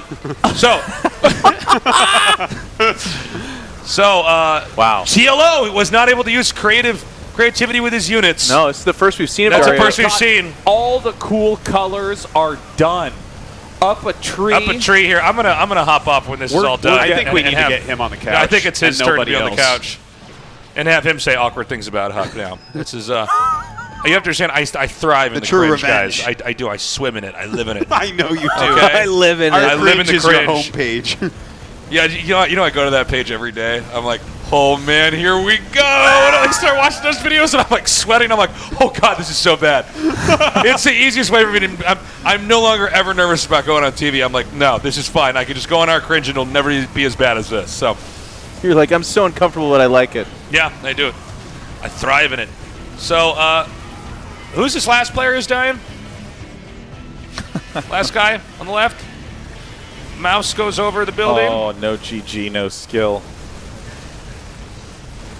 That's Noni. Showing you guys I can read. He's always had the heart of a lion. He'll hold on to the last. GG. Everybody's tapping out. Well, that was good. Now, for you, it would have been. It's unfortunate we had no idea who was on what team. start of that, but we got through that one. Oh my God, the warm. Not our first casting rodeo. The warm. Look at that. Look at our victorious champions. Look at Katz's laugh, man. Hearty laughs all around. Good job, everybody. Up a tree, Zelda. Come on. Get over there. Look at our defeated tree over here. TLO's like, I should have been creative in this way, and I could have won. You know what? Do you think it's a communication breakdown on that team with, Dario being German and Libby being Tyler just being Tyler? That's definitely it. It could have been that. I mean, you see utter devastation on team the left. So what do we name this losing team? We should have really given them some kind of a name ahead of time. They're all kind of short. Short end of the stick. Okay. What about the other team? Yeah. Zelda on top. Zelda on top. It's got to be. Zelda on top. I'm going to go grab... get that guy. Get that guy over here. We got to talk to him. Up a tree, Zelda. Come on. Nick, take your three-eyed shirt, all right? It's a good shirt. It's a good shirt. It's very... When you sit, it's 2, but when you stand up, it becomes 3. It's actually 3 belly buttons. Up a tree. Up a tree, Up Zelda. a tree, So Zelda. picked last to MVP. Yeah. You killed everybody by yourself, basically. What's it like to carry a team that picked you last and made fun of you? My back hurts. Oh, I Yeah. Oh. Yeah. It's okay. Understandable. Dude, up a tree, Zelda. Introduce yourself to the camera on the right. That Everyone's one? watching. Yeah. What's up? I'm up a tree. Where'd your name come from? Okay, so this is a command in my chat because I get this a lot. Yeah. I was under a tree because I was an edgy teen and I like philosophy and stuff. So Literally, you're called under a tree. Yeah, I was under a tree. But then remember when you didn't have clan tags, so I had to cut some letters, and I didn't want to spell under wrong, so I decided to go with up.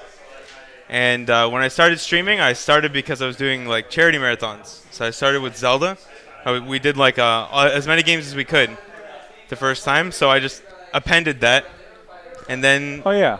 Yeah, so I took up glitchless speedruns for a while, and then when I couldn't stand Ocarina of Time anymore, I came back to the only game I could play for a long time without getting sick of it. StarCraft, man. Man, he just never gets old. He's like Minesweeper. But then after that...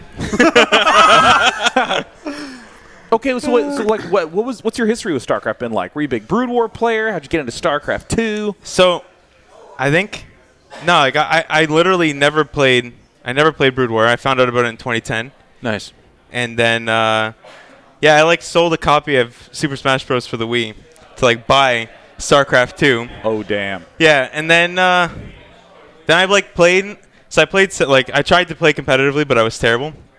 But I never knew I was bad until I went to MLG Raleigh. And, which year? Like 2010, 2011? The last one, whatever year that was. I don't even remember. 13. Yeah.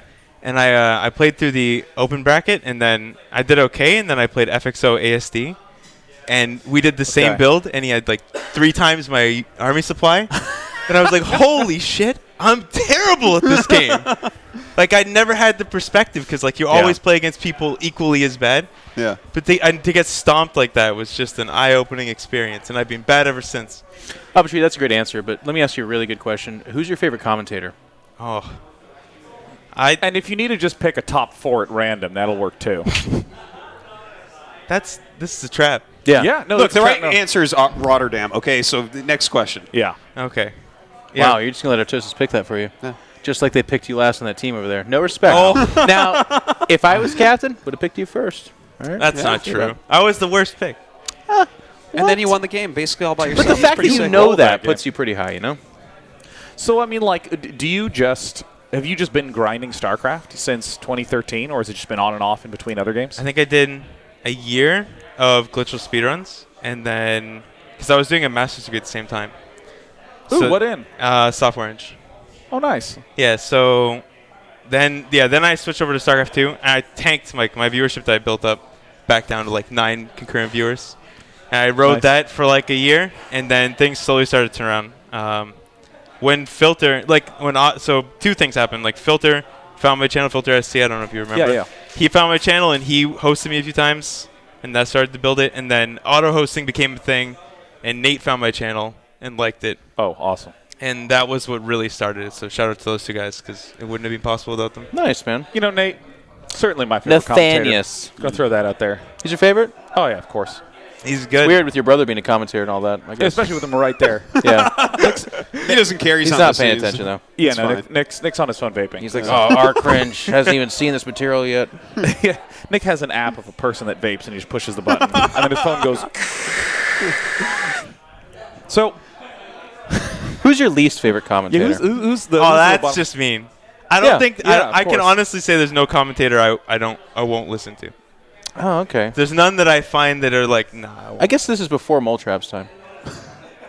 That's true, but I don't know why that's true. I'm kidding. He was great. I hadn't watched when I started watching GSL and stuff. It wasn't.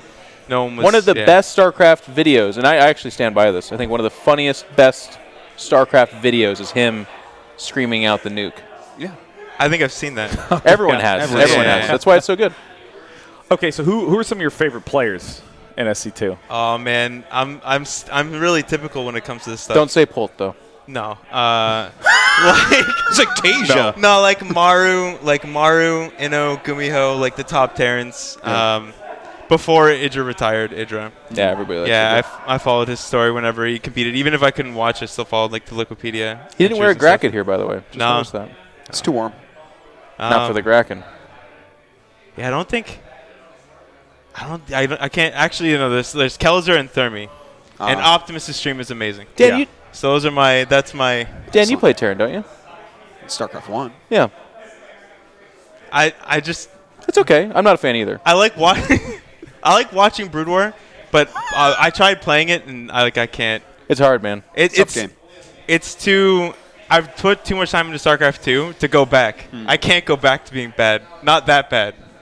You know, when there is a different ladder to climb in that one. Yeah, There's a lot of interface and stuff it's like to get used to.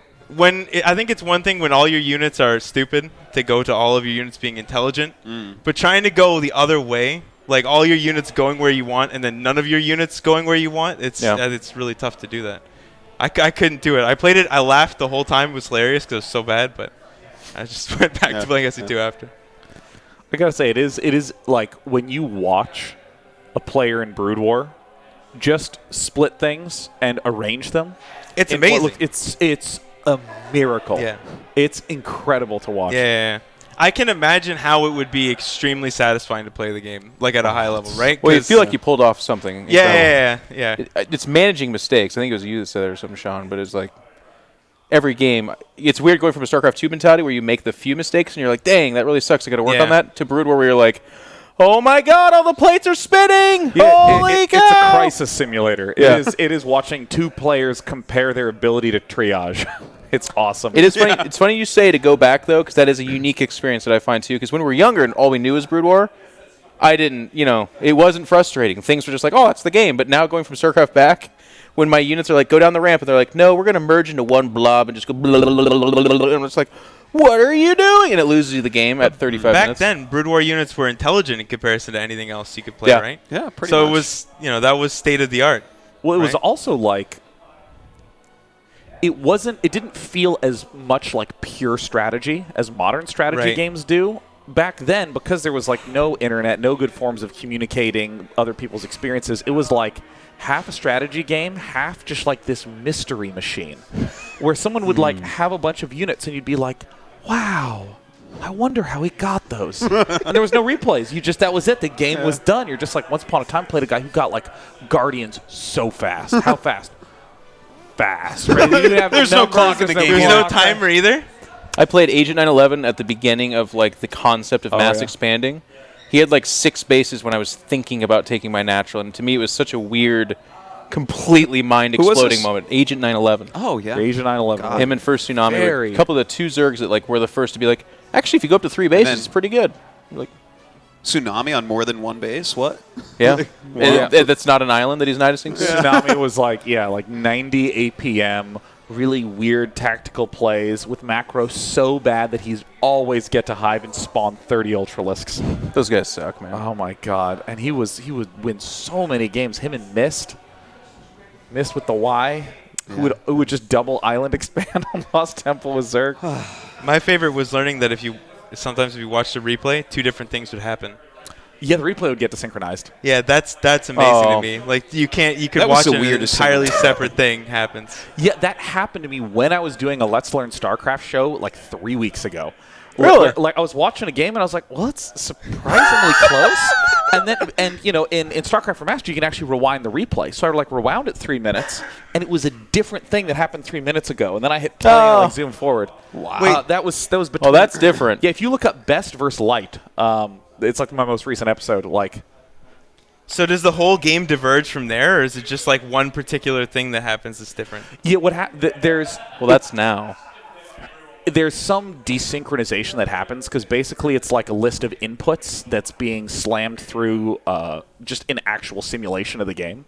And I think it's something like if you like speed up and slow down, or if there's some, I don't know, error in reading the file at some rate, it just misses one of those inputs. Old Brood War replays were the funniest because it wasn't like that. It was just at some random point in time, everything stopped interacting, and the money just they just kept mining. Yeah, because so you'd be like, "This is such a good game. It's like a great game." And you hit a moment, and it's just like, yeah. Because what happens is like when it's going through the list, like the sequence of actions, one of those gets dropped. So, for instance, if you had like a command that was one click, like go here, then all of a sudden these units don't go there. So then there's commands for units over here that are just like are not. Oh wow, doing anything. So I mean, it's much better now, but I mean, like an early, like 1.07 replays right when it dropped.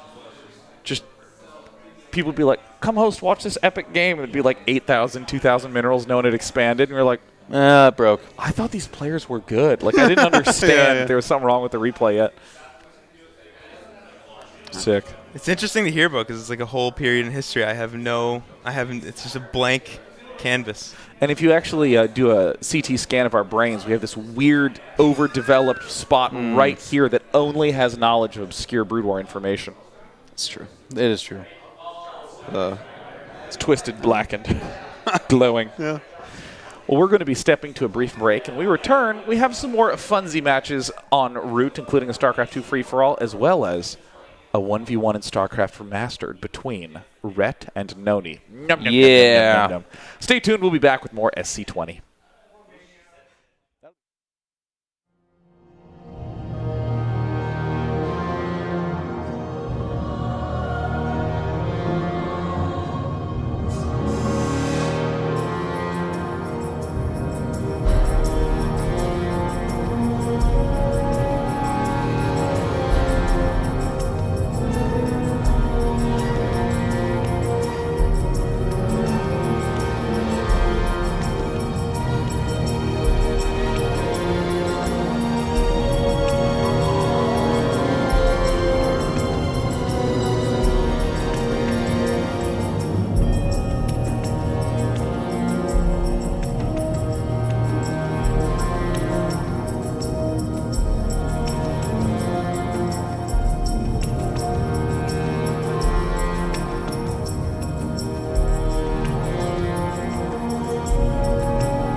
it. Ah, hell. This thing ain't gonna hold. Shut up.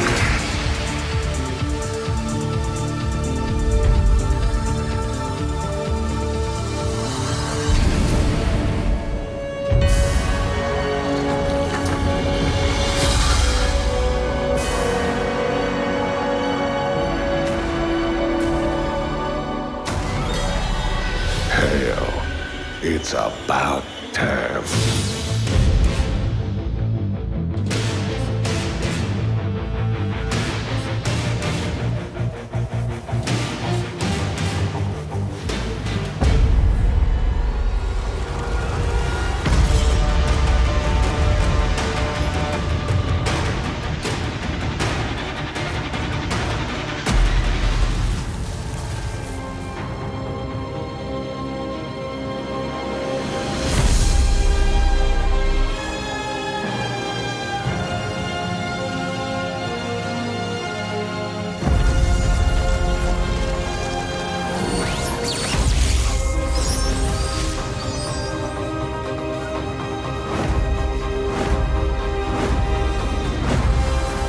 My life for hire.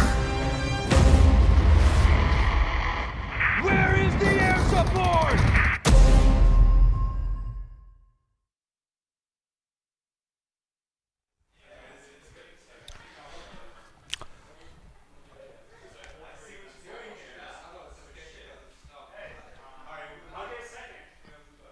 I buckle. Yeah, see, I lose. Caster Chicken. I can't do it. They told me to open the show. Dan and I sat there quietly. Dan, let's I make this broke. vow. Yeah. One time today, you and I will, or not today, today or tomorrow, you and I will have a Caster Chicken. A Caster Chicken? I think we should wait and do it at like BlizzCon so we never get invited back. Yeah, I think. I Correction. feel like if we have you guys do Caster Correction, Chicken, then it's Jeff just gonna never be, gets invited It's going to back. be dead silence for 25 minutes. The stream will die. Yeah. and your We careers should will be probably- over we should because skip you that had this to time. prove a weird point. But here's the thing. Yeah. We'll keep going. Yeah. Even after our careers die, we'll be like, no. I'll never speak again in my After whole life. you're pulled aside from playing Caster Chicken at BlizzCon and you're both being yelled at by everybody from Blizzard, and your guys are still just being quiet and sitting there because you won't give up on this game of Caster Chicken. I'll get my like voice cords cut and stuff. I'll just have Dang. I'll mail them to Jeff in a box, and that's when he'll realize Wow. that I'm serious. Okay, that is when you would absolutely win. It's when I would get that too, and I'd be like, Jeff, you haven't talked in 2 weeks, and I'll be like, then I open this package and it's literally your tonsils or whatever. And I'm just, honey, get in here! Oh my God, he spoke. Yeah, but Dan's never talking ever again. Well, we're back, guys, and we have coming up a StarCraft remastered 1v1, which I know a lot of you have been excited about.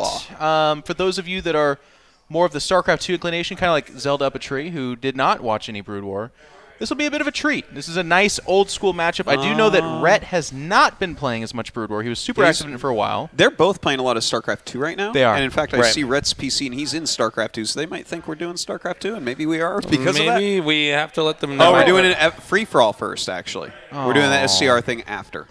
Oh, okay. Okay. SC2 free-for-all. Another free-for-all. That's great. Are we going to be on a different map this time? Like one where they can share minerals? Sure. Oh, share minerals? It's a free-for-all, bud. No, I mean one where they would have to like fight over mineral patch in the middle or something like that. That's the thing about free-for-alls. You're always fighting over minerals. One in the middle of the map. Well, you specifically want to take that someone says, hey, whose base is that? And you go, well, here's the thing. We don't really know. Yeah. And eventually they're going to run out of money, and someone's going to have to fight for it. Katz was the precursor to that, wasn't he? He like fought for the middle of the map that didn't have a base. But He was like, defending those rocks in the middle of the map, like Stonehenge or something like that. Yeah, those were Hedge, or is it Henge? I believe it's Stonehenge with an N. Henge, yeah. Yeah, Henge. Stonehenge, not Hedge. Stonehenge. I went there. I wouldn't hedge your bets on that one. Jeff and Control The Robinson. stats on that is actually mind-boggling. That and the pyramids, man. Certainly, there's aliens. Yeah, well, that's why they were made, so that aliens like the Protoss. It's could a land on them. landing pad. Yeah, it is. Oh, you think so? Yeah. Yeah. Have you been there? No. It's shaped I know that perfectly. they emanate out, though, right? Like they keep digging, or they did like a sonar thing, and there's more underneath the ground. Oh, did they? Yeah, I'm not sure. It's amazing. So, guys, Pig is finally Yeah, here. Pig's in the house. Pig, I think his flight was delayed. No, he just flew in really late. Not the same no, flight. Australia. I heard his flight was also delayed. Oh, was it? So he tweeted. We're both right, Artosis. Yeah. You don't have Nick to fight reads it. Twitter. Yeah. So, Pig is just now here, parachuted out of the airplane, landed, immediately now in the game. Yeah. Let's see how he does. He's a warrior. They're Australian. Should we? So they're used to this. So I want to point something out. Do it. In this FFA, we have minerals in the middle. You're excited then? I'm ready. Yeah, those are perfect bases to take. Is there a natural expansion, or is everyone pretty much okay? Kind of a yes and no. Oh my god. Oh no, wait, it's like that? It's actually worse than we ever imagined. This is... So basically on this map, it would mean it's a series of really tight 1v1s, and whoever wins that 1v1 the fastest could then try too. Yeah, but it's not even... Look at this. Oh my Look at that for God. a second. This is the ugliest thing I've ever seen. Who is that? It's If there's Liquid not and who's the green Zerg? If there's not spine crawlers here in a couple minutes, I will be so sad. Hydra. Oh my god. Oh well, my it just God. has to turn into pure spine crawler. Or, you know... Drone v drone? That would be amazing. Sounds like a legal case. Yeah. The old drone v drone craze. Yeah. Yep. Went all the way to the Supreme Court. Drone v drone. So, the precedent was set that you don't need spine crawlers. Yeah. I like when Nick does the caster mind reset. He says "so" or and that's him trying to like. That's me. Refocus on what's happening. That's in the actual like game. a person switching from multiple personalities. Go. That actually probably is exactly it. You just nailed it. That's why I said that. You're really smart, Nick. By the way. Thank you. I don't care what Reddit says. I think you're really smart. I think I'm an okay smart guy. You know. So, the orange. There it is. Orange. Protoss player is actually doing the build I think you're supposed to be doing in spots like this. Really? Which you is mapped what? this out before? Yeah. 2 gateway robo apparently. Well, just rushing, not trying to expand right away. Those are my thoughts. My name is Where are those two expansions there next to each other? We got to keep an eye on those. Those two expands. It's Greg and TLO2, which is also another classic funny matchup. Yeah. Those two I've played many times over the years. Creativity against the lack thereof. Creativity versus the person who hates anything that is creative. Yeah. Yeah, it's not the lack thereof. It's actually the war against creativity. The antithesis of creativity. It's more leverage than that, you're right. Look at that greatly placed spawning pool, by the way, that's allowing the drones to go all the way around at Wall Mines Gas. Not that one, but the one we were just at. I like the snapshots of each main, though. So it's just kind of like a schizophrenic view of what StarCraft could be. I'm like, there's a base, there's a base, there's a base, there's a base, there's a base. It's like an Oprah giveaway. Oh my god. Shamtu's just trying to like melt our minds, like Protoss Terrans, or Protoss Terrans, Oh my god. Okay, All the right. first attack. This action. Who's attacking who? We need to see the IDs well, here. it's up a tree from his natural. It's Rhett versus who? Up a tree. Up a tree. Thank you. Pull the boys. He's the only Terran player. See, this is what we should have. We should just have everyone play a different race. Right. Yeah. All 8 of them. They need 8 races. Next StarCraft. Blizzard, you're A watching. Liberator. Let's do it. He's Now losing here's so the thing many about SCVs. Ravagers versus the Liberator. They can hit it. Wait, is this a team match? No, it's No. not. Okay. It's an FFA. So that Yellow Zerg's like, yeah, I'll help screw him up a bit more. Well, the gates are open, man. He's just like, yeah, let's go kill him. I got this depot, dude. What do you got? What do you got going on over there? He killed everything. Okay. What about those two hatches that are next to each other? Greg and okay, this must be a team match. It's not. It's not. This is just No, weird. wait a minute, because we were supposed to have a 2v2v2. That has to be what it is. Hey, would somebody check on this for us? They just fought. Is this an FFA or it's a 2v2v2? Or are they working together? Say it again. Huh? FFA. Thank It's you. literally just. So they they're have just an working FFA. together then, right? They have an economic agreement, man. It looks so weird. We had to second guess ourselves here. This is the part where Reddit goes, "It's an autosis pilot," and the XD. Well, Exactly. there are Exactly. those. Gets old. There are those few loyal ones that call it in control pylon. I That's appreciate true. each and every one of them. I think by few you mean just you. No, one time one guy said it on like Did he? Reddit or something, and you were like, "Wow, it worked!" Like you got someone to do it. Who's not killing over here? Which Protoss is this? I'm like a Who? CIA mind control. Pig. Though. You're like early Russian program mind control where it took 10 years to get one guy to do it, and I'm like, I spent billions on it too. Yeah. this is my favorite part watching these multi matches like that Oracle flies. I'm like, but it's like his. Can't tell. Yeah. Look at it. Look what it's doing. Like, Not really sure where it's going or what it's doing. It's like, yeah, do you really need to see those units right now? I don't think All so. right, Pig. He dies. I was trying to think of a really kind of articulate to say that, and I was just like, no, you know what? That's it. Hemingway was concise like that too. He didn't need to elaborate and use long sentences. And that would be who you would be as a casters. I would say so. Be the Hemingway of casters for sure. So for sure. We have. This still looks so weird over here. You're gonna have an existential crisis now that I point out that "so" is your reset word. It is. It is. It's like. The Nick flow chart is like what's going on? Joke, reference, analysis, so back to game. Joke, analysis, reference, so back to game. Oh my god. Everything is actually meaningless at the end of the day. There is no free will. That's right. Ravagers and Queens and Creep here, pretty good. Anyways, Battletoads. So I was You have to think of In Control as the caster Caltrops. I am. As you're trying to cast the game, but he's there constantly. I love. Things out. Yes, I love that you say Caltrops because I think of like a little leather pouch of like salt or something like that. Well, the thing is, Caltrops is a little bit too cool for him. It's kind of more comes like off as like here's what what Batman he shoots is. out the back of his car. Here's Fair what enough, he is. fair Okay, enough. He's more In like- Control is all of the different weapons from Home Alone. Yeah, oh that's wow. a good way to put it. That's what he actually is. Okay. I've been called Marble before. I think that's fair. Hey, the confetti's back. So someone else is going to die here. Which person is Yeah, this this again? third player is killing everybody. Well, it's still just up a tree. Oh yeah, no, this is the same guy he's attacking again. Oh, I'm sorry. That's Wait, and Pig's who's the blue Zerg? corpse. Who's the blue Zerg? All right, up a tree goes Oh, down. it's Red. Okay. We got to ask Red about Retribution or not, man. Yeah, we'll get him on the couch eventually. So this yellow and green. Hey, your Zerg- buddy Sean's here. Hey.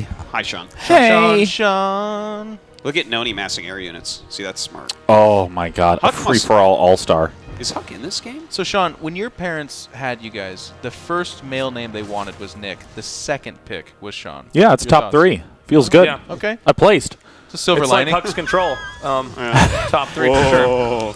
Jeez, that reference. So. There really should have been one more sibling, though, Sean. You and me. Then we would have had all the races on lock. Artosis would be out of the wow. picture. Yeah, you could really get rid of me then. Yeah. Terran brother. You could have had a second plot in Korea. I never would have had any chance. There would have been a third plot in Europe. Look, they have the same last name. They have the cast together. They have the same last name. Get Artosis out of there. Oh. That's right. That's like the story of hey, my you like life. your shot, Artosis. Yeah. You got plenty of siblings. No, you got it wrong. That plot brother would take the European scene. There's one in Korea, one in America. Then there'd be Yeah, one in but Europe. all we're saying is that plot brother would have been a Terran player. Oh, for we sure. Would have had, see, we would have. It's predestined. It would have been plot global domination. Yeah. At that point in time. Sean's kind of brown, you're dark. This I one think he would've been a wouldn't have ginger. stayed. I think that the relationship of you three would be very tense, though, because the Terran player would be so bitter at you two. Yeah. What we would do is each year we would do like drawing straws or something like this to determine who would be the hated brother.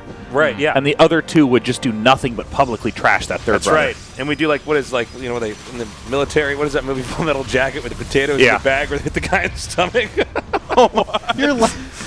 He's like laughing his we ass would off. turn him into eventually his rotation of abuse would then eventually build very psychologically damaged but good StarCraft players. What's that thing they did to sex offenders? It's called chemical castration or whatever. Oh, Oh my god! And that was the Caltrop that got a little bit too weird. Oh, the bucket of pain. So in this game, this is so hard to honestly follow. Well, Noni has an air army, right? So Right. he played right. Then we have two Zergs in the bottom right that have teamed up. And I don't know if anyone's aware of that, but they're way ahead. And then Oh, they Rhett in the absolutely have top teamed up, left yeah. has a ton. So that's like basically all that's going on. Everyone else is not really a force it's here. weird that it's Greg that would team up too. That he's like the last guy I would. Well, at this point in time, he needs some wins, buddy. Yeah. All right. Fair Yeah, enough. Greg has had a hard time. So, when you're having a hard time, just cheat. Oh, okay. That's the what we moral of wanna- this story. That's what we want to put out there. Yeah, take that, drone. Think about it. They actually naturally fight each other. Look at that. So they have to actually stop them. Oh, there it is. Oh my the fight begins. Oh, I couldn't control it any longer. No, this is like the literal You throwing realize when rocks they at your neighbor. that's actually the turn on arch each other. hatchery Ferdinand Yeah. or whatever right there, man. It's going to start the real battle. So who is top left? Who is this blue blob? That's Rhett. Oh, Rhett is. Oh, Rhett's dude, got a he's ton. gonna win, man. Daddy's fun juice. Dominating. Yep, we got our caffeine. We're back, boys. Thanks, production, grabbing us some caffeine.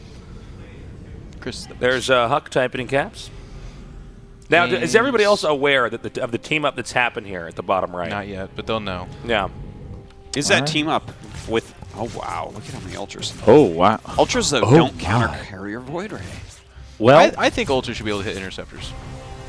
look at this is a hell of a truce going on between Greg and Dario. You realize how hilarious it's going to be when they eventually overtake the map and win, and then have to turn on each other all of a sudden. Wait, that Tempest army is not Noni's, right? There's 2 huge Protoss armies. I So think Livy B has a giant is army. just she's That's just good trying to stuff. straight turtle, just sit there, patiently wait. Good for her.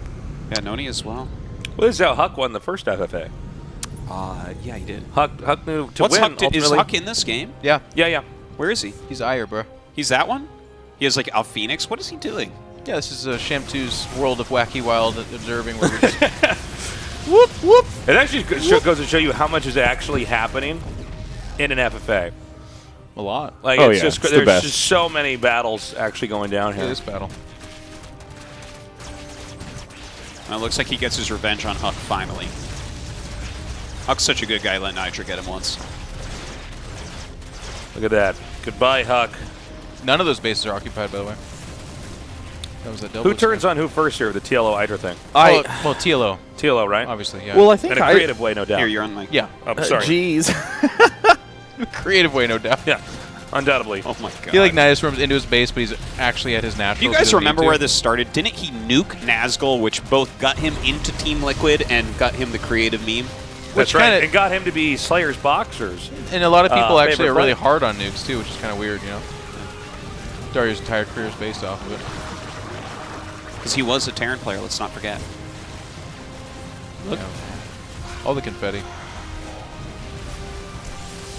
Oh, where the But here it Livy comes! B's here. Oh, Livy, not today, says Livy B. Pissed off.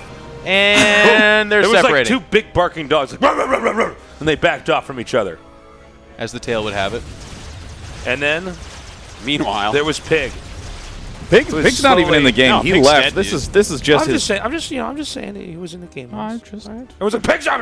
Pig was out of the game. Jesus. The third plot would have jumped in the middle of that real quick. Stop fighting! Leave him alone. Would the Terran brother have been the smallest brother? Yeah. Yeah.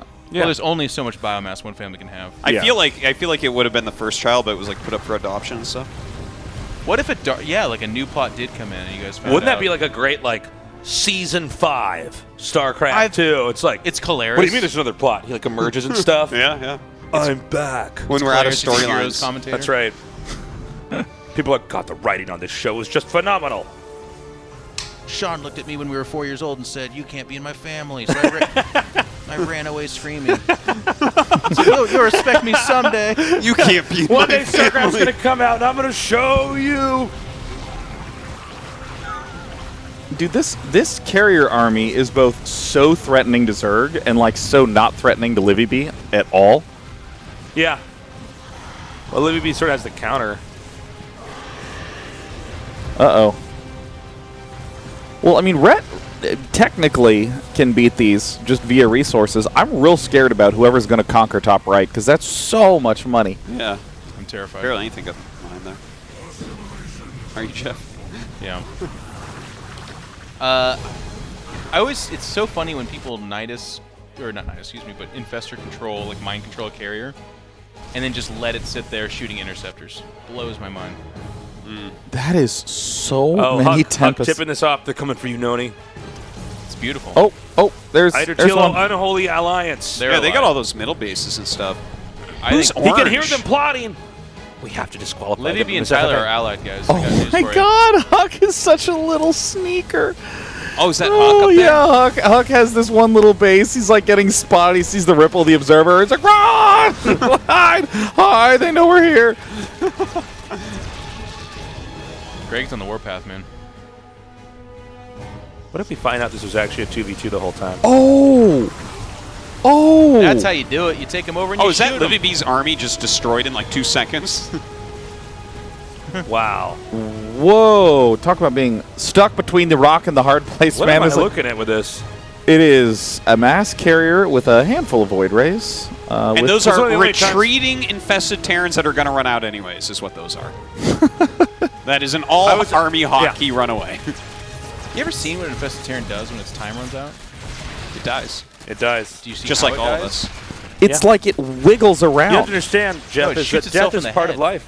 Does it? Does Yes. it really? Yes. What? I thought it was wiggling. No. I'm so innocent. Oh, look, he's going to die now. Wiggle, wiggle, Changelings goodbye. unzip, which is really funny. They like zip out of their suit. Infested Terrans blow their brains out. No way. Yes. Huh. This is the craziest thing since this our is a last game of event where genocide and war sometimes, but then we're like, there's Infested Terrans, they did it right. Okay, here's a stupid question. We have all these great StarCraft 2 skins. I haven't seen anyone use Infested Terrans on these skins. Is there a cool Infested Terran skin for each thing? That's a Nathaniel's question. I don't know. Yeah, Nathanius would know. He would know? I don't think so, though. I think you're onto something. Yeah, if there's no Infested Terran skins. And there's a huge Infested Terran community out there, too, that's pretty broken up about it. Hey, look, it says 20 in those cannons. Did you see that? The cannons Where? say 20 in them. Look it. Zoom in. And it says 20 right there. Oh! That's sick. That's crazy. 20 on the Nexus? What do you think Everything it means? says 20. How do we not see that? I don't know. Is there anything else? Is What's it just the Protoss? significance of 20, though? Yeah, that's a good question. What? We got to go full. What's that movie? I know. What's that movie with Jim Carrey? Well, no, I was thinking the Truman Show? No, the one where he's like obsessed with like the number 27 or something like that. I think it's called 27 or something. Oh, okay. But then I can't make the joke. I go, we could do like 20. Okay, guys, 23, back it up, 23, back it up. 24, Okay, 23. See it Oh, that everywhere. movie was disturbing. Goes in like the hotel room and it's all over the wallpaper and stuff like that. That's a weird one. Jim Carrey got weird. Where he got Zed. He got Zed. So it's basically What else can like you do when you figure out that you're not it's a mass carrier army. Huck is also attending this. Oh, there it is. I love that he's trying to sneak in some air units right now. If he comes back and wins this, that is a true masterful moment. It just keeps being this bad battle of a million queens. Well, the Infested Terrans are pretty cool here. With those fungals. And the counterplay I still of think moving the carriers carriers still. outweigh this. Yeah. Infested Terrans really do kill interceptors quite quickly. Can we get a zoom in on the Their Infested Terrans? anti-air is Can we get a good. zoom in there? Zoom Yeah, in. watch this, Is watch there- this. All right. Just stay. Sham, just Zoom in, zoom in. Thank you. Okay, don't move the screen. Oh, no, wait. That's Wow. my bad. They turn into glitter. Oh my God! We forgot that they don't have that. Jeff, you just made that up completely. Jeff thought that they shot themselves, but he confused I was that for wrong them turning all into confetti. along. Wow. Well, now we know that Jeff only has caster caltrops that he throws out, but he's also a compulsive liar. Caltrops, Which that's is weird. such a word. Oh my God, I got him. He's about to spit out. You his almost drink. did. I almost. You almost did. Had the drink come out of your nose. So That I would've mean, hurt a I lot. think it You can't. guys know that Jeff just lies all the time. Oh my How did God, you look figure at this out? Oh, does he have like parasitic bombs in there? Why Yeah, did he die? he does. Oh, there are so many infested Terrans there. I think the carrier's still. Everything's We'll going get wrong. you before we become glitter Protoss scum. No, never mind. Look at Yay, happy 20th anniversary. Woo! Meanwhile, a lot of Protoss are dead. So just don't forget that either. They're not dead. They're glitter. Oh my gosh. Yeah, I mean this is kind of the issue with going for. No, don't go carriers. See, the problem with carriers is that interceptors Huck. are actually Guys, I'm still here. insanely expensive. They die so fast. Yeah, carriers suck. I totally agree with Sean. Well, on a map where you have two bases, you just don't have minerals to replace the interceptors. Like, it makes sense if you can get to, like, 7 base in some extremely long 1v1 game, but, I mean... I feel like that was this big magical revelation in Brood War, where, like, Boxer and Zelos would just walk away from the carriers and shoot down all the interceptors. Yeah. Oh, no, that's that moment where you go, oh. Yeah, I guess you Without could do that. interceptors, they can't do anything. In fact, they're nothing but just Everyone's played that game of Brood Flying where the frisbees. Reaver runs out of the ability to make scarabs because they're out of money. That's Yeah. a heartless moment. You're like, wait a minute. They just turned to glitter, though. So, Get ready here, glitter fast, ready? Guys, it's been 20 years. Here's a 20 more. Ah. Wait. Ah. Nick, I want you to voice. Who's going to clean this shit up? I'm glad you had fun, but that's everywhere. You need to leave this map the way you found it. Dusty. Desolate. Deserty. Beautiful. All right, well, you know, I appreciate Huck's tenacity. There's all kinds of alliances shaping up now. Yeah, this is Game of Thrones here. Huck just hopes everyone kills each other at this point. But eventually, Hydra and TLO have to fight. I think that's the part that we're all waiting for here. So who's basically dead? Or actually not in the game. Pig's gone, right? Oh, hi, Pig. Pig's right next to me. Hey, Pig. Then Livy B is basically dead, right? She lost her army. Guys? Up a Tree died. Up a Tree died, so Livy that's 3 B down. has units I'm again. sorry. Livy B has more than I thought. She lost her huge mass units before. Jeez, Nick, you're just counting her out. So then who's actually left of this? Is TLO Hydra because they have the right side of the map? Then there's Rhett in the top left. Is So the Conqueror. Green Zerg is TLO, right? He's Green the one Zerg's that's Hydra. maxed out. Oh, is it? I thought it was that. Okay, that one's Hydra, and then Yellow Zerg is TLO then. But TLO's army is a bit better than Hydra's army. Well, I it's think. also worth pointing out that it's a little bit more creative too. Yeah, well, it goes without saying. Oh my god. You know, Dan. it's the passion of this man. Dan's exasperated voice is one of my favorites. Just like, stop. Huck is going by the old rule of not until all my buildings are gone. He's got an army will I too, leave man. the game? And it's, dude, that is the best part about free-for-alls is that the win condition, no one ever thinks about the win conditions in 1v1 StarCraft. You're never like, oh, my buildings are all doomed. You're just like, oh, my army's dead. I hate Protoss, right? Like, but in FFA, you can lose everything, hide, rebuild. Like, Huck's sitting at, I can't quite read what his supply is, Well, like give it a 40 second. some? Yeah, just give it about 2 seconds here. Well, once upon a time. Can you imagine how hard it is to infest a carrier as an infestor? Like, there's hard probably work. hundreds of Protosses in there. You got to ram that Or at least Tobuscule 8. tube right through the command socket Yeah. and hit the guy. No, carriers only have one pilot, man. You've seen the cutscene in Brood War? Oh, is it really? It's a big cavernous ship with one psychic dude in there. Yeah. No. Why does it cost that much supply then? Because of Protoss.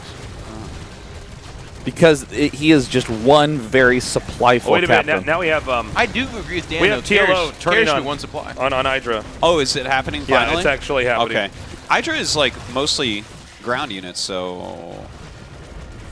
So what? By the way, the broodlings are the best with this confetti. Yeah. Hydra versus Noni now. We're going back to TSL. Oh no! Wait a minute. No, we're not, because TLO's going to kill him. There can only be one winner. Look at what Hydra's killing. He's like, I'll get your Roach Warren, you Broodlord player.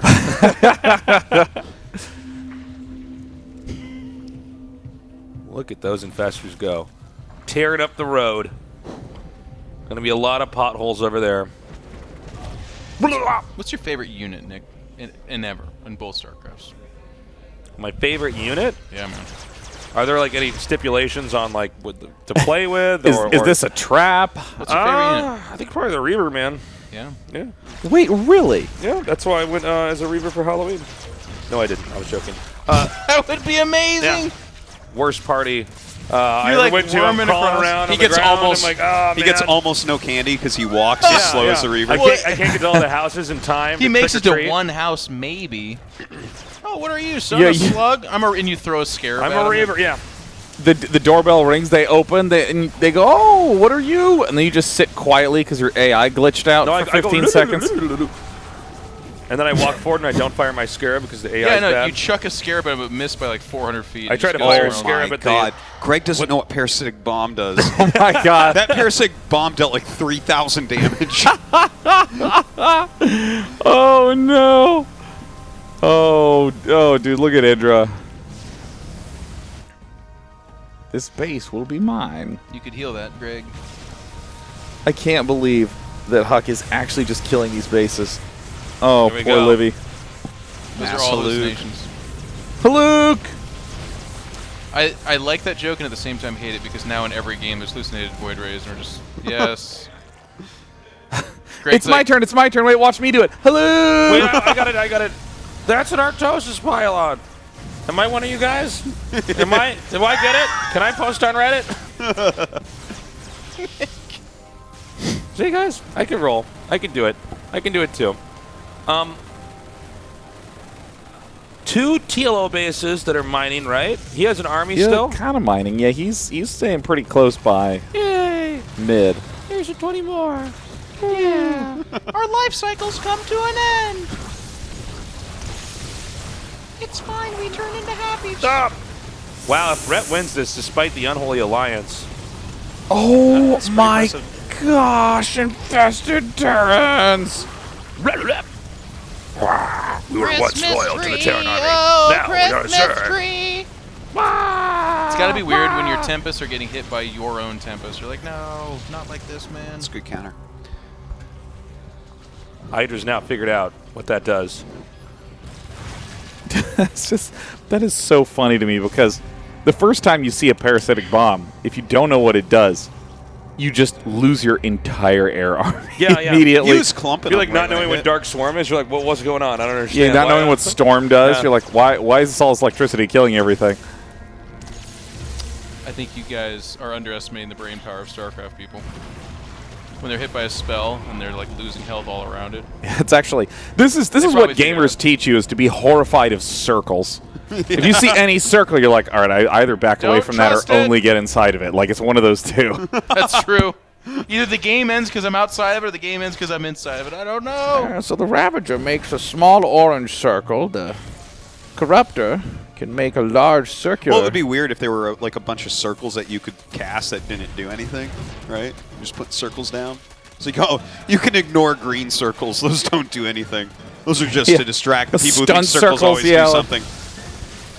In fact, you don't even you remove unit selection and you just make various shapes on the grounds that you want them to get inside of. Oh, the Broodlings are the best for the confetti. Yeah, they're sick. The best. Look at that. They die so quick too. Party. So festive. Oh. It would be cool if the confetti didn't go away. We just have this glitter map. It would look like my house. I want the possibilities of this sick. Think about like them selling a zit popping overlay or whatever. Like everybody's just a zit that pops. Oh my God! I think you've literally cut our audience into two categories: the people that turned it off immediately, and the people who are like, "I'm gonna just stay here just in case that happens." I can't. It's a little bit worse. I want to watch the world burn. What they need to do, in all seriousness, is they need what's that stuff that you get with not packing peanuts, but that material that that is very very satisfying to pop. Bubble wrap. Bubble wrap. Now if they had bubble wrap sound effects. Yeah. Oh yeah, pop. Yeah. Hey, what did it go like again?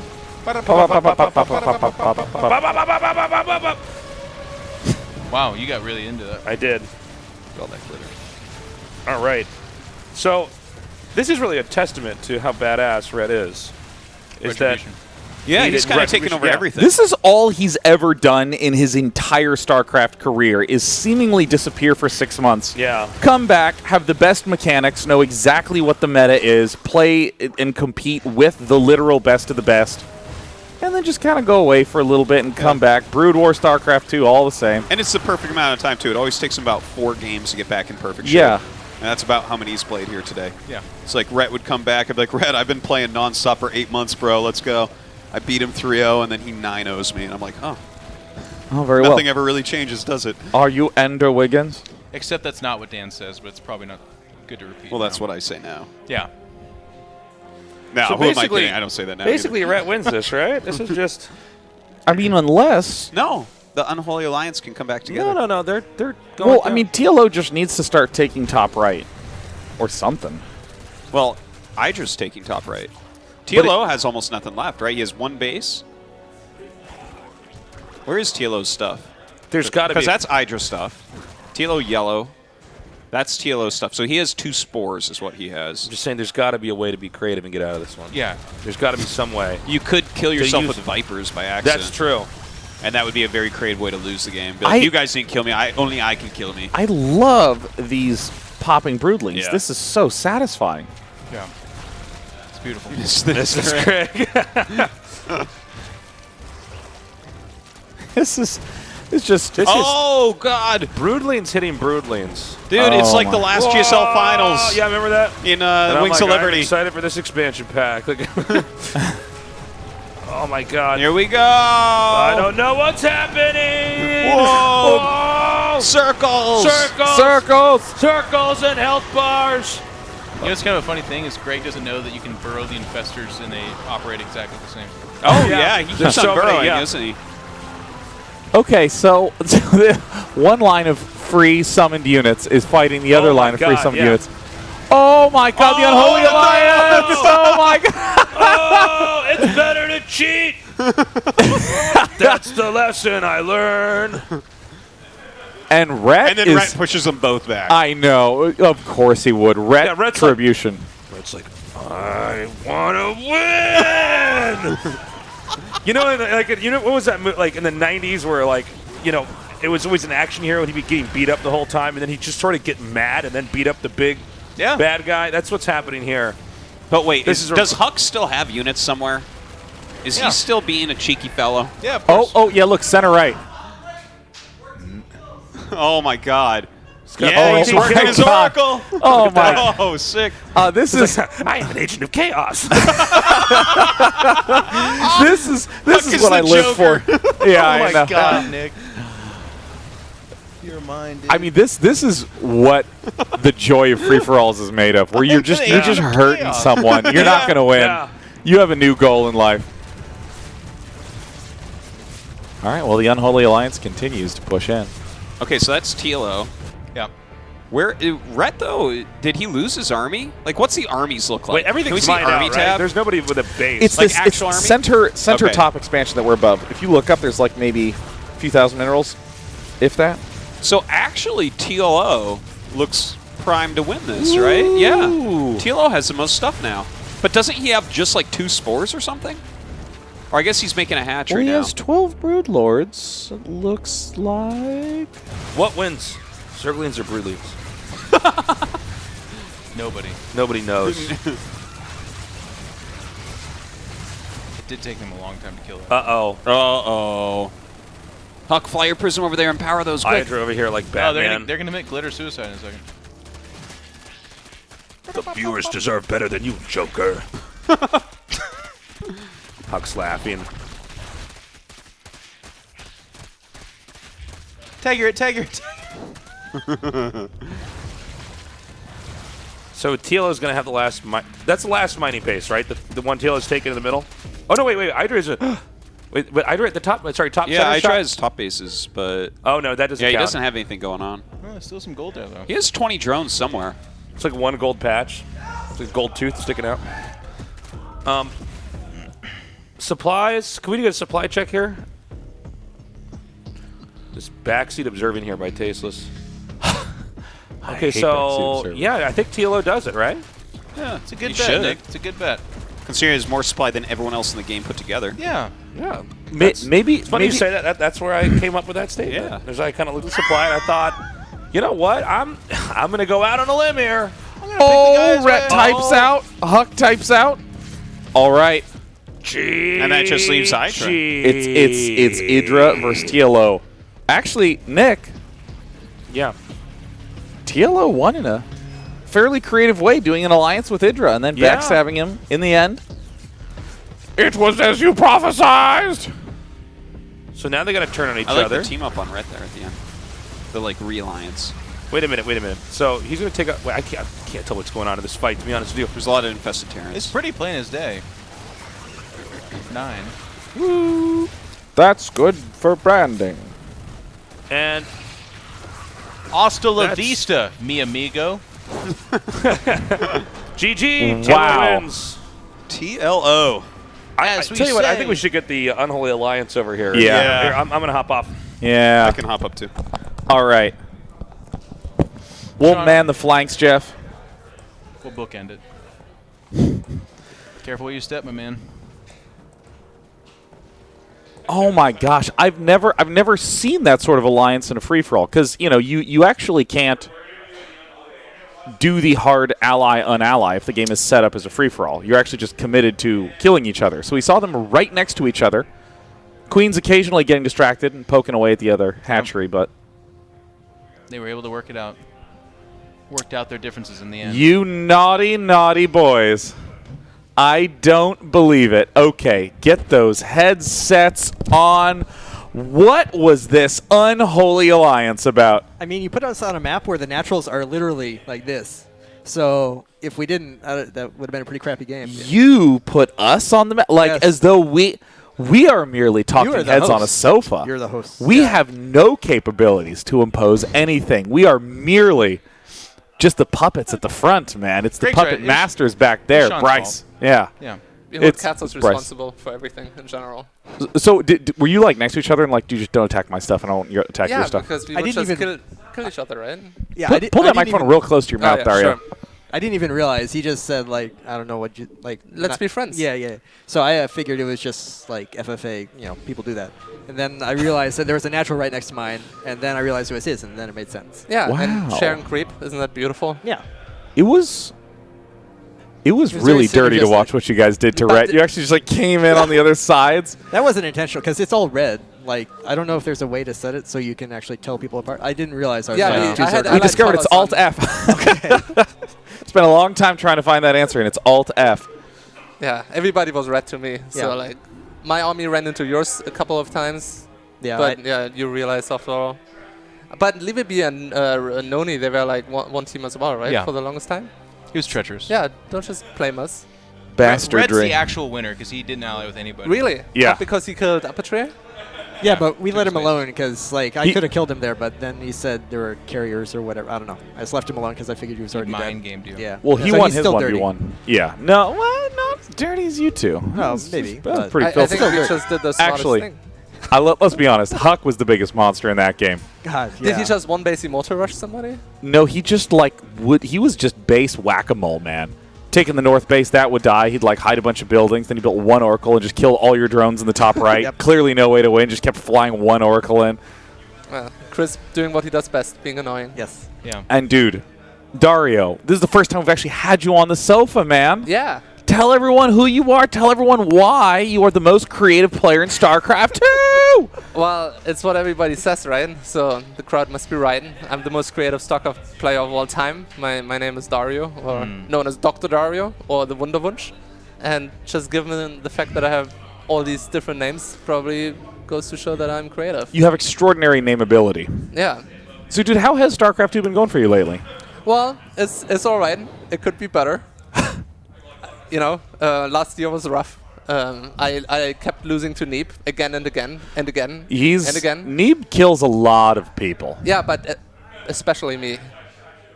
What do you think you need to overcome Neeb in 2018? Well, probably different brackets. Yeah, different brackets, and play the game better. Practice hard and show good games. More creativity. Wow, That's a God, very that good is answer. wow. What an interviewer. What a stand-up guy. Creative in game, though. Yeah. It's rough because against Neeb, being creative seems to backfire a lot. So, Con doesn't really help me. He's too solid. He's pretty good at punishing everything. And he's Protoss, so. Oh, wow. Oh, yeah, Same and he story as plays the always. weakest race. It's really amazing what he's able to do with that. Wow. Always playing from behind and succeeding. That Neeb it's really with impressive. Protoss. It's really impressive. Dude, I wanna zoom all the way back to Brood War when you played under the name IPS Radio, yeah. and I gotta ask, why did you choose the name IPS Radio? Where did that even come from? Okay, so see. Well, his brother wasn't bigger than him at the time. My name is Dario, right? And if you swap the R and the D, what happens? That's it? Oh my God, that is so anticlimactic. You just switched it, and you're like, it's a new word, and you're just like, boom. I was 11. That's way better than I expected. I figured it was just like, I like radios. This is way cooler. It was the first piece of technology I ever had in my house, the radio. Yeah. Went from radio to Brood War. I played Brood War on a radio. That's amazing. You're just turning the knobs. Like, what's that? Oh, he's cheesing me. Okay, wait, what about IPS? What's that from? Oh, that's intelligent playing system. That was just my clan. That was a German clan. Intelligent Playing System. Yeah. Intelligent Playing System Radio. Yeah. That's a really good idea. I think he thinks it's not. That's so funny. Oh, it's so good. I mean, all my names were stupid. It was like Strider Doom and Day 9 and Red Fire Truck. Actually, I like the name Red Fire Truck. That was a good name. Yeah. Hey, Dario. Sean? You gonna play any Brood War? Yeah. Yeah, sometimes do. I look forward to playing Chris. I think that may happen at some point, I heard. He beat Broxler at Brood War, you should be afraid. Oh, wow. Yeah, I'm really afraid of him. Dude, You were on like Germany's B team, right? In Brood War? In the end, I made it to the A team. Oh, wow. Ooh. Yeah, but I'm not sure if I ever even played on the A team. But yeah, I was on the B team. I made a lot of DTs and proxy Well, I mean, that robots. was every Protoss from Germany. Yeah. Literally every one of you. Well, just all Protoss in general. Really. No, it was worse from Germany. No, definitely Oh, Germany dude, was really Fisheye, like, really committed to those like I think that was gate like the cannon rush. genesis of it. Like of course, every German Protoss wanted to be like Fisheye. Fisheye DT dropped. Yeah. So I actually met him on a train like 2 years ago. Oh, really? Yeah. How's he doing? Good. Is he a conductor or was he? No, he does like startup stuff. He's a starter. Didn't he get rich off poker? And then probably just. He's a starter. Yeah. Well, we have some Brood War coming up next. It's going to be Noni going up against Rhett. I think Noni's been playing Brood War quite a bit more. Rhett, certainly, if he's been playing for 3 games, he's one of the best Zerg players in the world. So when we come back, we're going to have our first StarCraft Remastered match. It's going to be best of 3. See you soon.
Wait, got it. Ah, hell. This thing ain't gonna hold. Shut up.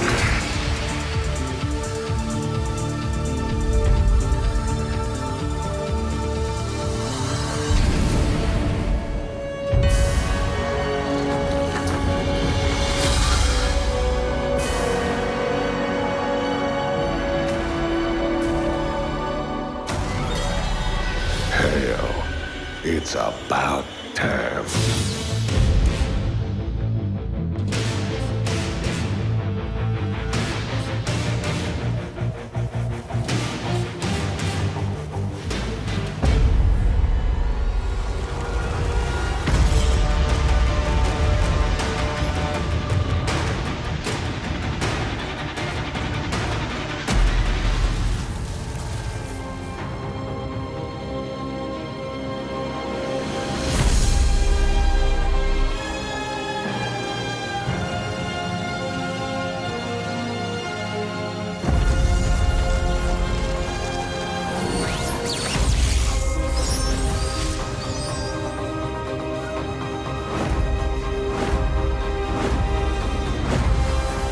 My life for hire.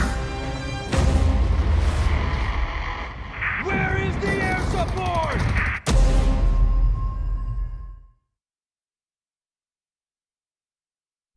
Welcome back.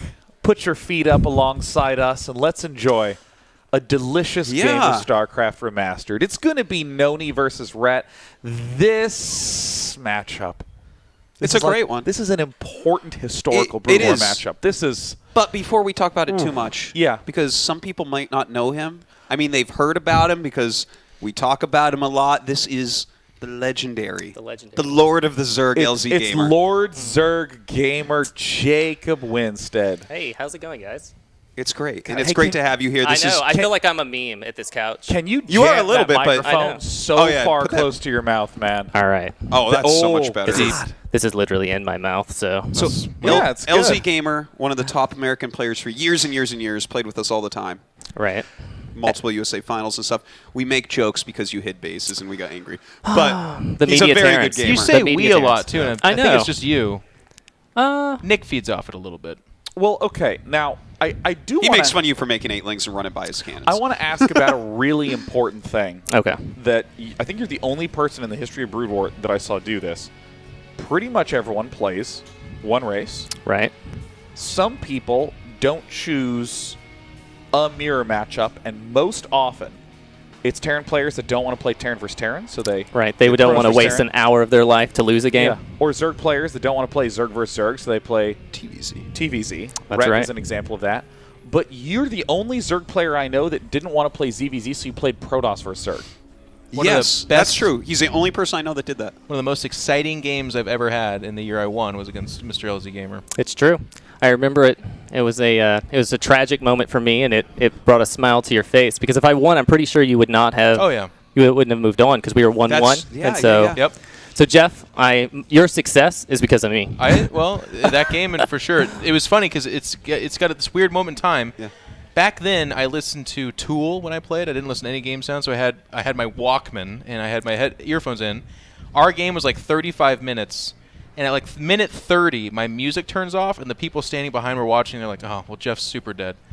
And at that moment, I was like, "Oh, geez." But we were doing like a crazy long base trade game, and Jake had 3 or 4 Reavers just destroying me. But I eventually killed enough of his probes that he actually couldn't afford more Scarabs. So That's actually how the game ended, actually, is that I had, I think, up to 8 Reavers and a lot of Corsair, but I couldn't do anything because I actually didn't have any money because he counterattacked, which is his trademark move. I should have been ready for that. Yeah. And I had like 3 Hydras. Oh. Yeah. So I actually just lost 8 Reavers to 3 Hydras because I couldn't do anything else. So this is... Yeah. Okay, so Noni's doing, I almost want to feel like a little too defensive of an opening. He's doing the 10 gate, so that way he can apply pressure with Zealots, and then he's going to expand after that. But you don't really need the Forge that early. Yeah. You can just go Nexus straight away. But the reason I'm kind of going, ooh, is that Rhett is doing an opening that used to be the standard for like a decade against Protoss, which was you hatch at 12 at expansion, and then you pool at 11 in your main base. But this has become considered a less good opening, like going pool on 9 after Overlord is now the standard. I think a lot of reason because of this pressure opening. I'm surprised you got the Forge to go with this, though, as you said. Yeah. Right? That just slows down everything. Unless he wanted to try to make a cannon with this, but I don't think that's a feasible thing He's at all. playing safe, man. He's just playing safe. Huh. That's the moment you know you're better. He thinks he's better than, you know, when he's like, all right, I just don't have to die Yeah. here, and I'll win the macro game. Does anyone think they're better than Rhett? No, It's probably Korean, not. though? I don't actually That's the think it's thing, right? possible. Yeah, if you're not Flash, like you probably don't even think you're better.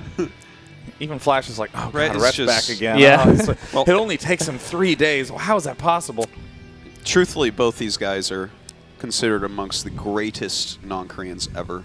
I watched Red at WCG, or no, it wasn't. It was when he was at BlizzCon, and he played against Nada, and he actually lost 1-2, and all 3 of the games were awesome. Oh yeah. And that was back when if you beat a player like Nada, even in just a single game, people talked about that forever. Oh yeah, you went down in the history books. And he did it. Yeah, it was a crazy Zerg versus Pteranodon Coliseum. Red Nada. And, you know, Coliseum is one of the first maps that really messed with my understanding of spelling. Yeah? Like, how do you spell Coliseum? That's easy. Kololloseum. What's that? I heard a lot of the letters come out in a sort of continuous stream around me. But I like that map has 1 L and 2 S's. That's crazy too, because it's just pronounced Coliseum, which is so weird to me. You know what I mean? Coliseum. And then, like, the other Coliseum is Coliseum. When I was a kid, it was the word ambulance. Really? Ambulance? I couldn't do it. I don't know why. Amble. Ents. I did grow up a chocolate lab, though, so it was a little bit different for me. Yeah, Island gets me every time, you know. Island? Oh my god. Yeah, God. There's so many jokes we used to make on Ventrilo that every time I'm hanging out with you guys, I start to want to say them, but then I remember that there's like 35,000 people and I'm contracted, so I can't say any of them. Well, also it's like an in-joke spell hot among dog. 8 people. Yeah. There is that too. And You're like 3 of them are watching, 5 of them are here. Oh, yeah, that's true. Something like that. Sean, I hate when you apply logic to. Well, if you reflect upon the circumstances, Jeffrey. So this is a really annoying timing of this because there's this sort of like weird growth that happens. This is like a small attack that's trying to exploit the fact that you first sent out the Zealots, so then Zerg has to not make drones and make Zerglings instead. And then so right when Zerg wants to begin making drones and starts to do them in large numbers, you just send out a bunch of Zealots. And again, you have to make a whole bunch of defenses because this is going to go in the favor of Zerg. Like, Zerg's going to win this, but like, look at the drone count among all the bases of Rhett. He's just, you don't actually have that many drones. That's some. It's pretty good, but now there's like more Zerglings being made and so on and so forth. I mean, what it really does, what the Zealots really does is, you know, force out the Zerg to switch his production from making drones to switching to units. So it's trying to, you know, make his economy smaller. And it's really painful until Zerg has like 6 hatches and enough larvae. Like, if you have to spend larvae on Zerglings, like, you have tons of money, but you like just don't get any drones because larvae takes so long to respawn. Jake, how come we didn't see you too much in StarCraft Remastered when it came out? You were one of the guys I was expecting to see more of. I played about 100 games, but, you know, after you hit Zerg versus Zerg, after I detest the matchup with every fiber of my being, like 6 times in a row, you just quit for the day. It's hard on the match picker guys, yeah. But, yeah, that's the real problem, is that, you know, for the last, like, 3 years of my StarCraft Brood War time frame, that I practiced a craft that is literally obsolete with the ladder system. Yeah, you have to do customs or ladder. Or tournament, rather. Right. You know, my favorite part of the game is meching. I like to turtle and mech because I'm Artosis. Is that so, Artosis? You want to know a little secret in control? You literally... It's me, Tasteless. Oh, my God. Oh, my God. I know. Dun, dun, dun. Was it you the whole time? What a plot twist. Yeah, that was even when we were on camera. Oh, nice. Yeah, Artosis' headset's turned. Let me turn this thing back up. Yeah, I hear my voice. His settings are... Now I hear my it's voice. It's just geriatric. I hear that voice. I go, the oven is on. Because I've got a great voice, Dana. Why are you looking at me all weird? But how... Because it's like warm, I don't know, Nick, like I want you bread right out of the oven, fresh out of the oven. I want to buy a place that has like a little door and a little apartment underneath my stairs, and I want you to fucking live in there. Yeah. And just come out and say stuff every once in a while. And what would be even better is if it was a really miniature version of me and I was like 1/3 the size of a normal person. But then my voice would be a little bit more high pitched. So this is like an Altered Carbon show where instead of like cloning effectively, they clone specifically defectively. Like, I want a stunted small Nick. Every It's time like miniature you clone ponies or someone, something. they're half the size that they were before. He's so cute and his memes are so dank. I live forever, but boy, do I look weird. Yeah. That'd be a great show. So this is I really get uncomfortable in this spot as either player because as Protoss, a lot of the modern Protoss play is you extend out right now and you take a third. For Zerg, you absolutely want a fourth really quickly. There's not a super easy to defend fourth just at this time in the game. If you like took the bottom left earlier, then you just take the bottom left main. But right now, what Zerg just kind of has to commit to doing is flooding tons of Hydralisks on 3 bases. So Zerg's delaying the 4th base, and then, you do a whole bunch of tactics like this is Zerg, where you're going mass Hydra Muta to kill off Templar. This is where you want to just keep them up at 3rd base when you do this, is you snipe all the Templars. This is going to be good. And then the Hydras come in and kill everything. Like this. This is what my games looked like for a week or two, man. Right when I started playing them, my hand got better. And it is so hard to stop. A lot of times the Zerg can telegraph that they're doing this because they didn't take the bottom left natural expansion. Yeah. But then again, the really good Zerg players will take that, and then they'll still do the same style of play. Yeah, this is one of the big reasons why most Protosses just never stop making Corsairs, because this is so difficult to deal with. I had to run back and grab some caffeine, but did he not make mass Corsairs? Did he just do one in Scout? Yeah, he did sort of like the, I'm going to build a Corsair. Okay, I'm done. I'm going Templar. One of those. I think you have to make, in the meta now, I think you have to keep making Corsairs. And a lot of times I find I'll lose a game just because I lost the Corsairs. And then it's like just hard to kind of get control of stuff. Well, what's interesting is that modern PvZ is less built around the Templar and more built around Corsair, Zealot, Dragoon in the mid-game. You'll have like a Templar or 2 Templar, but you don't get like the huge numbers that you did in the days of old. LZ Gamer, were you shocked to see how Zergs play in Remastered when... Yeah, actually, so I was shocked to see how much actually changed. You know, no, it's so weird. It's weird because I thought when I quit the game, like that was it. The meta was never going to evolve because I'm not there. You know. It's the level of play for me. I came back and there's so many random people that are really quite good, whereas back then. And when I say quite good, I mean obviously not competing at the top of the ladder, but just they understood the game. Whereas even on WGT and PGT, you would face the good Koreans awfully, but every time you hit a 400, you kind of knew because it was like there was something wonky. They're playing their own brand. It's a little bit slower. The macro's slipping. But now people are just like, nah, I've just been playing Brood War for 10 years. I'm like, damn, dude. Oh gosh, look at the flood of Hydras at the front of the map. This is going to end the game. This is horrifying. I mean, you snipe all the Templar. New ones can get remade, but they have 0 or 1 storms right now. And so now you have a choke. Also, I think Noni might have taken his 3rd base. I don't want to nitpick him too much, but I think he might have taken his 3rd base too soon with this style. I got some of the pro gamers at ASL to show me their replays, and I've noticed like people just power so much harder, Protosses do, against this style. Yeah. Like you basically are actually trying to watch them take a 4th, and you're almost. It's weird. Yeah, you stay 2nd versus 3rd for a while. You don't actually. Remember back when we were all playing GG? Oh my god! Back when we would all play, and like in this matchup, it's like the Protoss would like think like I have one gateway, I'm going to get Storm, and then I'm going to get Zealot Legs, and I'm going to get Robo, and then I'm going to get Dragoon Range, and eventually I'm going to come out. It's like, no, man, you do not get the Robo early. It's all about pushing out. That's it's right. Crazy. Look at Noni. He's like, oh, I feel like nowadays Protoss, you almost have to build up a big enough army to take control of the map, right? Yeah. That's the reason you see where they make like 4 or 5 Corsairs early, and so then it deters them from going Mutas. Because like, all right, well they're already committing to this. Not just that, but they spend a lot of gas on Scourge. Right, and then exactly. The amount of gas they spend on Scourge, they can't get a lot of Lurkers. Because if they were going to go Lurkers, then all their Overlords would already be dead.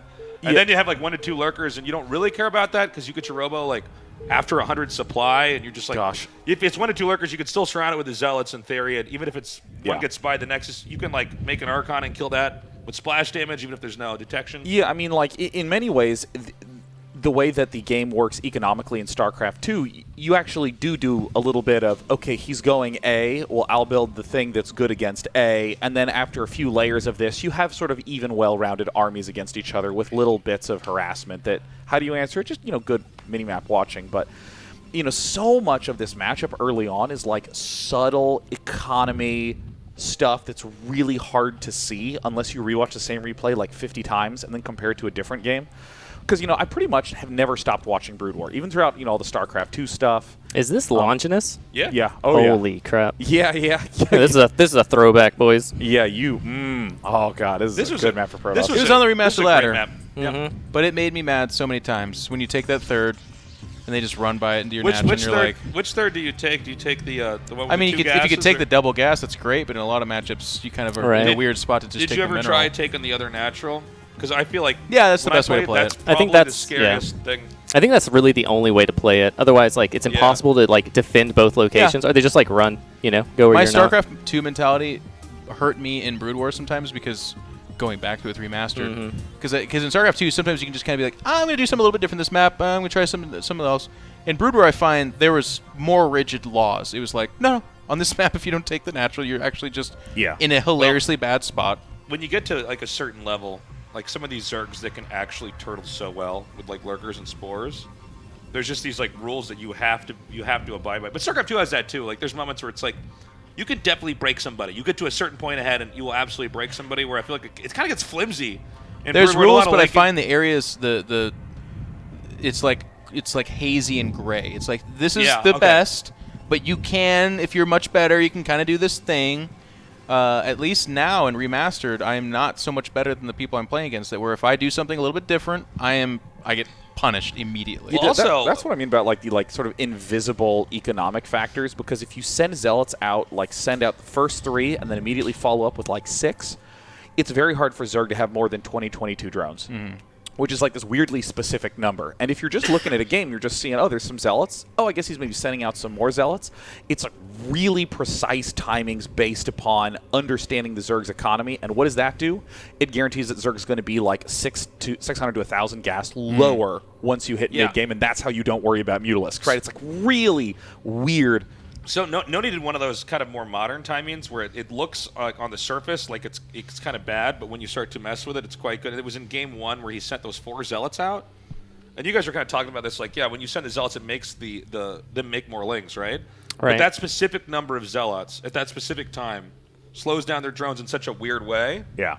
That because from a Protoss standpoint, when I saw people doing this, and I got some of I think Sean, you sent to me some BC replays from 2015. Yeah. And I'm looking at them and I'm like, why? Even he sends those 4 zealots or 5 zealots sometimes. Yeah. And I'm like, that seems weird. You always lose his zealots. Isn't that bad? And then when you really look at it, it's actually when I count the Zerg's drones, and you consider the fact that Protoss is never not making probes on 2 Nexuses, Protoss is way up in workers. Yeah, and they had to make links to stop that And that's rush. why it's critical, if you're doing this, to continue to flood lots and lots of Corsairs, because the only real way that you'll be able to answer this is by building Scourge.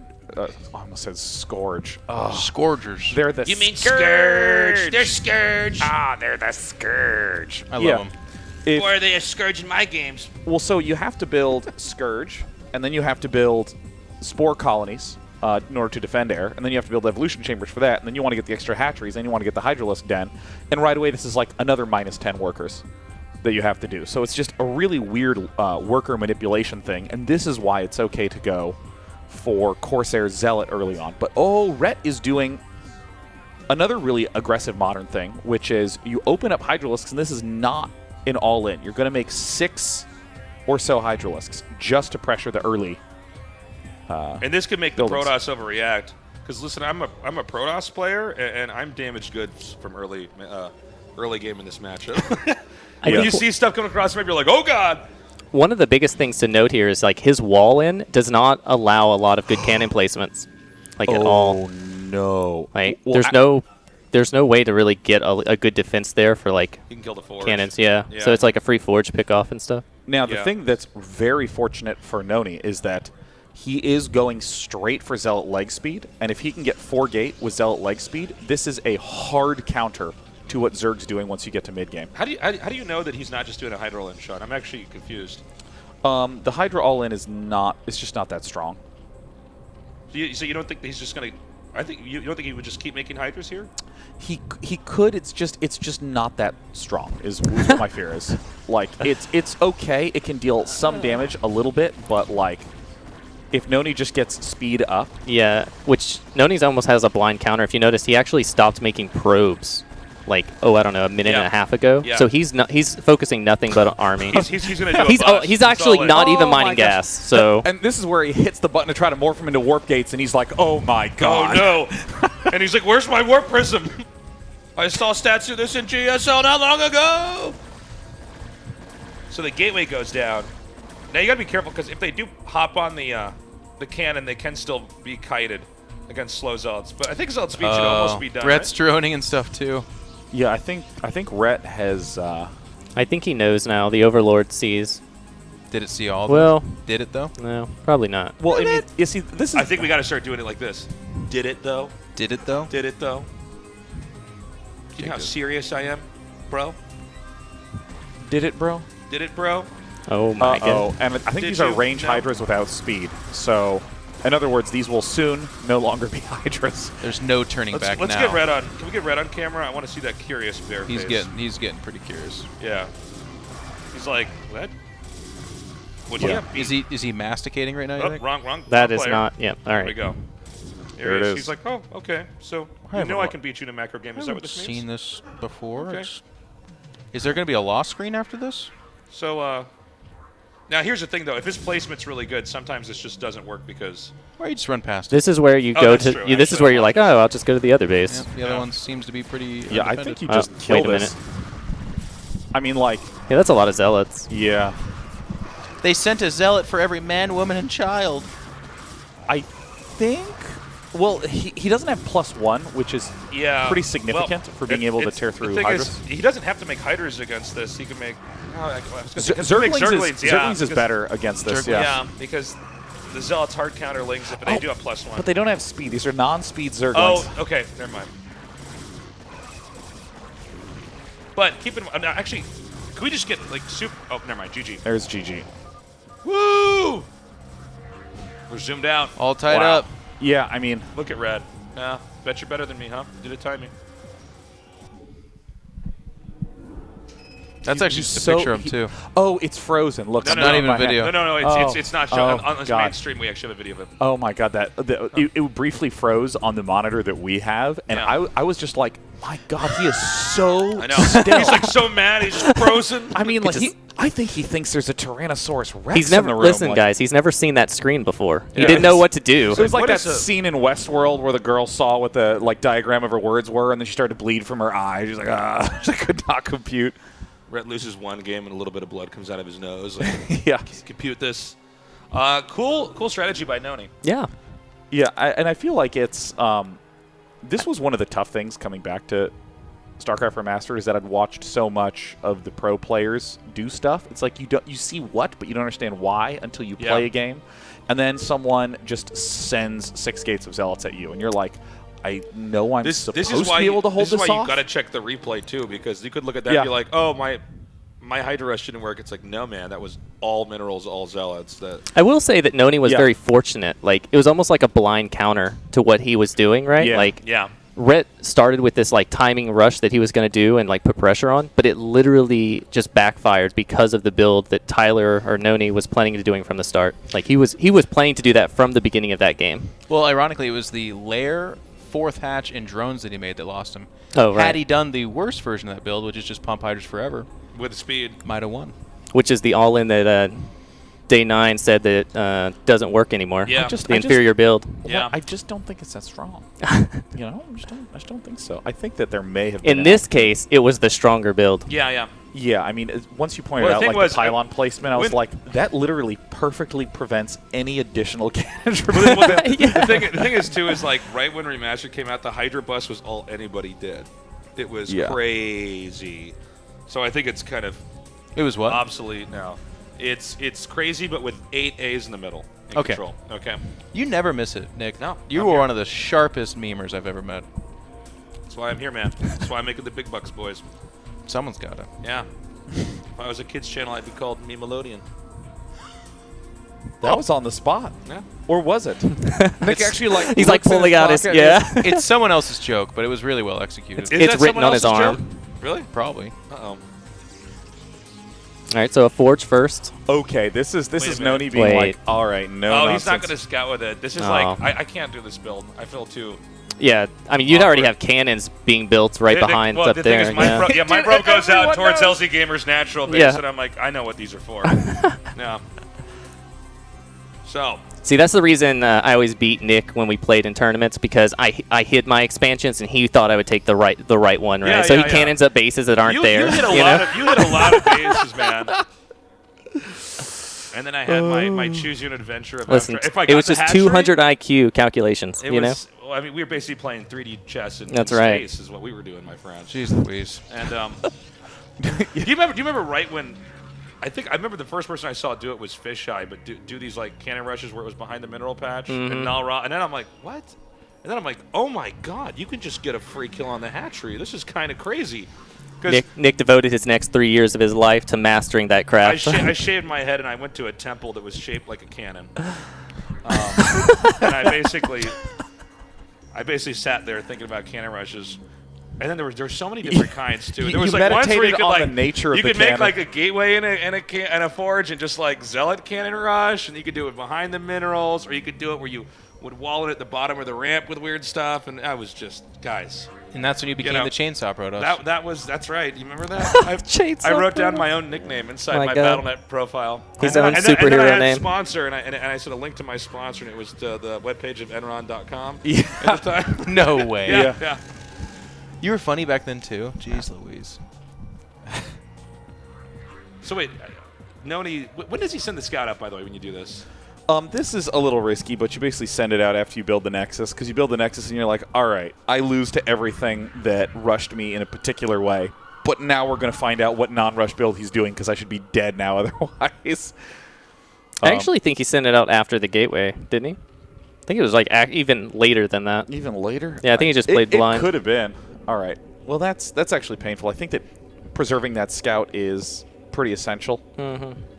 Because you just really need to know when that layer tech's coming up versus the hatch. And if you see the layer tech, I think you're generally pretty content. Because even if he like tries to cancel and build the Hydra Den, then the rush is so much slower. I feel like Noni is going to have to go Corsair on Circuit Breaker. It seems so much better because there's like the main natural and the third base. Third base is kind of really stuck out in the middle of nowhere. It doesn't have the sort of mutual defense that you can pull off on Fighting Spirit. I think. Yeah, I agree with I that. think you're probably Sometimes when there's 4 people on the sofa, I'm talking to myself. Sometimes you'll just say something and everybody gets really quiet, and you're like, you get that one heart palpitation. You're like, what? Oh my God! Did I say something? Am I wrong? Yep. Part of me just wants to yell, like, what? What is it? I'm putting myself out here. Come on, Corsairs on Circuit You gotta be Breaker? brave to just think out loud like this. All right, so we do have the Stargate Citadel opening. Now, is this so the point in time where yeah. how many of your non-speedlings would have tried to run in? Oh, I would have had a lot already. I've already tried a couple times. Yeah. I know. LZ Gamer used to do the build 4 hatches before gas. Oh my to really God, look yes. like you were macroing, Yeah, and then and go he's just mass non-speed non-speed circling. legs. They just had no idea. No one was ready for that. Yeah, They're like, people oh like, my God. People are like, I'm trying to fucking practice a game, LZ Gamer. Come on, man. it just. I'm like, how am I going to cannon rush you if you keep doing this? All right. That was less terrible in Brood War, though. I can't remember the Zerg that beat Hero. Who's the Zerg that beat Hero in StarCraft 2 by doing slow links? Oh, yeah, I know You know exactly what you're talking about. You know, And it's top 4 of so terrible. We were at BlizzCon at that show match. Jadong tried that. Yeah, With slow Jadong was on. cheesy in the end days of his StarCraft 2. He was Norwegian, I think. I'm like, no, Jadong's from Korea. Yeah, I'm pretty sure Jadong's Korean. He's way too good to be Norwegian. I like the idea of a Norwegian Jadong. Yeah, imagine though. that. He's 8 feet tall. Really good at StarCraft and blonde hair, blue eyes. Very blonde, yeah. That'd be intimidating. All right, let's see here. That's like Snoop, basically, right? Yeah, pretty much. So here comes the Corsair. He's like, well, okay. Pretty normal Zerg stuff here. Yep. That's creep. That's Should build a third cannon randomly, though, and have it not slow down your economy at all. I'm so not one thing bitter. I'm noticing is that there's no +1 air weapons being researched, and I think +1 ground has been started, but it's a little.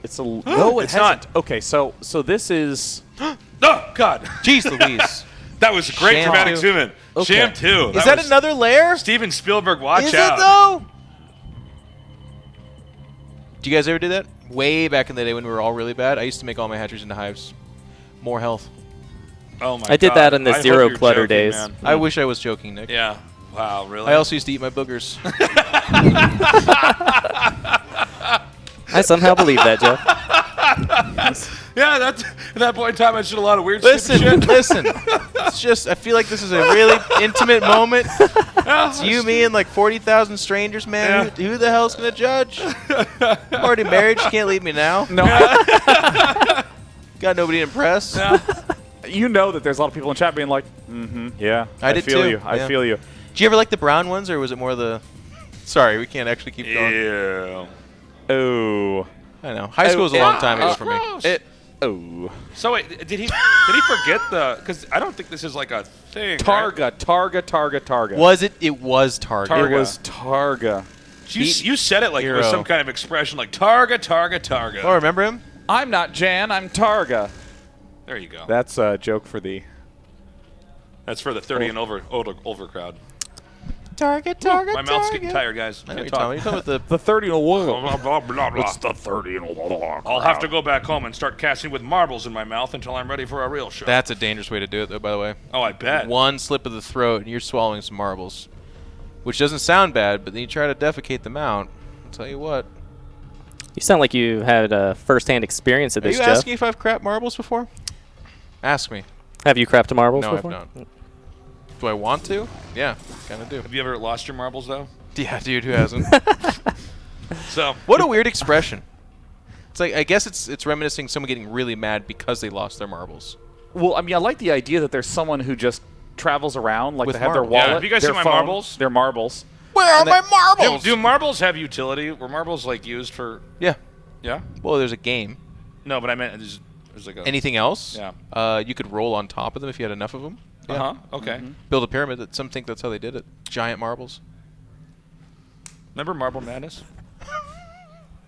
That was a horrible game. But anyways. Oh, that game was so good. Yeah, Isn't that where you all just three pelt your- levels of it on Sega Genesis. Oh, I think you're talking about like just hitting your friends with marbles.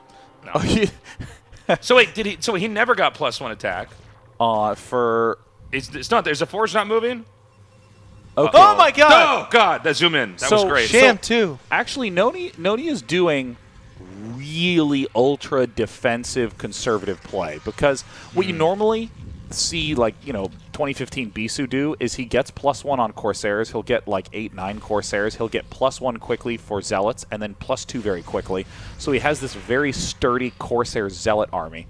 That's what he uses to help secure the third. And Noni is not doing that. You can see by no Zealots running out into the map and trying to harass and deal damage and stuff. Noni's just trying to mass up, make sure he's hyper efficient. There's the +1 there. I like just So plus this one. was this intentional then? You think Yeah, so? I mean, or accidental. This is sort of the same be one of the thing two. that you'd see out of a strong player like Bisu, but if you think about Bisu's micro, he's able to keep all the stuff alive and maximize the efficiency. If you're not able to do that, you're just hemorrhaging units. So doing what Noni's doing is technically less impact, but it's more conservative, so you're guaranteed a larger army. Yeah, that's what he's going for. Sham 2, quick shot of the gateways, please. Now, a question to you guys. With the one pylon here, but back then, Artosis played Terran, what do we call it? Call it an Artosis pylon. No, incorrect. It's an Artosis depot. Oh. Yeah. Well, it is a pylon, but you call it an Artosis depot. Got it. StarCraft 1 reference. You notice how pylons really just don't die in this game? A lot of people, when they come from StarCraft 2 and look at this, they're like, just get the pylon. It's like, pylons oh my don't God. die that fast. Dude, them pylons last forever. I played some of these guys. I'm doing my cheesy-ass Hydra Rush 2-hatch. There's one pylon powering 5 gateways or cannons, and I'm like, oh, I'll get the pylon. Pylon has 7,000 health. The cannons shoot. You can't die. The cannons shoot nukes, so I lose all my Hydras in 2 seconds. And I'm like, and then my opponent starts memeing on me. They're like, nice choice, idiot. And I'm like, oh my God! Play StarCraft 2 for a second. This is like so frustrating to be the Zerg, where like you have a DT killing one base. You're probably supply blocked because of all the harass to your overlords. Oh gosh. It's such a weird moment when you realize that all Overlords detected in Brood War and DT still worked. Dude, the best unit in the game. Okay, this is probably a Quick shot of Noni, please. Other player. Well, he's a curious bear. Yeah. And he's like, I've lost all my Corsairs. So now that all the Corsairs are dead, are we going to instantly see Mutas come out? You can honestly go Mutas pretty instantly. Yeah, that's what I would do. That was for I you. would in instantly control. pop out 11 Mutas. Noni's internal monologue is the most plain white guy voice it's the ever. most boring. He's like, my Corsairs are gone. I'll have to make more. Later, I shall With these run Overlords 20 gone, miles. he won't be able to make as many units. Without Probably. Overlords, the supply will drop. Yes. I should be able to dominate the middle of the map. Tasteless is like literally spitting all over me. Listen, you're in the splash section over here, man. He's the caster Shamu. Tasteless is the Gallagher of laughing at his own jokes. Spit on me, Nick. Spit on me, please. Oh, you gotta burrow those. Burrow those. I mean, He's waiting. Oh! Is he actually going to go for this? Is it though? Storm. Storm. Dude, it's hard. Then you get hit by a storm in Brood War, and you're like, how did anyone survive this? Oh, they were quite good, those storms. Yes. But here's the thing. Macro. Don't forget, that's the Ret macro. Send in the Overlords. We're here. When that happens in StarCraft 2, you're like F2 noob, and Brood War, you're like, that's so cool. They're there too, man. It's like what the computer did. Oh, there's a shuttle. So this is a pretty bad spot that Protoss is in. If No, they lose, it's fine. If they lose their army at that point in time. See, I don't know, the thing is that there's this big problem that's looming, which is a Mutalisk switch is really hard to deal with because there's no Corsairs. So the only way that Noni can really account for that is to just continue to pressure really, really hard. And given that he just lost everything, it's hard to pressure when you have no units next. I would say that it's insanely hard for him to come back because he took the expansion that doesn't have a third gas, right? And so when he threw away all of his gas Noni units, to come back or Ret? Oh, what?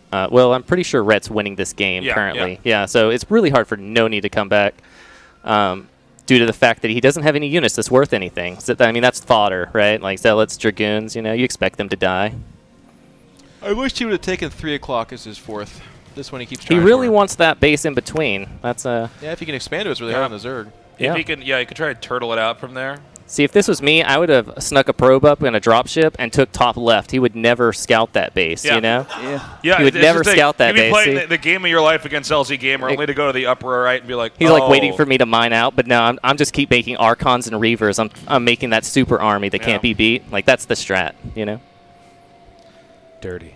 I feel like the LZ Gamer in control late game strategy was like, make it look like you're losing the whole time, and then when you have like 2k gas, just make ultras and beat Tasteless because you didn't macro the whole time. And I'm like, what? Oh my god!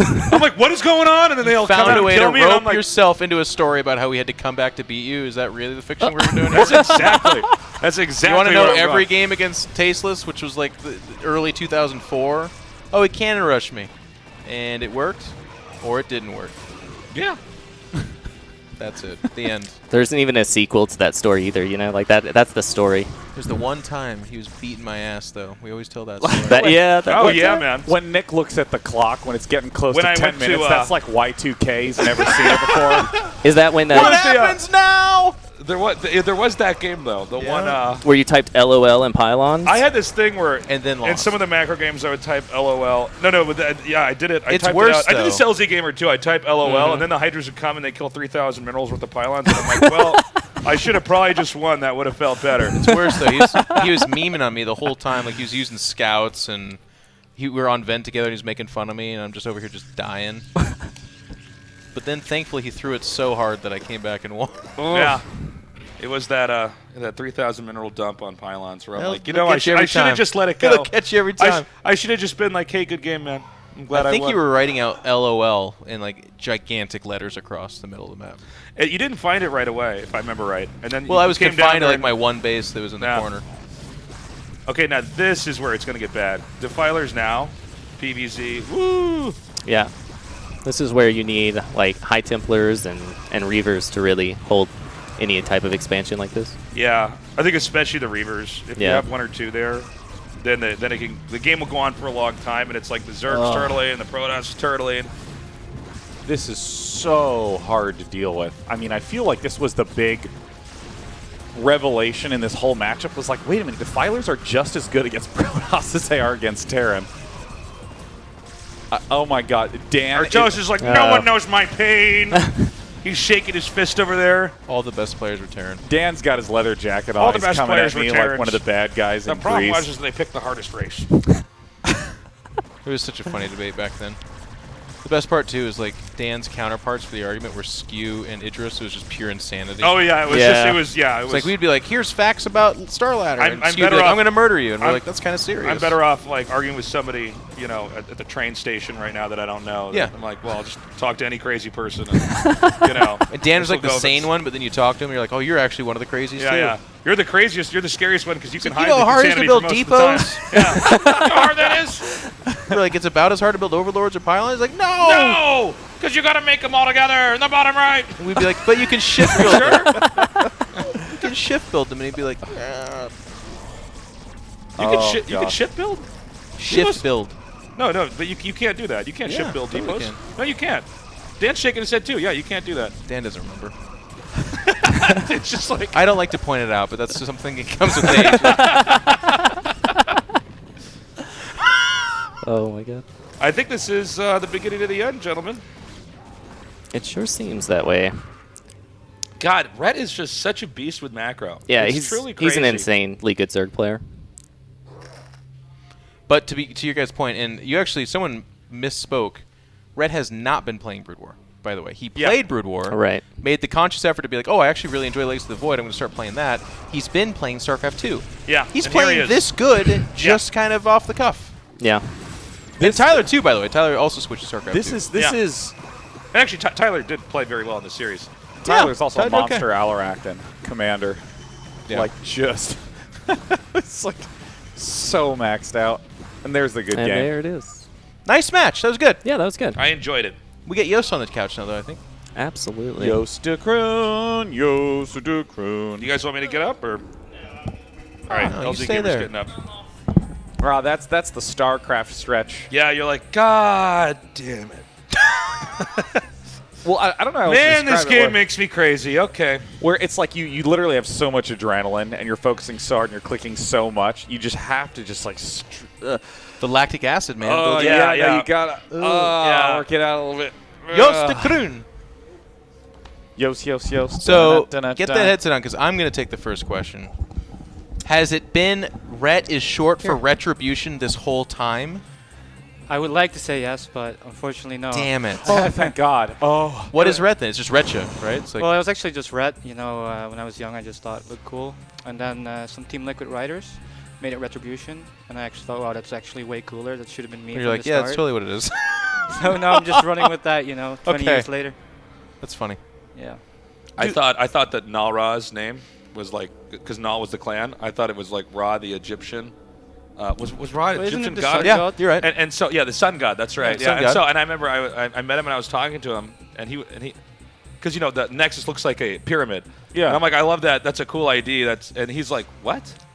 And I'm like, It's just you don't know that's like the Egyptian sun god? And It's he's Korean like, for walnut. And he goes, it's just a sound. He goes, oh my God, I wish I had thought of that.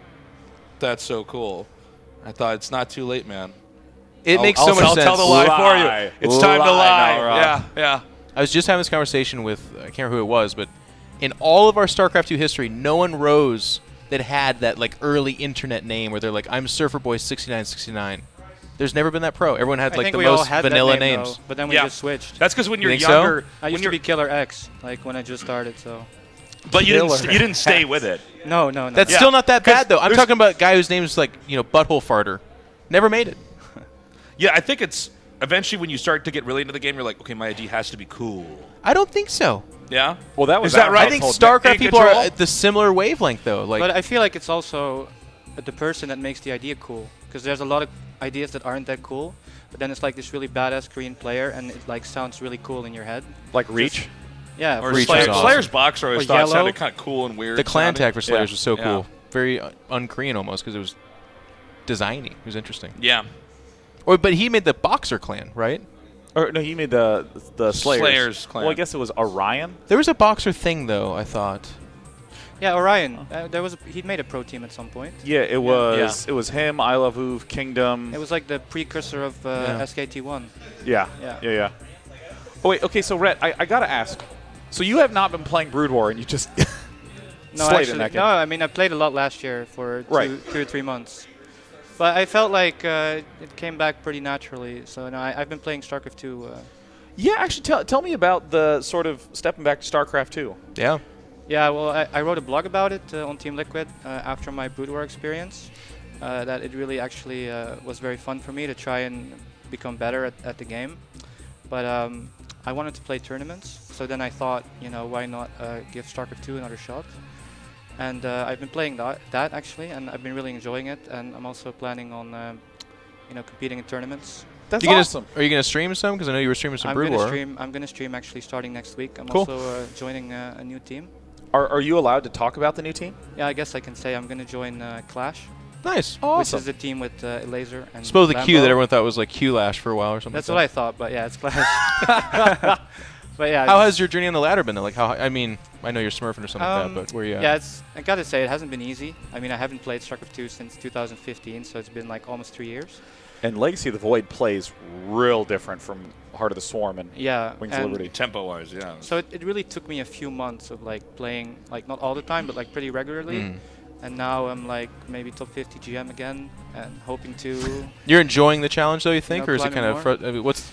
Yeah. Because for people that don't know, like you were a top level player coming back after a huge break. I always really enjoyed when I've been gone for a while because there's just so much more to rediscover again. So it's always really fun in the beginning, and right now it's really fun for me. I'm really enjoying it and looking forward to competing because I don't know. I don't feel like there's many other things that give me the same kind of thrill as competing. So as long as I can, I will try to do that because it's just so much fun for me. Artosis and Katsumi, we were the first people to get in to San Francisco for this event. So we were all sitting around talking. It's so true. It's like the thing that makes the game so good is that it's so challenging. But when you win a game, that rush of adrenaline, you can't really find any other game or anything else that can match that. Yeah. Well, it's got a lot of history behind it. It's like a fun, cool feeling. And the community acknowledges and admires people that put the effort in. Yeah. There's a respect there that I think is really cool. Even in other games, whenever you encounter people and you're like, oh, I come from, you're from StarCraft. They're like, wow, what a game. They always tell you their tale of it, too. They're like, I tried it. It was really hard. Couldn't do it. What do you do now? Oh, I'm a top-tier Hearthstone streamer now with like 15,000 people It's crazy. watching. All these people that played competitively at some point in time, if they go to another game, they always succeed. They're smart, talented people. Yeah. I wrote a blog about that a while ago, actually, because for a while it was kind of cool. In the Dota scene, a lot of the talent was StarCraft people, even into League of Legends and some of these other games. There were StarCraft people that kind of went out, and at first there was like this attitude of like negativity, but I tried hard to kind of put out there that it's so cool that our community gave birth to like so many different directions that people took in it's gaming. unfortunate people get like a little bit too tribalistic with gaming. Yeah, it's natural. But I think but StarCraft's this 20-year anniversary, obviously, like we started this a long time ago. you know? Yeah, I mean, it's so funny, like, hearing you talk about that irreplaceable feeling, Nick, of, like, when you win that game. I mean, my gameplay in Brood War, it's not good, and I know that. And so you'll wind up in those weird situations where you, like, lose your natural, and you have, like, a main and a third and a fourth, and you're like, I know I'm not supposed to be here. But then you, like, have this battle and this experience, and then when you win, you're like, yeah, I solved it. Yes. Well, the thing your is, hands feel good, and your brain feels good. And it's funny because I think one of the things that's great about StarCraft is that you don't actually have to be a top-tier player to enjoy it. I mean, you can be playing a low-ranked game and struggling, and winning at there too feels amazing. And it's a unique experience too. Yeah. It's not the difference between you did the same thing as the pro, but it took you 20% longer. It's like you just don't have. Like at low-level games, one of the big problems that players have is they just can't build workers as consistently. How easy is it to saturate gas? Trivial. Just put 3 dudes in there. Yeah. But then it's really hard to saturate minerals. So when you look at like low-level gameplay, they just don't have a lot of mineral units. It's like Lurker Muta, but then no Zerglings or something like that. And then you look at high-level gameplay, and then you have these huge Zealot numbers from good Protosses. And it's really cool to see that sort of contrast that emerges from different fundamental skills. I got to say, Ray, you're one of these players that you're always able to. You seem to always be able to go away from the game and then come back, and it's like you still have it. I mean, as an honest question, like, is there any reason why you seem to be able to do that? And a lot of people, we've all been talking about this with the remaster coming back. It my felt skill weird. Yeah, atrophies. I think all of us have that to an extent. Honestly, I don't really know, but I guess I've just practiced a lot when I was younger, and it just kind of became second nature. So, to be fair, Rhett's always been one of the more mechanically sound players of all the foreigners. Like, very Korean I think the level. mechanics are the most difficult thing to bring back to the level. And playing Brood War again, even after like 7 years of StarCraft 2, it only took me a few days, and I was already like macroing pretty decently. So I think I just with that aspect of the game, it just comes back pretty quickly for me. You've also talked a lot about the sort of rituals that you use to prepare yourself and get yourself in the zone, listening to the same music every single time. Do you still have those same sorts of rituals that you translate again to your modern play? Well, I used to be pretty religious about like listening to the same song like every tournament game, but like I did that. Yeah. I have to say that nowadays I'm like way more relaxed, and it doesn't really matter. What was the song, if I may ask? It was always like pretty bad songs. Barbie Girl. It's okay, I'm interested. Barbie Girl. At one point, it was Tayo Cruz with "There She Goes," and Lil Wayne "Dropped the World." Lil Wayne "Dropped the World" got me hyped. That was like 5 or 6 years ago. Yeah, those are the two. Freestyler. I like listening to Freestyler. Oh yeah. Actually, Freestyler gives me this nostalgic feeling because I remember when I started StarCraft when I was in high school. This song was like hugely popular in Europe, like 2000 or something. And every time I hear that song, it like takes me back to being that young kid. Like, it's really funny with music how that works and how it can like bring back like emotions and feelings from different times in your life. So yeah, that song I still listen to it sometimes, but I'm not sure it actually affects my StarCraft gameplay very much. I have that where if I listen to The Prodigy, because I listen to that Firestarter. so much. Yeah, all those songs, I'm like, oh, I'm immediately back in a Brood War game. It's so crazy. What do we know? What is the next match we have coming up? Dude, we're going to do a quick break, and then we're doing one of my favorite modes of all time, a 2v2v2v2.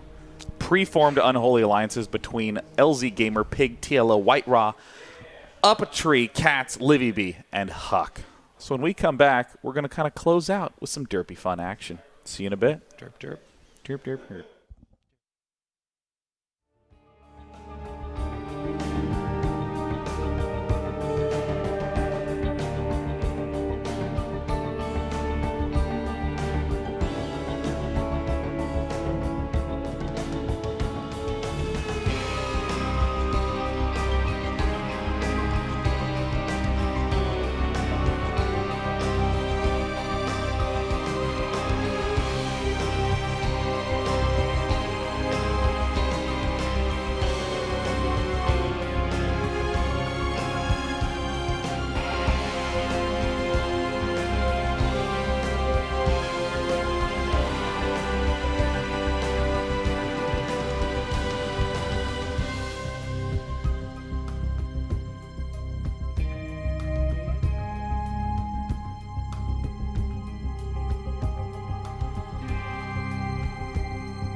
Wait, got it.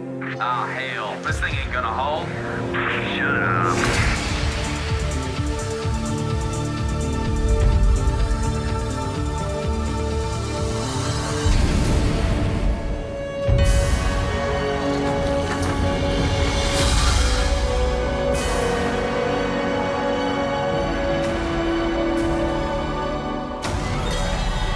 Hail. It's about time.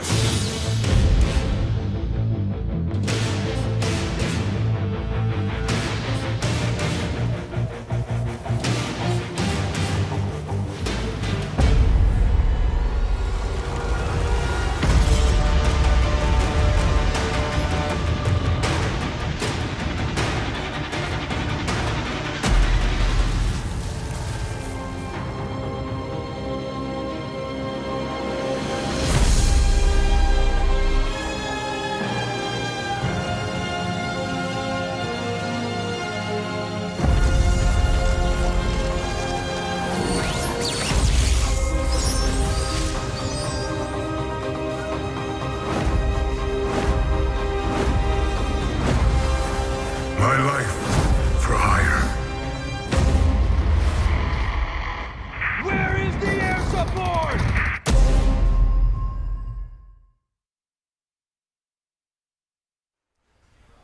Years later, we're still here. Isn't Yep. it crazy? 20 years. It's pretty wild how long we've been Do you feel in like this game. Do you feel like you really remember that much before StarCraft? Like it was a weird time, right? Before StarCraft? I remember it. Yeah, it was horrible, wasn't it? No, it I loved was it. hell. I loved it.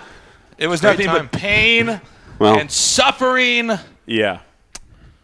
But 20 years going strong.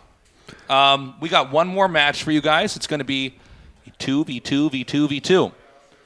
I have no idea what this is going to look like. One more match today. Yeah. We have That's a right. whole nother day. No, jam-packed actually, tomorrow. this is the last match in all of StarCraft. We're closing Damn. it down. We're closing shop after this. It's been a good run. This has been a beautiful experiment that we had. At the end of this cast, the greatest game ever made. we're going to explode And- into confetti. That's right. Holy cow. And when we do the final GG, we're all going to turn into confetti as well. Okay. Poof, poof, poof.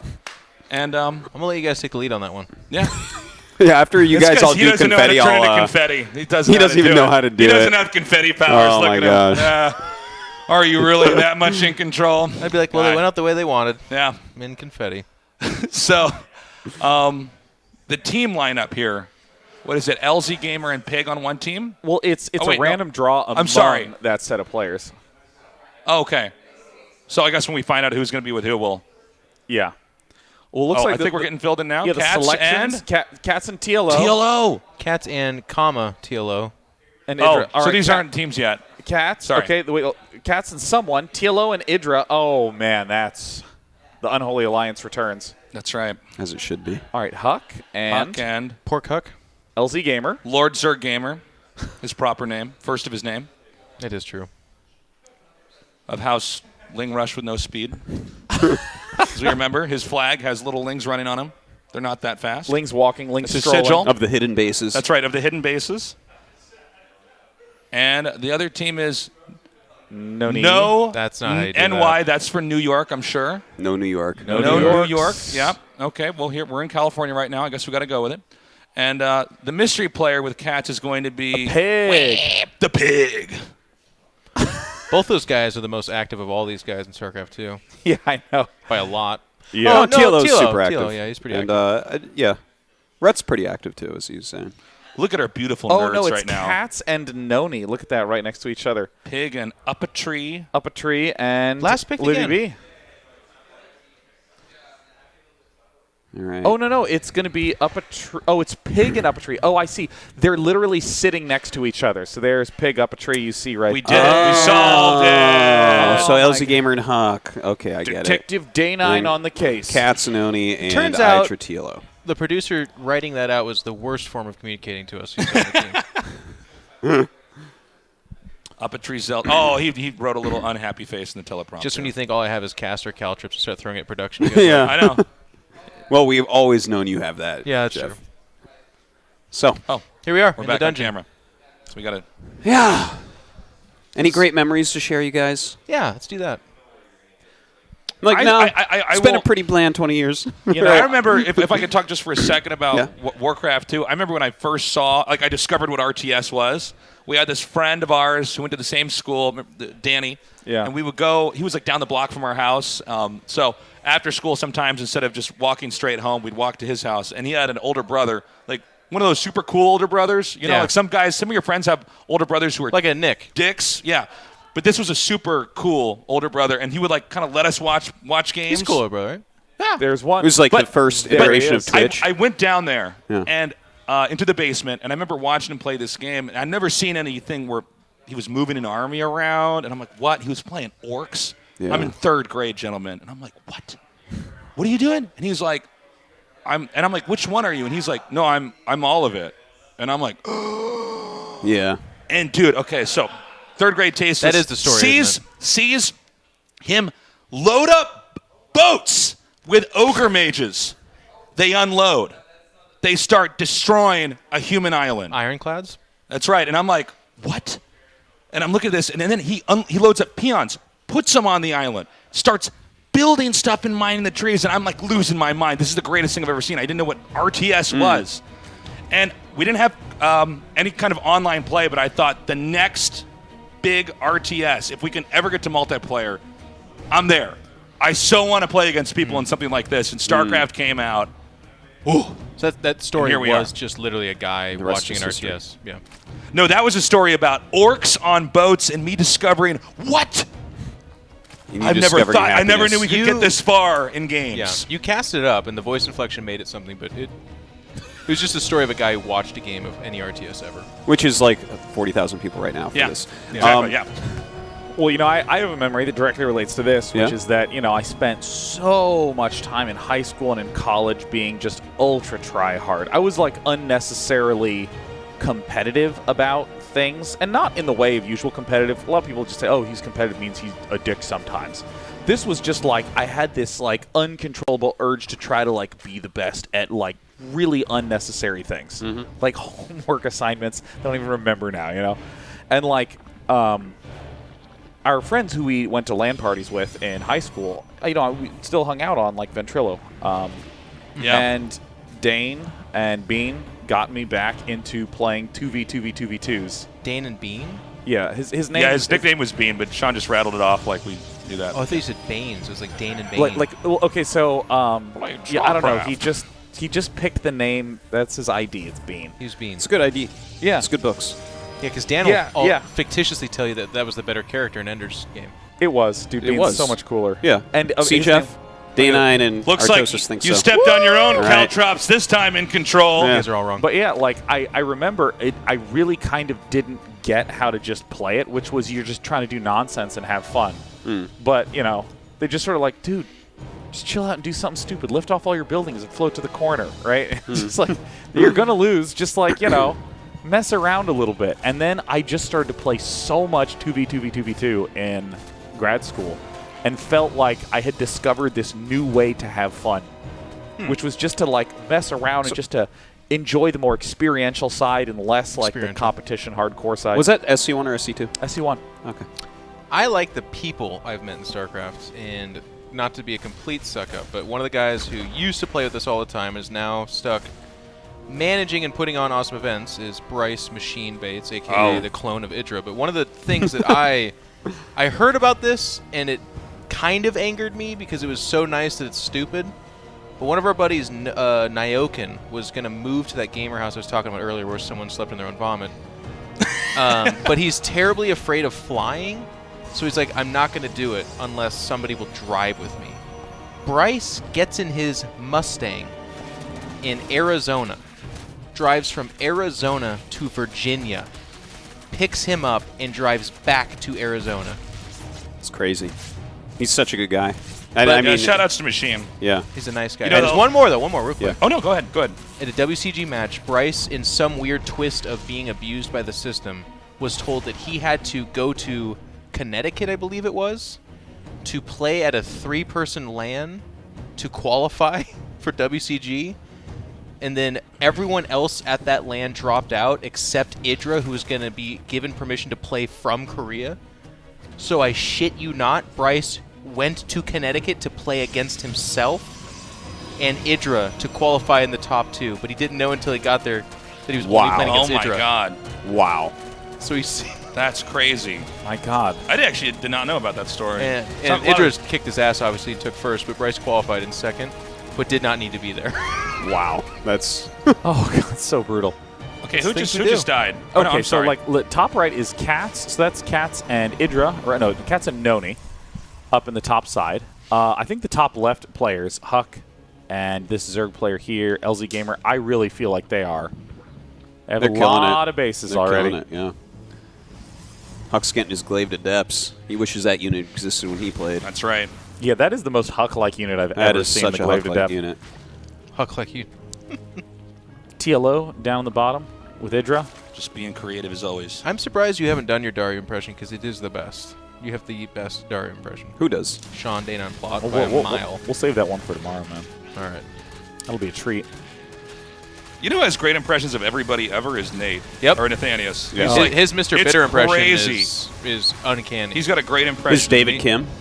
He's got a great David. He's just got a bunch. That one's got a he's- timeline on it, though. He's good for 20 seconds. But the and thing is, then he's further so goes good at bad. copying someone's speech pattern. Yeah. That I'm like, it's not just the voice; it's the speech pattern yeah, as well. it's the voice, speech, it's everything, man. He's he's just good. hilarious. He's a funny guy, that one. Look at how many tabs we have. It's so crazy. I don't want to take full responsibility for Nate, but we all raised him. You know what I mean? Like at first he was like this headband wearing, basement dwelling nerd, and then he became a basement dwelling head bang. You know, like same thing, but just kind of funny. Yeah. I was gonna say I was hoping that you'd say he became a good caster. I'm like, I just turned on his stream the other day. He's in a basement with a headband on. Yeah, well, yeah. The best part is he put himself there, though. He bought that place. What it is comparable to is those like old school black and white movies where two rich upper class dudes would be like, I can teach this scallywag how to act like one of us. And then it was, he showed him the way, and we got to walk like this, and do this, and then it's like a romance comedy about like the ugly high school girl that was hot the whole time. He except for undid him, his pigtails and changed out of not wearing overalls. Yeah, well, and stuff it's like the mediocre commentary that was still mediocre, but just like around more funny people. Damn. Yeah. Oof. Gosh. Well, with friends like you guys to laugh at all my jokes, I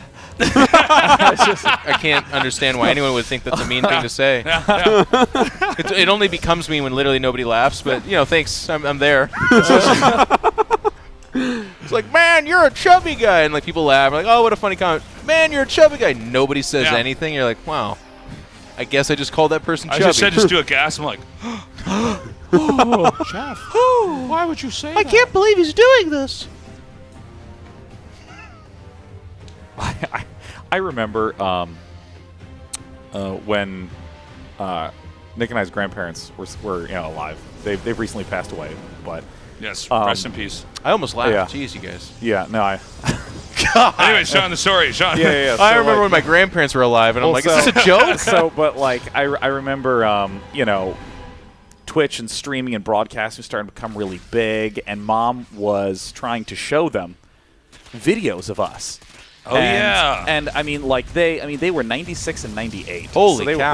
They were Good for them. Yeah, they were very old, hard of hearing. And I remember, I'm talking about StarCraft. So obviously it's like so abstract and they like can't quite make out what I'm saying.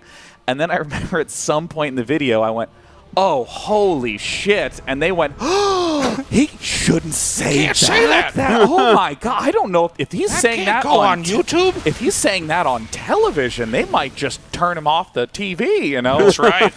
We're going to take her right off the TV box. Oh, gosh, it was... Dude, it was... cracked me up. Dude, it's so... I think, like, my first cast... so I did the New York event, right? USA Finals. If you guys miss, there's like somewhere it's got to be on the internet, but like me casting the first big event, which was in Singapore, and I'm like, okay, I'm skipping a bunch of classes in college. They've asked me to come here and cast this, and I get down there and I see the number of people that are going to be in the audience, and I'm like, okay, we're not going out to that, right? Like this is just going to be on the internet. They're like, no, this is going to be full, and everybody will hear your voice, and I'm like, oh my God, man! God, that was one story, but like four subtle brags. And then, Wait, how many people were in the audience? Oh, it was packed. Like it was a huge amount of people, and I'm kind of nervous because I'm like, I don't really know because it was how like to do this. 20 to 50,000 or something. Yeah, and then, like huge. and so Taylor just the game's made about that to start. golden I'm like, all right, are you guys excited? And I go like, come on, and my voice breaks, and I'm like, oh, this is horrible. Oh my God, that's you got funny. a bomb, man. You got a bomb. Oh my God. Look at this. Take it away, Nick. This is the game. Oh I can't my even. God. My brain. The computer can't take it. Oh my What God. is going on? I don't know. What is going on? Guys, I think the acid's kicking in. What happened? We need more I feel of like that this. was a really poorly made GIF. Yeah, that was. What if we celebrated 20 years of StarCraft by making people not know what StarCraft looks like? That was something else to see. So, we got this push coming up here. Who's orange? Sorry, hold the cursor for that one time. Nick. Every free for all 2 is 2. It's like Huck. who is? We got a Zerg here. There's a Protoss. There's There's apparently the bad guy. Call traps inbound. Stay on course. I'm just saying. Ride it, man. Now, which one's the purple one? Where's my little helper person? There's a yellow Protoss here. I'd still like to know who that is.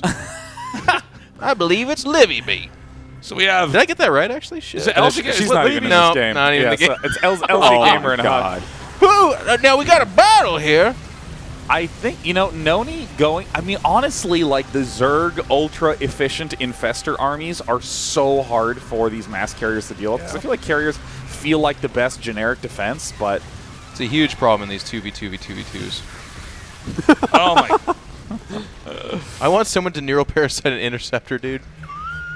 Wait a It's minute. not possible. If you have your carrier neural parasited, and then your teammate neural parasites the infestor, do you get the carrier back? Oh my God! Stop! I don't know. We got to get to the bottom of this. That breaks my mind. But you stopped there. Why? If you do that, then Keep you get a it neural going. parasite, and that's what makes Battle.net And then crash. you do enough neural parasites back and forth on that side. Just Mike Morheim for the rips out of the infestors? infestors. Just stop! Leave it alone. We call it the shoelace technique because eventually it looks like a shoe. I called it the human centipede personally, but go ahead. Is that the one? That's the one. That's the line? Okay. In control. Your Gatsby laugh can't save you this time. Guys, I did not see the line there. I sprinted right past it. I apologize. I'm sorry. All right, here we go. I don't right, know so, I mean, what's happening. Now, which one is the orange We need Protoss? a better computer to run this. All right, so I think the air units are winning. The I Terran think player's Cass up and a Noni are tree. doing well, right? Yeah, go ahead. Oh, no. Never mind. Now Up a Tree gets in there. Tree is just... God, you cursed the crap out of him. It was like the second you said they're doing well. Okay. Not okay. Ow. Yeah. he's screaming, I regret it. Look at this. Yeah. I mean, this is like the that's great cutscene that they wouldn't use. he doesn't even regret the specific thing. He just has regret. He's just full of regret. He just feels the emotion regret right now. Regret. He's not sure what it is. Was it making the Marines? Was it attacking the Marines? It's just regret I in think general. that would make a great tattoo. What do you guys think? regret. Oh my God, that's a great idea. Yeah. Do it. Oh, Jeff. What are you, a cobbler? Oh, well, I regret. Yeah. So, I think it's actually just this top and bottom base. It's this bottom center base that Green Zerg has. That is Green's huge though, man. Is that Idra? Green seems to have a lot. Tell me it's Idra. Yeah, it's Idra. Idra and Dario.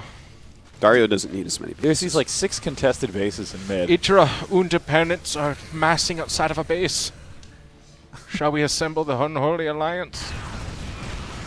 Oh my God! What is happening here? They're cloaked because cloaked infestors. Yes. Mothership. He should burrow them too. Yeah. Oh my God! Then you'll Then need even if two you have an detectors. observer, it can't see it. You You need have to have two two different sources. detectives. Yeah, exactly. Scan the observer. Now, which one's the Terran player? Okay. Burrow them, please. Someone tell him. No, That's let it, Cats. let it Burrow happen. them. Cats knows. That's Cats. Why isn't he? He wants enhanced mobility and bumpiness. Bumpiness. I read that think- as something else. Very well. I mean, LZ Gamer and Huck is going to win another game by just being strategically ignored. Yeah. Which one is he? He is the orange Protoss, and LZ Gamer is the yellow Zerg. So now, how much do they have? Where is their army? Well, is Huck AFK? That doesn't look like much. What is that? He's got 2 Immortals right now. What are those for? Does not look like much. And there's this like huge series of battles going on at the bottom, and I mean, like again, the bottom center base is like, oh my God, he regret. Oh, he should regret. Well, oh gosh, how do you even get out of there? Counterplay. Is that what it said in the patch notes? Oh, it's just brilliant. Yeah, I mean, like anything with like unit generation, I guess Zerg might be what I'm saying. Like swarm host infested Terran broodlord. In one of those free-for-alls for Twitch Rivals, the event leading up to this, Vibe took over a Pro built-in Nexus in an SCV built to CC and was chrono boosting Ravens out. It's amazing. With Zerg. Yeah. Did he inject the starport? Yeah, but why can you chrono boost the starport but not in, Inject it, yeah. You should at least be able to inject the CC. That's what I'm saying. Less CVs pop out. Dude, I love that the StarCraft 2 engine is just like babies come out. The StarCraft 2 engine's like, I'll allow it. It's fine. Yeah, no. Should be able to. You could put things in Nidus canals as well. Or worms. Really? I hope that what happens when you try to load a Thor into an Overlord? Does it just the tentacles hold up the big metal thing? I don't Just know. in fetal Oh position. my God! Can you do that? Probably. You probably can. It probably disappears. That's the only other way to That make doesn't even. Battle.net That won't completely look crash. right. And then Like the Overlord flies in your base, you're like, I bet there's 8 lings that, and a Thor comes out. Holy cow! Oh no! It's That's even crazy. funnier if it could hold 8 Thors. Imagine that. And then 8 Zerglings kill it anyways. It's like a clown car in there. Well, in the future there was only war. That's a Okay. See, I don't know if this is really necessary. Beautiful. Noni's just trying to bust in and I guess just deny these 2 mining bases. I mean, really it's about just denying the fringe bases for everyone. In a 2v2v2, every screen is just battle. All right, honestly, I do have. I kind of wanted to say that my money was on orange-yellow in the top left, but Noni's kind of. By the way, with this lag, it seems like Corrosive Bile gets kind of a boost. Yeah, it's kind because of you a can't buff quite here. get your stuff out in time. Yeah. Didn't think of that. The lag community's been talking about for a while though.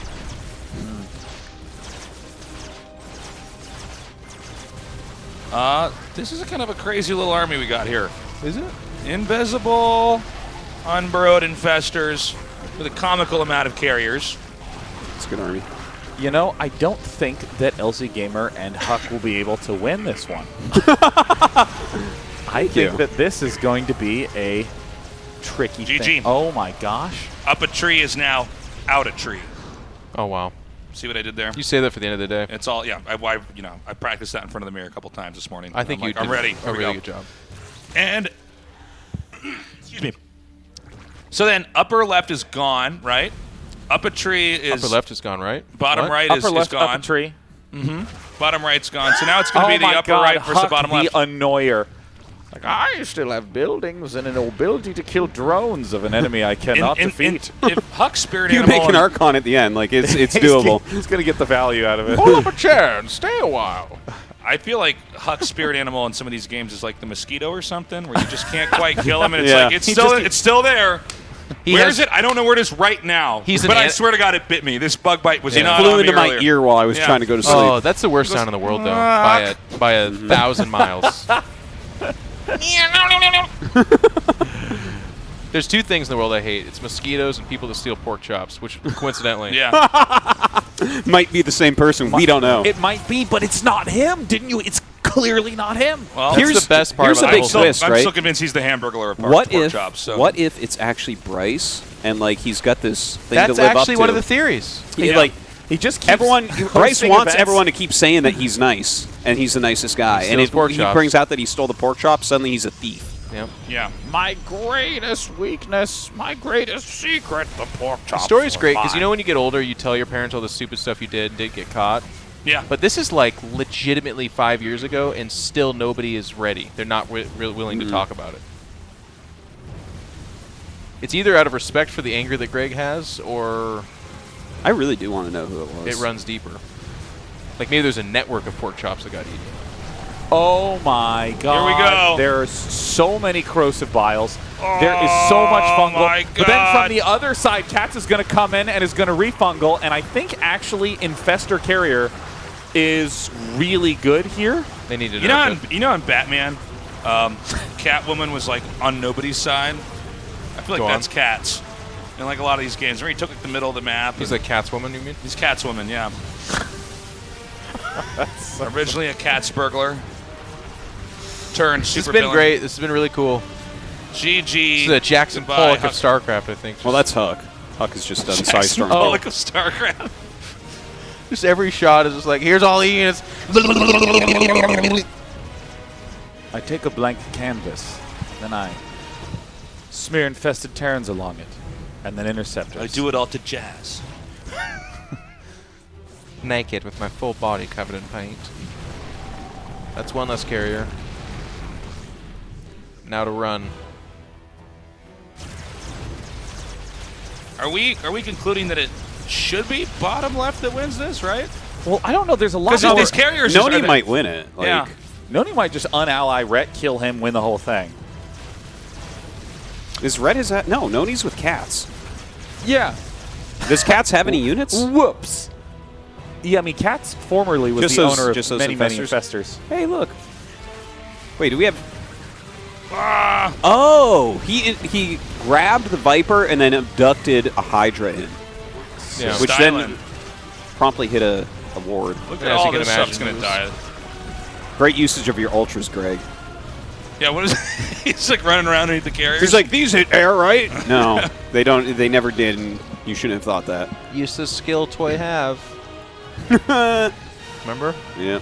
Man, I was ragging on the carriers in the previous games.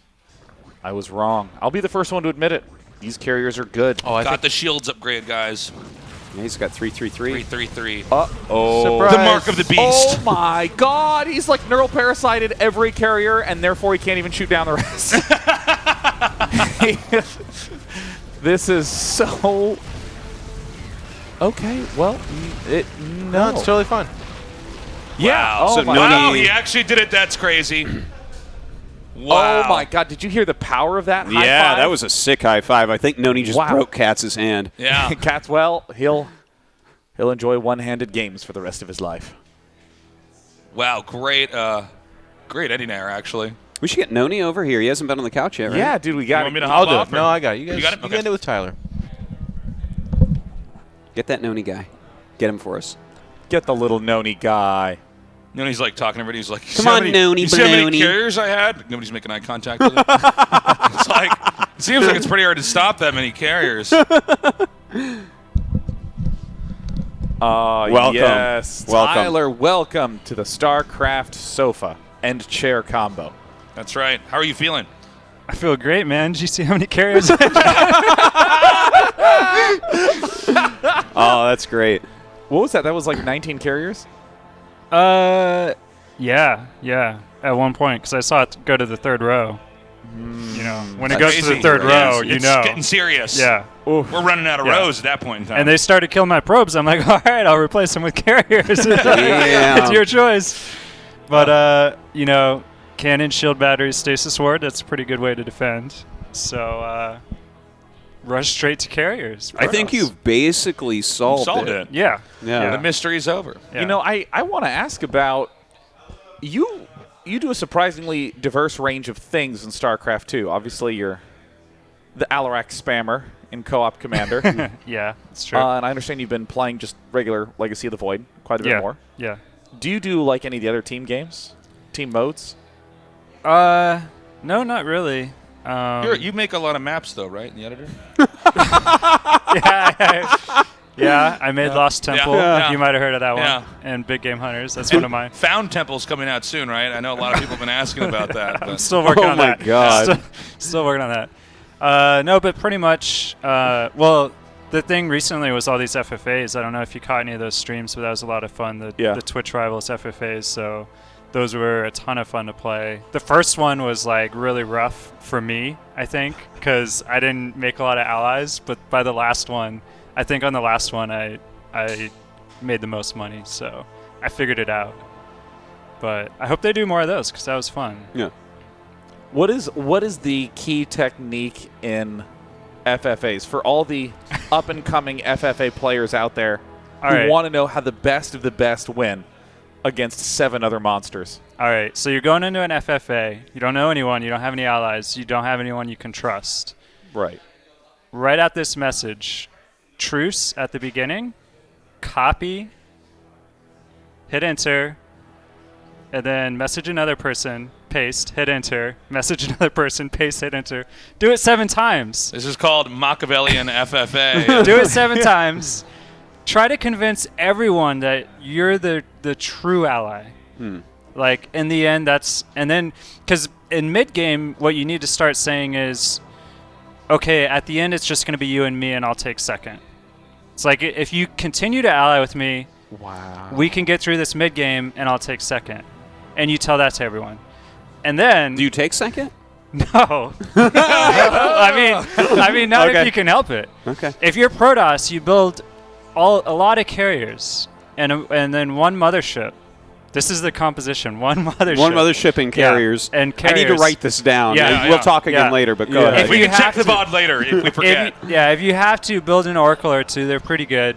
And then, when the time's right, just backstab whoever you need to backstab.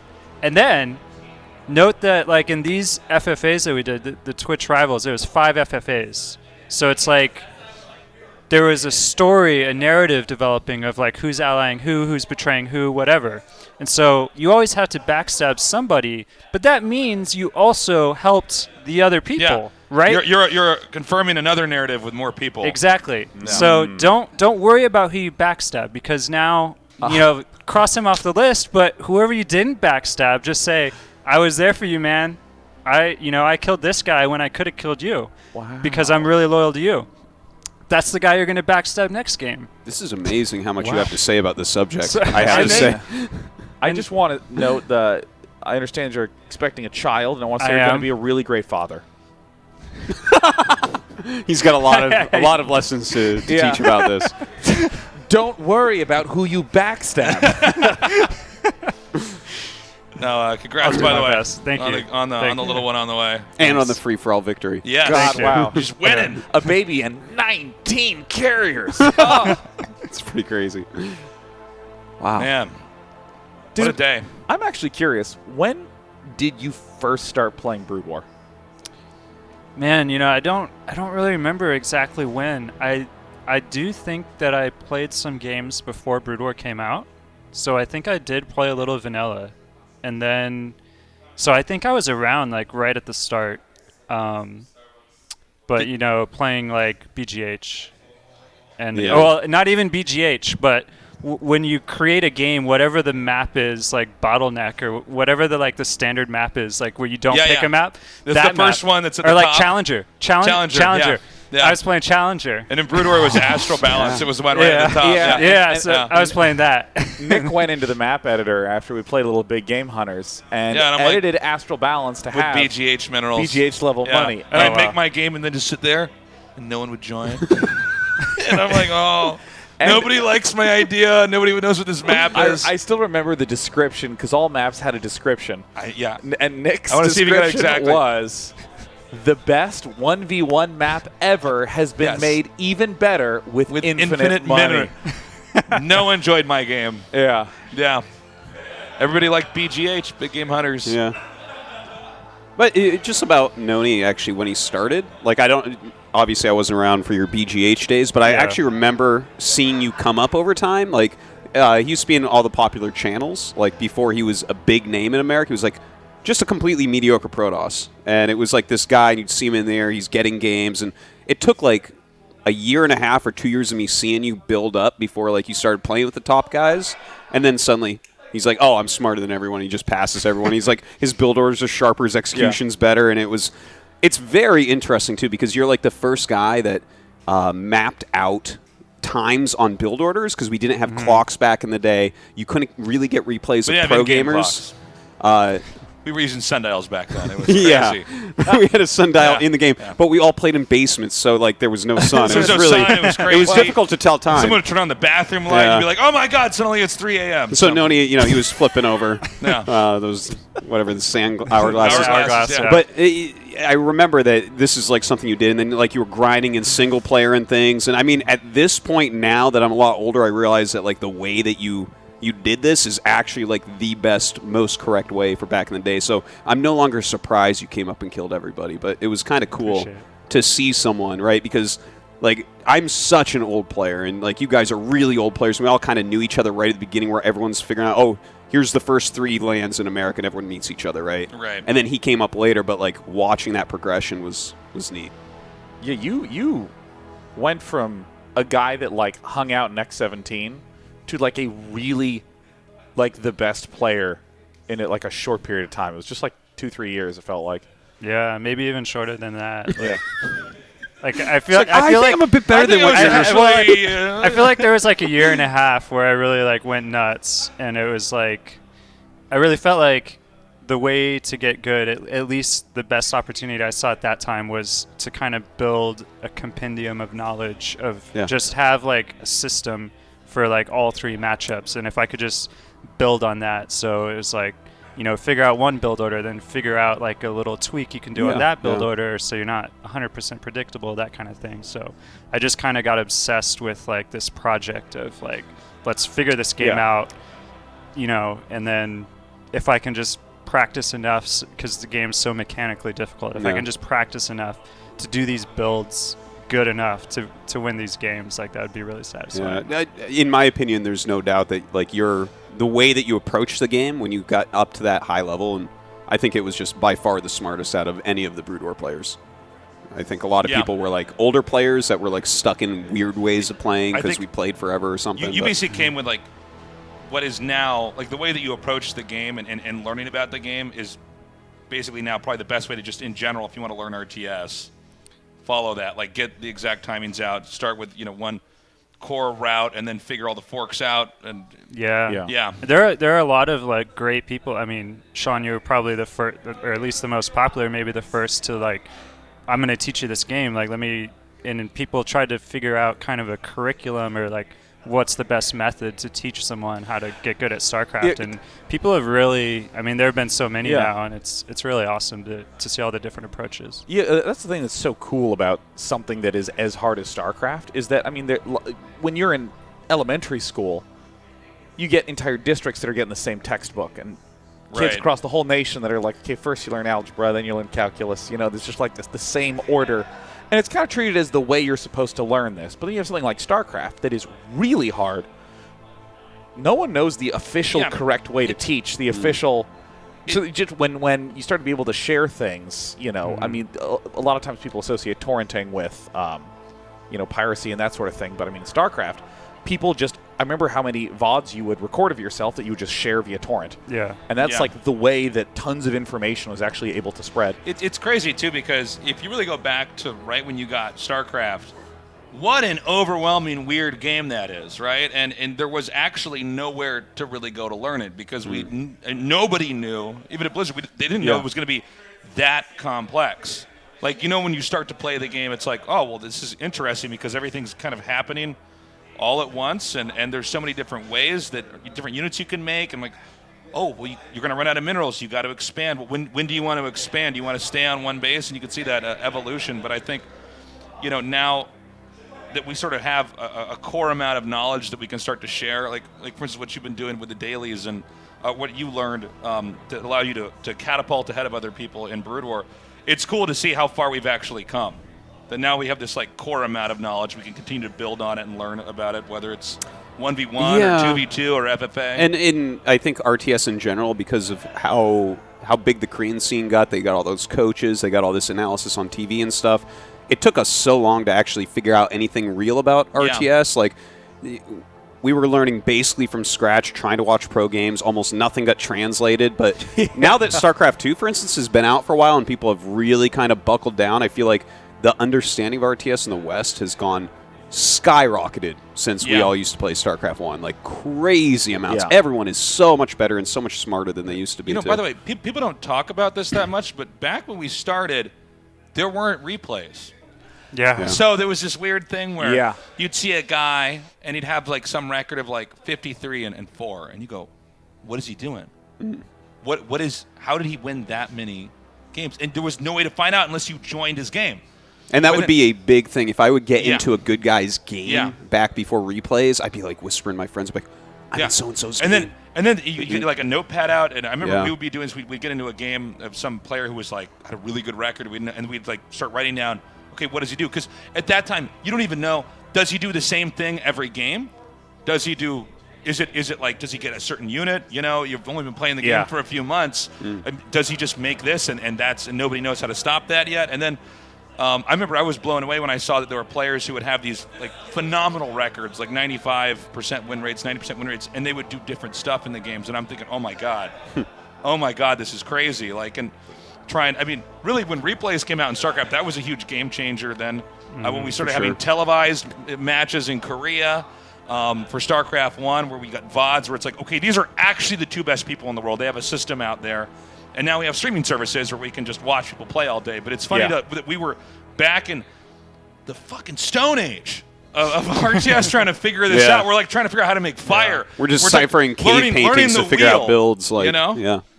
Yeah. So it's cool to see how far we've all come. Yeah. You know, how far RTS has come. Did you guys see that interview of Flash that was on Team Liquid? So sick. That was so sick. It was such a good interview and so well translated. It really blew my mind because I was like, you could really pick up like, this guy thinks about the game like on a whole nother level. Yeah. It's like, to me, it's like I'll figure out a few strategies that are viable, and I really won't know which one's better than which. Like Flash knows. Yeah. Like he's like, this one is actually better, and then not only is it better, but I'm gonna practice it so much and like perfect it to the point that it's like on yet another level. Like this is what he's done with TVZ. Yeah. And it's just like, dude, multiple times. You're like, insane. Literally in the last year, he started to do this 1-1-1 style where he goes barracks, factory, starport. That's where the 1-1-1 comes from. Is the 3 different production buildings, like very, very quickly. And this is really, on one hand, it feels like it can do a lot because you have vultures to be able to deal with some zerglings early and maybe harass drones, and they can get a wraith or a dropship and then drop and maybe pick off some overlords. And then you have the ability to get the science vessel as a follow-up. You have the ability to get tanks. You can start making marines. It sounds good, except you just have so few units, and they're all highly focused. Like, vultures can only deal damage to light units. Wraiths are only good against just overlords, and they're bad against mutas, right? Like, and you have almost no marines. So this build just loses a ton. But Flash was like, no, I think something's here. And so on his stream, all his viewers were making fun of him for like 4 or 5 months, being like, this doesn't work. He was losing so many games at first with it. He was losing almost 95% of his games, and then he started to stabilize a little bit, and then it just clicked, and now he had like over a 90% win rate. And normally we talk about like 52 to 48%. Yeah, if you're like somebody with a 55% win rate, it's like, wow. You're high ranked? Yeah. That's impressive. And so then he just started to like destroy people with this really weird build where he would have like 12 marines and 5 tanks and 4 science vessels and like push right before Hive.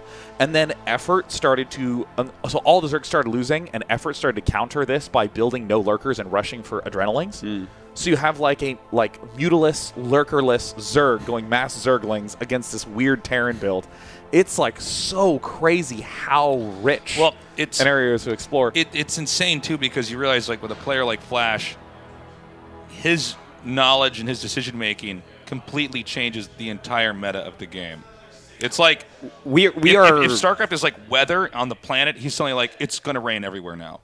You know what I mean? Or like it's going to be, the whole world's going to dry up because it's going to stop, or there's going to be hurricanes, and it's like, okay, now we have to completely change the way we're handling stuff. We're in a weird place in StarCraft 1, and it's very interesting, I think, because he is the best player ever. In any game. In any game ever. The domination that he has, he's a 2-time Bonjour now. It's like, what? He was a Bonjour like 8 years ago, and now he is again. And he wins everything, and it's like, everything he does is so ludicrous. He's not a Terran player. He's something else, and I don't know. In that interview on Team Liquid, guys, definitely go check that out. It's like one of the best things I've ever read. Yeah. Just to get a glimpse inside his brain. Because, like, I watch him play, and it makes me feel stupid.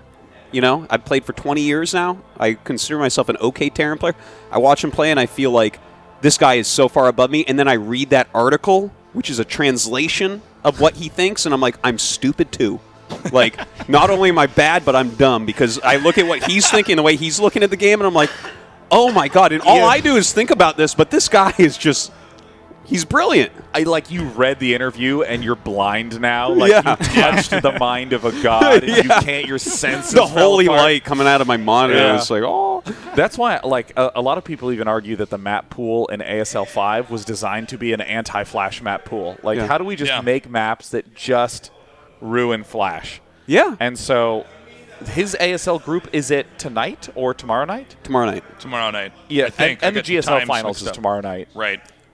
Yeah, GSL Finals is tonight, I think. Tonight. Yeah. And then tomorrow night is Flash's group. And that round of 16, only 2 Terran players. Him and one other guy who got through because he got a Terran versus Terran. Right. And then held a Zergling Rush. All right. But, yeah, I mean, it's crazy. And that's how good he is. And I don't know. I don't know how we got on this. It's just crazy. Well, to pull it all together, I think it's crazy that we started out with this game and we don't know anything. And now we have someone who's like the Beethoven of StarCraft, you know. It's like we start out making sounds. Beethoven, he's the Bach clicks. of StarCraft. He's the Bach of StarCraft. But before that, we were just like hitting barrels and clunk, clunk, clunk, and eventually now we have, like incredible music, and it's so yeah. And it's been really cool to see also just the extraordinary level of play of StarCraft 2. Like watching GSL lately. I mean, Legacy of the Void is so intense and fast-paced, and there's just so much multitasking that's involved, and I mean, I still can't get over Dark vs. Mario Game 5. Oh. What the hell was that? I was like, I think both players should be awarded a win in this game. Good job. Yeah. Medals for both Absolutely. of you. Three players in the finals. FFA in the finals, you know? Why not? And they're all spamming truce to each other as they're watching this VOD. And it's kind of cool, too, because in StarCraft 2, it's a younger game than StarCraft 1, and we get it patched a lot more, so there's a bit more variation in it. Yeah. But, like, we're seeing the very top stay at the top, right? Like, we got 3 Terran players up there, we got 3 to 4 Protoss, and then we got, like, 3 or 4 Zerg. And, like, for instance, look at Rogue. How many tournaments did he win recently? Right, he won IM Shanghai last year. He won Super Tournament number 2. He won BlizzCon, and he won IM Katowice. There's only 2 tournaments in that row that he didn't win. Yeah. And it's like, well, I mean, in the old days, we call this a bonjour when you win 4 out of 6 tournaments right in a row, and 2 of them are world championships. Bonjour. Bonjour is like a Korean word for someone who's like the very, very best. Yeah. It's something like the very, very, very best. So, yeah, I'm just saying it's like, it's pretty wild to see this game kind of stabilize in this way, even though we get all these patches that are switching things up. Like the very top players are kind of remaining there. And that I feel like that's just very nice and refreshing, because I feel like it's almost like a sense of maturity of the game. Because you know, when Wings of Liberty came out, it was like literally a completely different top 8 every single weekend tournament. You know, like no Bless won an MLG, and I'm amazed I even remember that name. Wow, it's gone, right? Yeah, that's a throwback. And it was almost, it was on one hand cool, but there was a lot of volatility there. And which I think is natural, the start of anything. Of course, yeah, because I mean, especially in a strategy game where some of the, like a lot of the skill edge that you'll have over someone is, you just didn't know that, and I knew that, so I won. Yeah, you just didn't early know on, that that's you couldn't hold that rush off, so there you have it. And now there's just so much richness of knowledge and executional skill.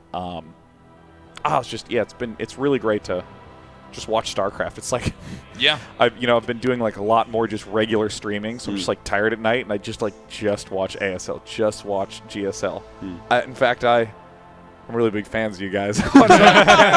We've been pretty busy lately. I mean, there's been a lot of ASL and GSL. There's a lot of we had Super Tournament, and we go back right after this. So, yeah, man, lots of good StarCraft out there nowadays. It's a great game. 20 years. And with that, we're starting the same time tomorrow, right? Yeah, we will be back at 10 a.m. Pacific. I don't know if it's Pacific Standard Time or Pacific Daylight Time. There should just be one time zone. It's a perverted tradition. You know that a lot of countries don't do the daylight savings.